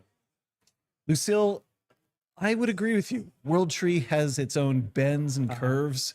We'll see what we can do, but at the same time, it is the last round coming up round here 10. at the Netrunner Americas Continental Championships That's right. in Montreal, Quebec, Canada. Now, if you'll excuse me, I'm going to go eat some Lebanese fast food and refuel before watching the last round. Stay tuned. It's going to be an exciting one. Bye, everybody.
Welcome back. We're here, the last round, the ultimate round of the opening of the Netrunner Americas Continental Championships here in Montreal, Quebec, Canada. This is the last round that the players have in order to try to battle their way into the top 16 and day 2. We're just waiting to get the round started. We're getting some admin out of the way, but we're going to have one match with players who are still struggling to try to make it into that top cut. We're already seeing some intentional draws happening at the top of the leaderboards. People who have figured that they've got the points that they need in order to make it to the second day. I'm joined here by Eric. Sorry? On static. Just doing a little deck check there. Absolutely. We're all checked out now. Everything's better. Awesome. Round 10. Round 10. Oh, here I am. It's the end of a long day. It's 8:15 in the evening. We started at 8:30. Well, we were supposed to start at no, registration started at Registration 8:30. started then. We were My supposed bad. to start at 10. We've been down here for a while though. Yeah. Down in the lobby. It looks like a classic Crim versus Egg matchup. I think the Nope, names it's are not. in the process of being updated. We are updating it here. Yeah, I believe this is Noah on the right, and CTZ on the left. CTZ is San Franciscan. Yep. And I guess I was just talking to the players just now, and Noah said that he used to live in San Francisco. Now Okay. lives in Canada. I don't know if it was Toronto. Yeah, the Torsog City Grid, right? Yep. Excuse me. So they like remembered each other from back in the day when he started playing, which was really fun. Nice. Yeah. CTZ obviously is a deck builder extraordinaire. You'll see his name splattered across Netrunner DB. Also, a man of high and intense energy. High intense energy. I played against CTZ yesterday during the Crown of Servers event, and we had some tight games, and it was a lot of fun. We were both on 6 points, and everybody's like, "Just touch one more," and it was pretty good. So indeed, we are Muzlahat versus Oko. Yep. Had a quick peek through the decks. Punch the table. I won't That is a spoil anything just yet. classic Netrunner playmat on the right, and of course, the Buick Prius. The Buick Prius. I took some video and photos of that playmat because I thought it was pretty funny, but I didn't actually like process a Buick Prius. 2 pinhole threadings in Muzlahat's hand. And starting off with a mindscaping. Get those credits, get those cards. So does this say flood to you, or just like I want some money and I have a thing? Well, we see 2 agendas at least in CTZ's hand. And you do get to protect R&D in the process. Still can't quite say CTZ. I'm so used to saying Zed? CTZ. Yeah, Yeah. go for it. You put that spin on there. CTZ, though, that's the name he's chosen. We're going to give it to him. Diluvian, obviously, not an antediluvian, just a diluvian. Or maybe better as a result. All right, so we've also got an iced remote. Mindscaping, install. Out of Oko. We didn't see a res, so less likely to be a FUT than likely. What do we think that is? I'm wondering whether that's a spin doctor. You think a spin? I'm wondering. I wouldn't be surprised. if- We're finality. Holy. Sending it right at. Holy. Oh, no, maybe not. Maybe not. Deciding maybe I'm getting too excited. Well, we'll see. I think maybe this could be a cohort behind the ice. I'm tricky that way. If I was flooded You'd at be the playing beginning, games. Oh, flood. but he didn't discard anything into archives, so perhaps I'm Yeah. wrong. No, okay, twinning getting set down. Maybe this is a key piece for Diluvian. and mean, like is it- afraid of losing a random. Yeah, net I would damage. have to assume because right now there's no way to charge the twinning. Right. In finality, And going then to the zero, finality. just like bomb, just firing Just- bomb, It's the last match of the day. We're going for it. taking a core damage against Alco is also quite brave. I mean, What's top cut for this is 16.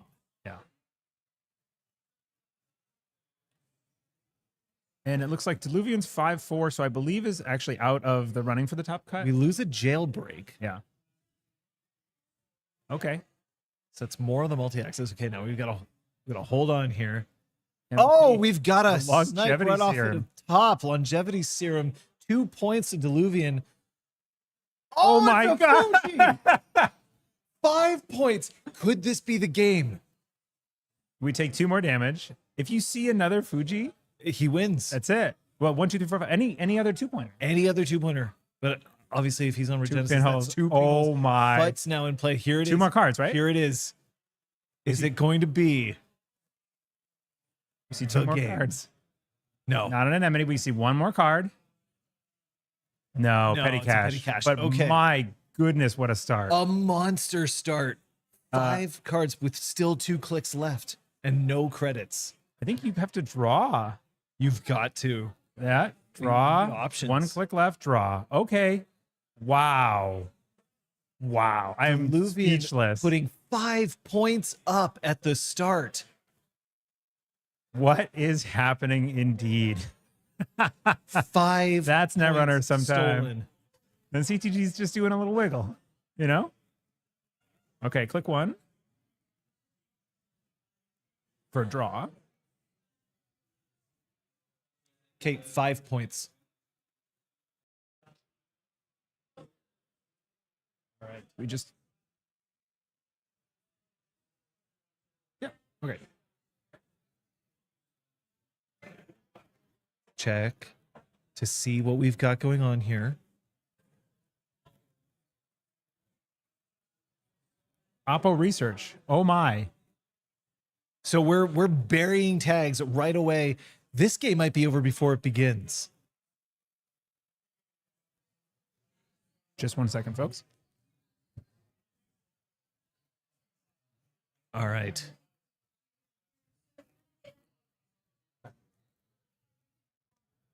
Diluvian sitting on 2 tags now.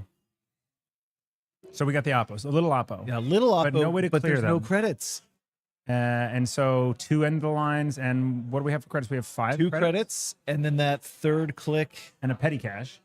Yeah, So petty cash does not quite get you there. no. Well, click for a credit and So we've managed to clear it. There's 4 cards in the grip. one. But there's still one a tag left. Was it credit? Yeah, credit, Clear. clear tag, and I think draw a Draw card. card. Yeah.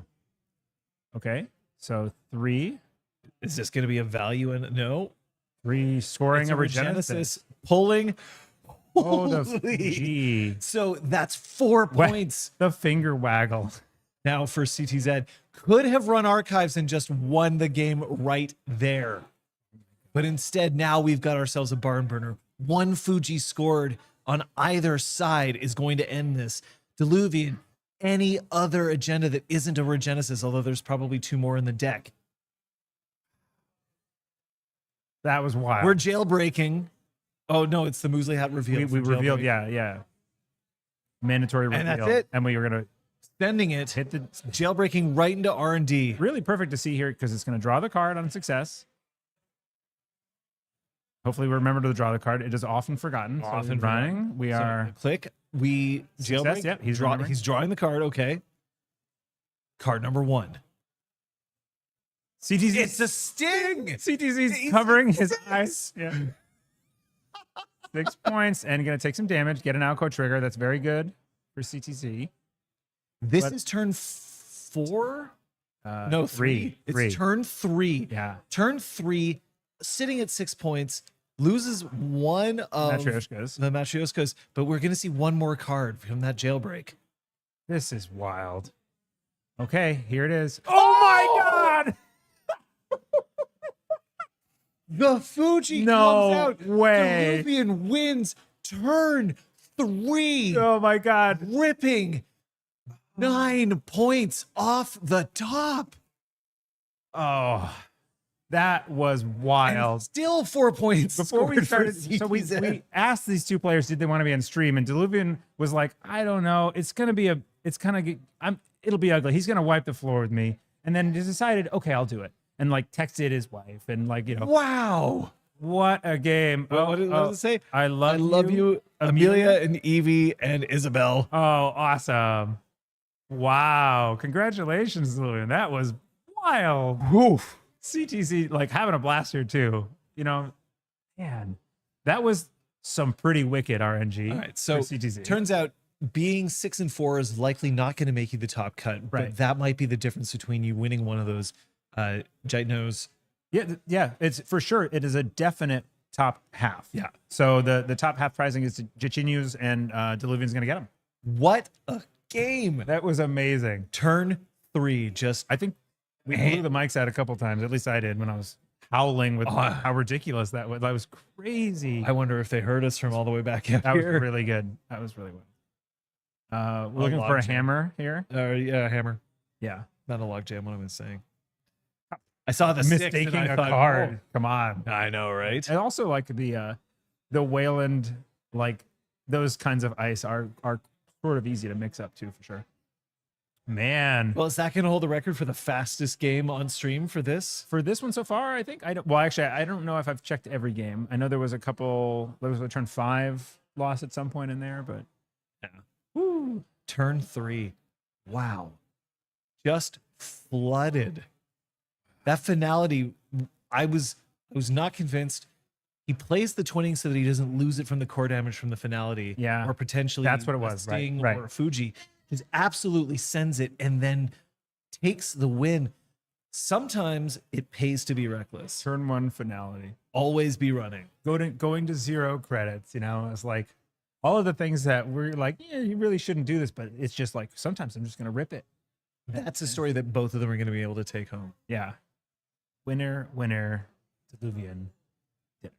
Chicken dinner? I don't know. That was a failed attempt. Anyway, maybe we can get a chance to chat with some of the players, or we'll go check in on that. Yeah. I think we'll cut very briefly and go find out. We'll be back soon.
All right.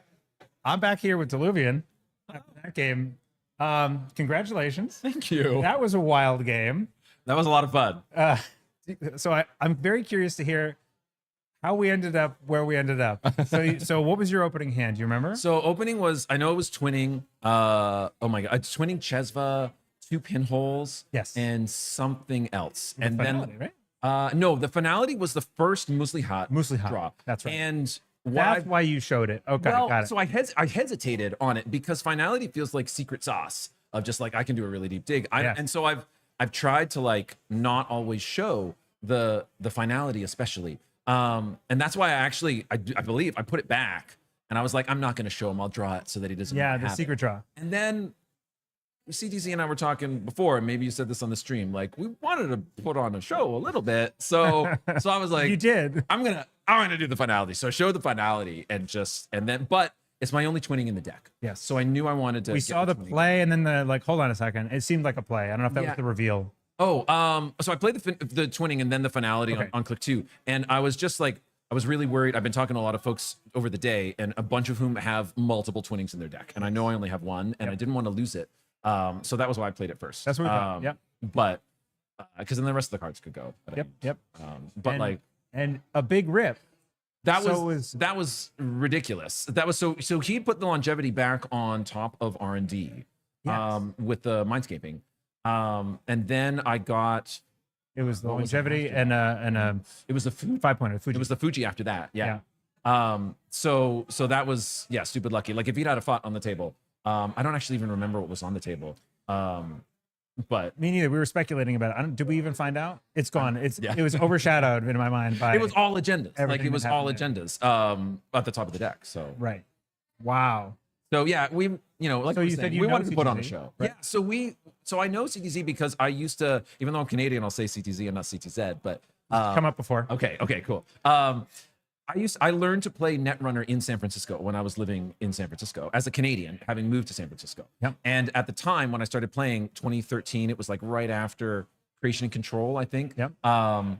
CTZ was in this gang of folks, and we'd all show up at the game store every night, and it was awesome. That's so cool. So I know him from back then, and then life got a little complicated, circa like 2015-ish, and it became a little harder to play in person. But I had seen him in person because there was a big like send-off to Netrunner when FFG announced the end of the game. Right. They Did did you- this big like thing in Magnum SF, Opus? and Oh, in no, SF? not Magnum Opus. I didn't get a chance to go to Magnum Opus. Yeah. But they did a thing in SF, Yeah, yeah. like let's send off the game. So I went back to that, and I got to talk to him, and I said like I watch your streams, and like I still connect with it even though I can't really play in person anymore. Right. But when the pairings came up today for the last round, and I saw it with CTZ, it was like a Netrunner homecoming for me to just like see him. I hadn't had a chance to talk to him today, so I was like, we're just gonna like hang out and have fun. That's so cool. And when we saw you two, we were trying to figure out the top table, like what we were going to stream. A lot of top players are just IDing at this point, and they're saying, Yes. we're in the cut. We don't need to play this game. So we looked around and I saw the two of you and asked if you wanted to be on stream, and you were hesitant. You were like, Yes. I don't know. CTZ is going to wipe the floor with me. It's going to be ugly. But yeah, okay. You were very hesitant and humble Yeah. about it. And then you ripped it and like gave us all a big show. So that was a lot of fun. Thanks. He's great. He's great to like, and everyone I've played against today is great. Like, it's Yeah. no surprise. Everyone is just incredible in Netrunner, and so nice. And in my last game, I played against someone from Toronto who was playing mostly hot against my corp, and I had left R&D uniced, and he was just hitting it and ripping agendas off. And I was like, I feel like there's a lesson here. Like, so I Sometimes thought I could do with that. R&D just gets leaky sometimes, and it's a big. And it was like that was, I think, 6 agendas. Yeah. In the top, not that many cards. So. Right. So I see your shirt. You're part of the Torso. So repping the Torso. Well, it's not like a testing group. It's just a group of folks in Toronto, named for Toronto and Mississauga, which is sort of part of the Greater Toronto area. I've seen the shirt mentioned a little bit on Metropole Grid and stuff. There's a bunch of us with the shirts. They Josh Quinlan in Toronto and Terrence in Toronto ran the Toronto Nationals last year, and they had the shirts. And that was when I went to Toronto Nationals last year, it was the first time I'd played in person since the end of the FFG. So you got back in then. So I kind of got back into it then, and I was like, and I'd seen Torsock City stuff on like the streams over the years, like cheering for Canadians on a stream, like while holding a baby in San Francisco. So it was super special to be able to buy the shirt and Yeah. meet them in person. So have you just been back in since then? Since Not as much as I'd like. I got really lucky today in a couple games, but a special shout out to my wife and kids Yeah, of who course. really supported me and were like, you should do more than just go to a Toronto tournament. You should go out to Montreal. And it's been awesome meeting so many people who have come from so far away. There's a huge Montreal crowd, of course. Yes. But like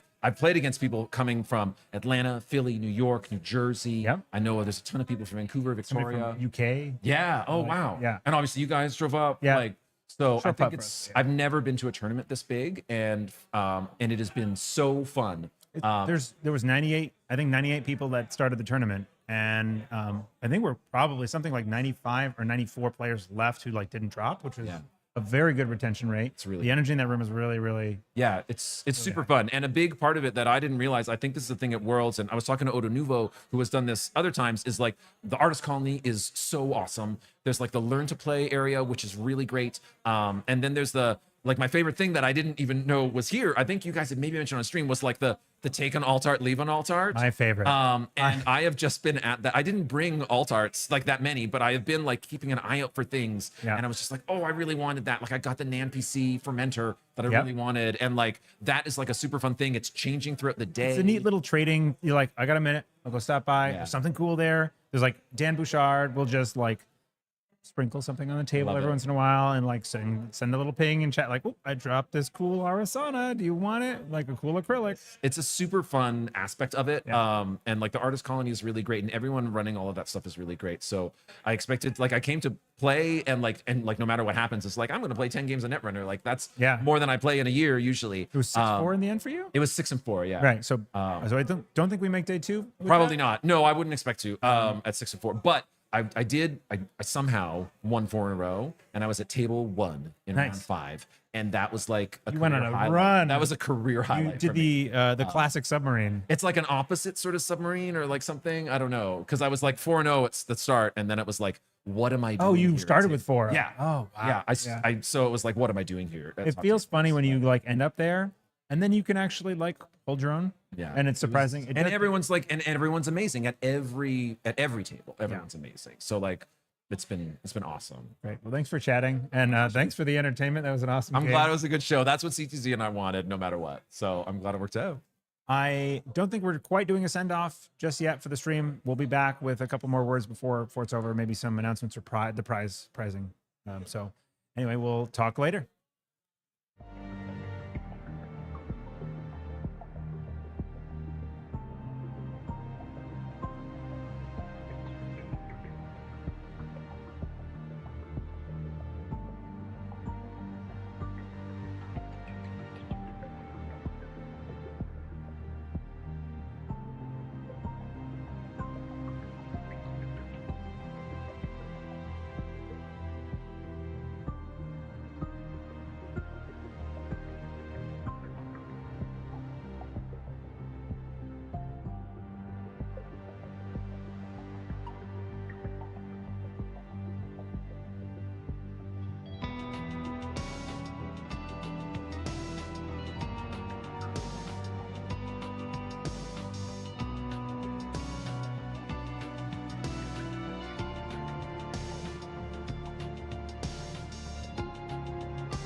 And we're back after that barn burner of a game. My head is still spinning. We had great conversations with both players afterwards. One of them right here on stream. Both of them thrilled with how that went. You will never forget that game. The thing about this game and the people that play it, exemplified right there, right? There might be other like players in other card games maybe that have an experience like that and go like flip the table and get mad. And CTZ is laughing and saying, "We put on a show." Yeah. Like, I know what we did there. And that's what you got to do. It was so much fun. Yeah, that was great. Let's take a look at the players that we're reasonably sure are going to make it on into day 2 for America's Continentals. Ooh, we got some strong names, unsurprisingly. So should we just go top down here? Sure, let's go for it. Saka is in first place. Now, this is not final, No. but these are like, again, reasonably sure. A lot of these people in the top, they took an ID. Yeah. And at 22 points, you are locked in, no question. At 21 points, a lot of that field, if they get a win, they'll be Yeah. It's top 16, right? So we have Saka in first place, 2-time world champion. Unsurprising to see his name at the top. Yeah, and that's a Nebula that makes it in Sable. So kind of like the stereotype of what we would have expected to see. Number one, maybe it took a world champion to be able to do that. Maybe. There's a lot of skill expression in the Sable decks. There's a lot of small efficiencies that you need to decide on how to prioritize. Because I think you're going to be surprised at how much HB you're going to see in this top 16. At number 2, we have Sam Whiteblade. They're on Leo and again, Sable. Leo and Sable. Remember the Snare Bears, that Leo deck we saw round 2? We did commentary on round 2. Made it all the way, second place in the standings as of last round, and guaranteed to be in day 2. Steve on an Oko and Hoshiko. So we have our first Anarch appear here on the top 16. Yep. I don't think I saw Steve play. Nope, not yet. Interested to see what the decks are. And then Sebastian K on PD and Sable. Okay, PD. so 3 Sables, Yeah. top 4, And 2 purple. and 2 purple, and 1 yellow, 1 red. So Wayland still seeking their way up there.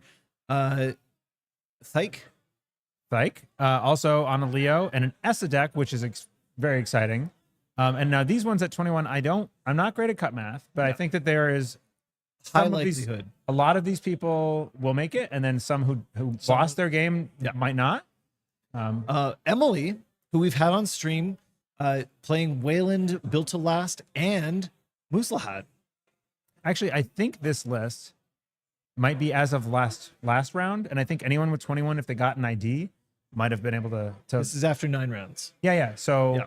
I know that for a fact that Emily ID'd. ID'd and got in. Yeah. And that is a guarantee because you get the 1 point into 22. Yeah. So I think actually everyone here that is On the at 21, 21s. if they got an ID opportunity, Yeah. actually got it. Now they might have been makes paired sense. against someone with like 19 points and they wouldn't ID and they wanted to play. Right. But so yep. So Emily on Built to Last and Moosely Hot was the first Wayland we've seen on this list so far. But that's all 4. Wild is next. That's right. We've got another Nebula. So even though Nebula only, I think, had 7, was it 7 or 9? I can check over here. 9 player. There was 9. Oh, I'm sorry. I don't know what these Yeah, numbers no, are. the- Those are the number of So points. there were 7 Nebulas and 3 of them already making it into day 2. That's a very low number of Nebulas. Yeah. It's an interesting pivot away from a very popular deck. Except that it seems to have overperformed Nebula from Wild and the Lat. So that's our first shaper Yeah. that we've seen.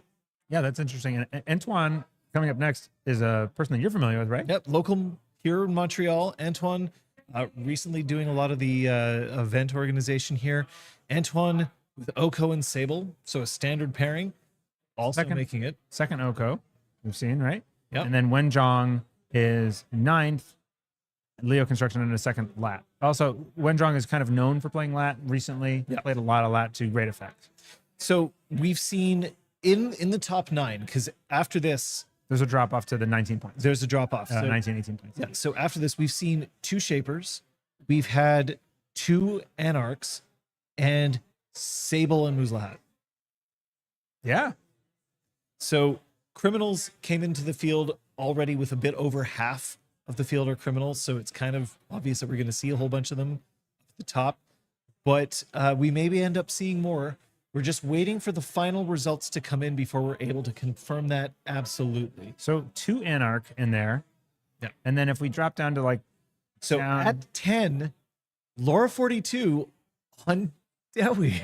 on the Dewi, yeah, which we saw on stream. Yeah. And did very well. So there's a chance that Laura can get in. I believe one against a win. Arzon, right? If Laura, yeah, that's right. So if Laura won her last match, then Dewi is making top 16s at America's Continental. Which is super cool. That's sick. I want to play this deck. I want to experience. I can't wait to go back and watch the game because I wasn't on comms for that game. But Absolutely. Kisra at 11.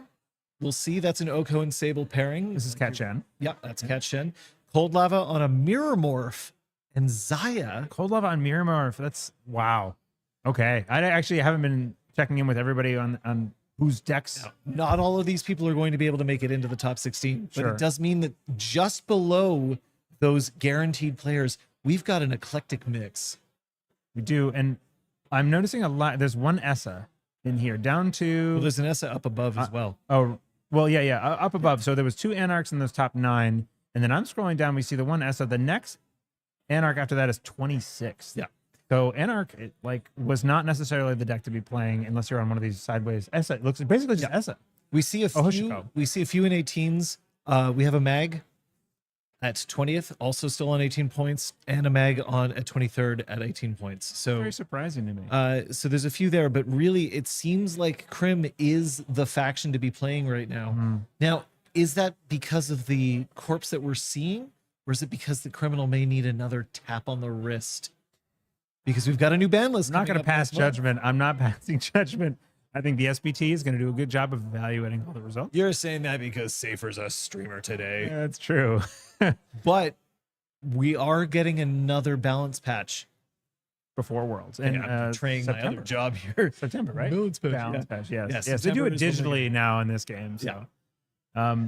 Yeah, we'll see. This is a lot of criminal. There's a few 18. So we had 18 points right down to 24. Okay. Here's the thing. It is a lot of criminal, but you can still do well with the other factions, and it is not unpleasant playing against any of these criminals.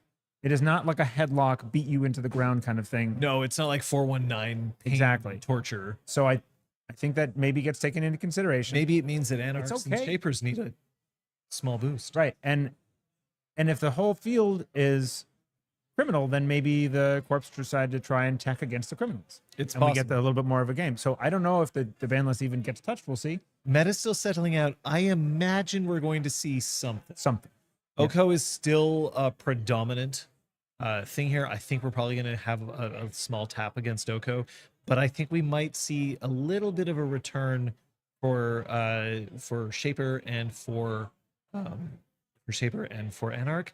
We may also see some nerfing for Nebula, but a boost to NBN because effectively all the other NBN IDs might as well not exist. This is very interesting. I expected Alco to be the ID that needed the tap on the wrists, and there is some Alco here, but it is the only Jinteki. Yeah. There was a man Alco. Finally, we see an RH at 36. Yeah. Which is a pretty respectable showing. It is. And I know we saw one Atea, I think, registered. Yep. So There was an Atea, there was a RH. yeah, was in restoring, there as well. restoring Yeah. humanity. Yeah. Starring Humanity, and we also had one PT in time. Oh, that's cool. Yeah. I would have liked to have seen that. So some good diversity as far as colors for sure. Sure. Within the colors, Well- and red is all kind of monochromatic there. If we're looking at the factions themselves, so in NBN, Nebula gets 7, and then after that, there's 2 Epiphanies and 2 Synapse Globals. 2 synapses. I mean, when was the last time you How- saw Synapse Global I played? tried to play Synapse pretty hard for a week, and I got nowhere with it. No, one night. I played it for one night, and I said never again. I played it on the day that we were at Spoils Week, and that Yeah. was it. Yeah. That was it. But Maybe we see NBN some support for that needs in some the help. future. We might be seeing an unban of Bologna. so. Maybe even Reality Plus comes back. If you put Bologna into Nebula, how does that go? But see, I think you'd have to hit Nebula. I think False Lead has got a gun. Do to you its think head. False Lead goes, Nebula comes back? I think false lead goes. Bologna might come back to help the other NBN. I'm not sure. It's a hard problem to solve. The SBT's got its work cut out for it because everything is knife edge right now. But and players I are appreciate that wily. they're not taking gigantic swings in an attempt to fix a problem, right? Let's take a few cards out. Let's see what we're going to be able to do to move on afterwards. But at the moment, we're just not sure. Yeah. That's okay though. We're moments away from finding out who's actually made it, having all of the results in. So we're just hoping to find out exactly what our top 16 is going to look like for tomorrow. For tomorrow, though, speaking of, we know the time that the tournament is about to start. I think tune in for finals tomorrow at about roughly 9:45 or 10 o'clock, somewhere in that time frame. That's right. When the stream should be taking off. That's Eastern Daylight Time for all of you. So that's UTC -4. So tune in for that. It's going to be a cool day. We're going to be commentating the whole time. Yeah. Same team that we've had so far. Special shout outs, of course, to Kate, our producer for today, for the stream itself, Zenrobo floating in chat there. We've had some amazing work with our judges, our volunteers, our HQ, Artist Colony. the artist colony here today. It is sick. If we could move the camera, I would just pan across. It was awesome. Yeah, the Artist Colony is it's a reason to come to these. You don't even like performing is secondary if you are into alt arts and things like that, cool acrylic bits. And I got a crocheted Mystic Mamie that the studio. I'm so excited. It was so fun. It's incredible. So yeah, if you haven't come out to an event like this, maybe earmark some time around this time next year. We also had some new people come in, try out the learning decks. There's a learn to play area. Yep. That was really awesome. So I feel like there's someone else that we should. Shout outs to Andre for organizing the event and putting in the work and running around like a mad person all day. I mean, he has been on his feet the whole day, pushing, getting things ready. It's been an absolute pleasure to work alongside him. And here's the other thing that I'm going to point out here. When you go, you get to meet the people in the Netrunner community whose names you recognize, the deck builders that are constantly showing up on Netrunner DB. You get to meet streamers.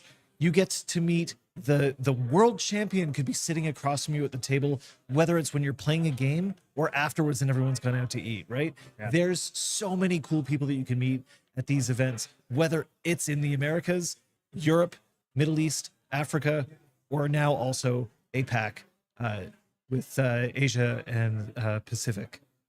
Yeah. It's a good time. It's a great time to just hang out with a bunch of people who like a game that we know is awesome. So I think maybe we say goodnight? Or you want to hang out? Is it going to be like... I don't know. Are we going to vent for 40 minutes? I mean, it could be 40 minutes. You're right. Like, it's possible. I mean, we definitely know, we know the pool. We know the pool. Right. I would love to be able to say exactly who is ready, but we haven't had all of the games reported in. So then I'm going to ask you. Okay. Okay.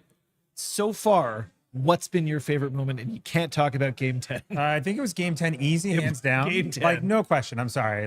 That was incredible. I'm yelling at the top of my lungs about how ridiculous it is. We now, probably disturbed a bunch of the players. I asked if they could hear us at the table over on the other side of the room. And they're like, no, we couldn't hear you. Okay. But I'm sure that closer to, they were like, what's happening in there? Let's see. I mean, so I got to... I already talked about Artist Colony. I love that. I loved being able to trade with people throughout the day. I brought my little folder of cards with all my alt arts and being able to set up trades and meet people through that. Meeting a lot of folks. When we right after we had the chat. Ooh. It looks like there's. I think we have final announcements happening. Final announcements are coming for in. Prizing, which might mean that the standings are roughly. Well, so we're gonna see Cobra trying its little heart to be able to show us what the standings are. As soon as we get that up, you'll be there. Obviously, all of you out there, I'm sure, are refreshing. Hold off for 2 minutes. Shout out to the updates of Cobra over the recent weeks. Absolutely. Yes. But if all of you out there in Streamland are constantly hitting the refresh button, just give a second so that the tournament organizers can see who won so that we can prize these people out and get them to their hotel rooms. Right. Not only is it getting updated by all the people in the room right now and us, it's probably also everyone who's watching is like, at this point, still watching us. They're interested in that.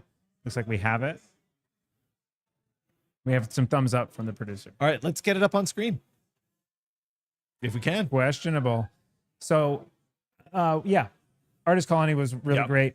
And just we had some very kind words about appreciation for streamers putting stuff out and being able to like see the games when live events are maybe keeping them from in-person events. Absolutely. That was very touching for me. And I know as you as well. Oh, yeah. For like, yep, feels good to be doing this stuff for people appreciate it. People really do. Anybody who works on this game, from the artists to the game designers to the techs to the executives behind it, the logistics of dealing with a game. The logistics like more than anything. Oh, no, I mean like logistics of today. Yeah, the logistics of today were rough. Think about the logistics of the people who make this game, and then think about how they must feel when they're able to come to an event like this and just see how many people love the stuff that they're. And people people did not quite get turned away, which is awesome. It was 98 and not 100, and we people didn't have away. to turn anyone away for this time around. That's so very good. Very happy to have that. Worlds has exploded. Think about how many people are at Worlds. So we're going to be there. I keep meaning to ask somebody again if it's. I know it's on track to be the biggest Worlds ever. Yeah. Is it like 300 or 400 players? I think it's 400. That is. I keep thinking that's got to be. That's too much. Maybe don't quote me on it. No, but I think it is. I think it might be. That's going to be like players. day 3. Yeah. Well, I think they're going to keep it to a 2-day event still, but They'll I mean, have like to. Crown of Servers plus the 2-day event. Yeah. But it's going to be a very big room. It's going to be a logistical challenge. Yeah. And it's going to be a lot of fun. And it's going to be, hopefully it won't be too hot, although it's going to be in October in Edinburgh. So I think open some windows so you'll be all right. Yeah. I think we'll be heating the outside. Yeah. A little bit. What about you? What about your favorite moments? So I've been working at this for a while now, being one of the organizers, and seeing people come together over something just to make it as good as we can get for a whole bunch of people who really love this game has been a lot of fun. But honestly, for me, the coolest moment was just the first time that everybody sat down and started playing. Like, I know it sounds very cheesy to say it like that, but round 1 you're off. Crown of Servers, when people finally are sitting down and it's like, oh, great, ready and go. Yeah. That is a great moment. Just because you're like, okay, we can breathe. People are having fun. And then looking at the prize support that we had for today, I keep meaning to say the prize support was amazing. The cool stuff that we've got local artist Laurent Duhamel. We have Adam S. Doyle, Scott Aminga to get alt arts for us has been such a great privilege. But I think at this point, Andre from the Metropolitan Grid is in that room telling everyone to be quiet because it's time for us to find out who won. That rotating loading screen for the standings. It's right there. You can see it on the screen. Haunting us. The anticipation builds. Yeah. Yeah, I think the prize support is going to rival Worlds. I think Worlds is going to have a hard time living up to this. I think Worlds is going to have some pretty cool stuff. Yeah. That's true. Been working with Nick from Organized Play. Yeah. I'm sure he's got some things that he knows in the back of his head that won't tell us, but whoa. So if you like Netrunner and you're enjoying watching this thing and you are new to the game, where might people find more Netrunner on the internet to watch? Well, one thing that you can do, first of all, so you can go to nullsignal.games. Sure. Buying cards is important. Yeah. So Or- you can at least find out if you're interested in learning about this game, you can print every single card. Sure. Print and Buying play is not necessary. We have people here at Continentals. This is the second biggest level of tournament that you can get at NSG, and they're printing cards. We're proxying cards from people on site because it's more important to have people play than to have people pay. Right. But also still buy the cards because they're good. They are good. And they're, compared to other card games, it is very affordable. Absolutely. Like, that's a huge part of it. Yeah, I don't have to rare chase. Thank you. But if you are interested in watching, there's a few channels that we can check out. There's a lot of great content creators for Netrunner. I'm going to focus on 3. There's 3 who are represented here at America's Continentals tonight. Number one, you can go and watch the Metropole Grid. Number one. Metropole Grid has been around for a long time, and An the institution. it's an institution. The quality is amazing. Andre, as a player, as a coach, has been a fantastic resource. Bar none, And as an ambassador to the entire game. bar none, go and watch Metropole Grid. Yeah. Otherwise, I'm going to encourage you to watch a couple of guys from New Hampshire. Neon Static. Sounds boring. No. That's my channel. Me and Nick play. We play live stream bi-weekly on Monday nights. And you have to figure out which Monday night. That's challenge. We also do a podcast and some edited videos on our YouTube channel as well. So Neon Static is also awesome just because being able to see the game being played physically by two people who have such great chemistry, it's always a hoot. But it's a great way to experience the game, not just watching a digital screen. Andre manages to power out a lot of games when he's playing digitally, and that's great. I'm not taking anything away from we that. get like 2 and maybe 3. Yeah. But like if you want something slower, a little bit more collaborative, I love the way that you and Nick sometimes talk through your lines while you're playing, just because why not? Let's explore the game and have fun with it. Neon Statics is an excellent channel to watch. You absolutely should go and see it. I'm blushing. Thank you very much. I do agree that Nick and I have something special with our interaction. He's a great friend, and I'm very lucky to have him as a streaming partner. And then if you get bored of all that, or it isn't for you, then go check out Backroom Deals with this guy, John V, and a mysterious producer who do fantastic deals and make offers that people can or cannot refuse, and offer fantastic prizes. We do our best. That the imagination is the limit. You know what? Even if you aren't watching any of these channels, make your own content. Yeah, It's there's fun. A lot of podcasts out there for you It's to fun check and out. expensive. The King's Court recently Yeah. has been a lot of fun. We do a podcast. There's the ShadowNet. There's the Slums Cast. Yep.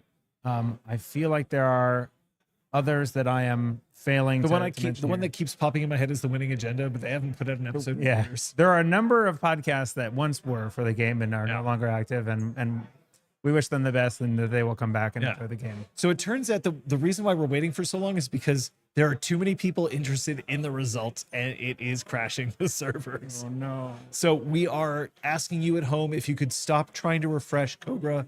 That's tournaments.nullsignal.games. I don't know why I just gave you the URL because we're asking you not to go. Don't go to here. Don't go right now. Obviously, if you're watching this in the VOD, by all means go there. Also, check the website, The Maker's Eye. Paste the results of the tournament in there. You can see a great breakdown of what's in there. But for now, don't refresh.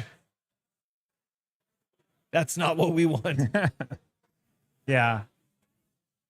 Okay. If you're going to listen to anybody, you should listen to ZenRobo. When ZenRobo asks, if you're at home, Please stop. please stop refreshing. We have to ask people here to please stop refreshing. Right, including us. Should we back out of that?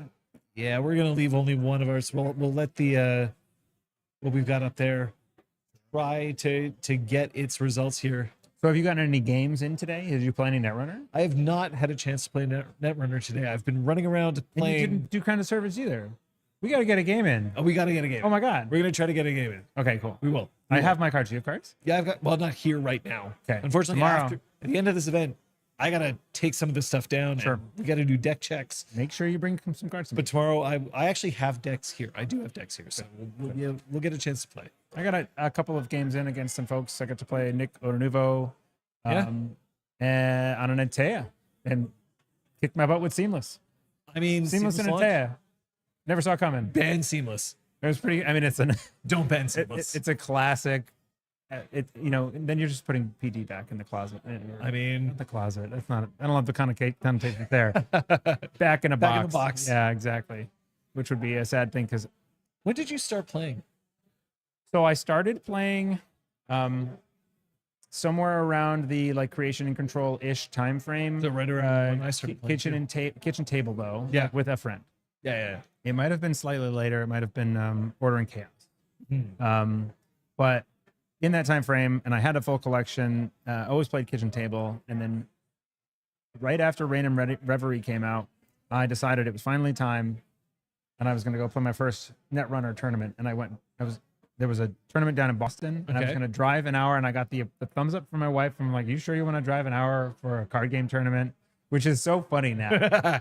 Like, Well, only an hour. only an hour. Right. And I was like, yeah. And I was nervous. I didn't want, because I'm faking it. I don't know what I'm doing. And all these people are professionals, right? I had this opinion, which is such a hilarious take right now, thinking back on it. And then 2 days before the tournament, they announced the game was going to be terminated. Right. The FFG Yeah. moment of Right. And I really, honestly, like, I felt like I lost a friend, and I was like, so, and an opportunity to have real friends, you know, like, Yeah. you know, for the first time. And it was sad. And I actually felt like, I get it. People were heartbroken when it ended that first time. And I ended up selling my whole collection, played out another FFG game called Legend of the Five Rings for a while. Right. Started a podcast with Nick about it. Right. Right. And then that that actually also got canceled, but we got out of that. And then a friend of mine was at PAX East, PAX Unplugged, I believe, PAX Unplugged, and saw the booth for NSG and said, hey, NSG's making cards again. And this was Parhelion had just come out. Okay. And so we bought in and we started playing. And my friend Johnny was like, so we're going to do a podcast, right? And we started doing that. So that's how that started. And then he fell out. But Nick and I still going strong, loving the game. And it's been really cool to get involved in the community to this level. So Yeah. I recommend, if anyone's hesitant about coming onto an in-person event or going to a meetup or anything like that, because it's too intimidating, that you think people will be too much of a shark and you won't do well. First of all, if so, that's temporary. And also, the people are these Netrunner players are so excited to get a new player in, they will do anything to keep you playing the game. And they are overjoyed to teach basic strategy and things like that and walk you through it. Nobody is sitting down from somebody at like a CTK or a casual tournament going like, oh, a new player, I might go to time. Like, it doesn't matter. These are short-term problems if they do happen, you know? We're not here to bash on other games, but Discord announcement channel. All right. We have some results. The standings are in. Yeah. Here we go. We did it. We vamped all the way. We did it. Go for it. All right, number one. Here, are we gonna go? We'll go. We'll go bottom. Yeah, from top 16. So, Poke King. Yep. Him is at 16 on Auko and Zaya. We're going to, unfortunately, a moment of to reflect, a moment of sadness. Dewi gets 17th place and misses the top cut by 1. That is so sad. Laura, we salute you for bringing Dewi to Continentals. We were so close. 19 points. Yeah. I'm also going to announce the next one because it's my boy Plural, my COS teammate. Absolutely. Made the top cut 15th on Auko and Zai. We saw him on stream. Congratulations, Plural. All right, go ahead. Rondi Doge at 14th makes it in with Oko and Sable. Cross at 13th with Ob and Sable as well. Hams comes on in with Oko and Essa. Ghost Meat, 11th place on Nebula and Sable. Radino 987 manages to make it in. I'm really glad because that was some great game that Radino played here. Op and Sable. And Wenjong in 9th place with Leo and Lat. Antoine, local from Montreal, manages to make it into the top 16 with Oko and Sable. Emily, 7th place, Wayland and Muslihat. Number 6, Wild, is in with Nebula and Lat. Oh, I guess looks we have them on the stream as well, and the screen as well. 5th place, we did Wild? Yes. Yep. 5th place, Seb K came in with the PD and Sable. Steve in 4th place with Oko and Hoshiko. Yeah, Hashiko. That's wild. Yeah. 3rd place is Sam Kielbeck, Leo, and Sable. Number 2, former 2-time world champion Sokka with Nebula and Sable. And 1st place ranking, Thyke with Leo and Essa. Now, that means that of the top 16, we have 1, 2, 3. We have 3 Anarchs and I think 2 Shapers. And then we have 11 Sables. There's Or Muesli Hat. a lot of Sables. I gotta have a peek at something. Let's drop down the ranking. So what's our halfway cut point? It was 60. Sorry. Oh, is I run the 50s, right? So like 40 something. 92 players that ended up. Quick math. So that is like 47. I think is the halfway point. I Is that think right? about that. Somewhere yeah. in there. Do we see Nick's name? I'm just curious where my buddy ended up. But anyway, Where we, I don't see him. Nick's name here. It's just Nick Mason, I think, or Nick M. I don't see him in there. I'll find him later and find out how it went. There he is, 63rd. Oh, didn't make the top half. My heart. I'm sorry, Nick. Great stream. Very excited about this top standings. Plural getting in is like making my day because he's just a personal buddy. So it looks like Leo coming in with 1, 2, 3. Three of the top 16 are Leos. We also have a few Nebulas. Oko putting in quite a strong showing. A built to last and a couple of ops. So honestly, we've got all 4 factions in Corp. Things got really quiet here because we're doing announcements and prizing. That's the top 16. I think that will say thank you so much for watching tonight. 9:45 tomorrow for day 2. Tune in, be there, or be square. See you next time. Bye, folks.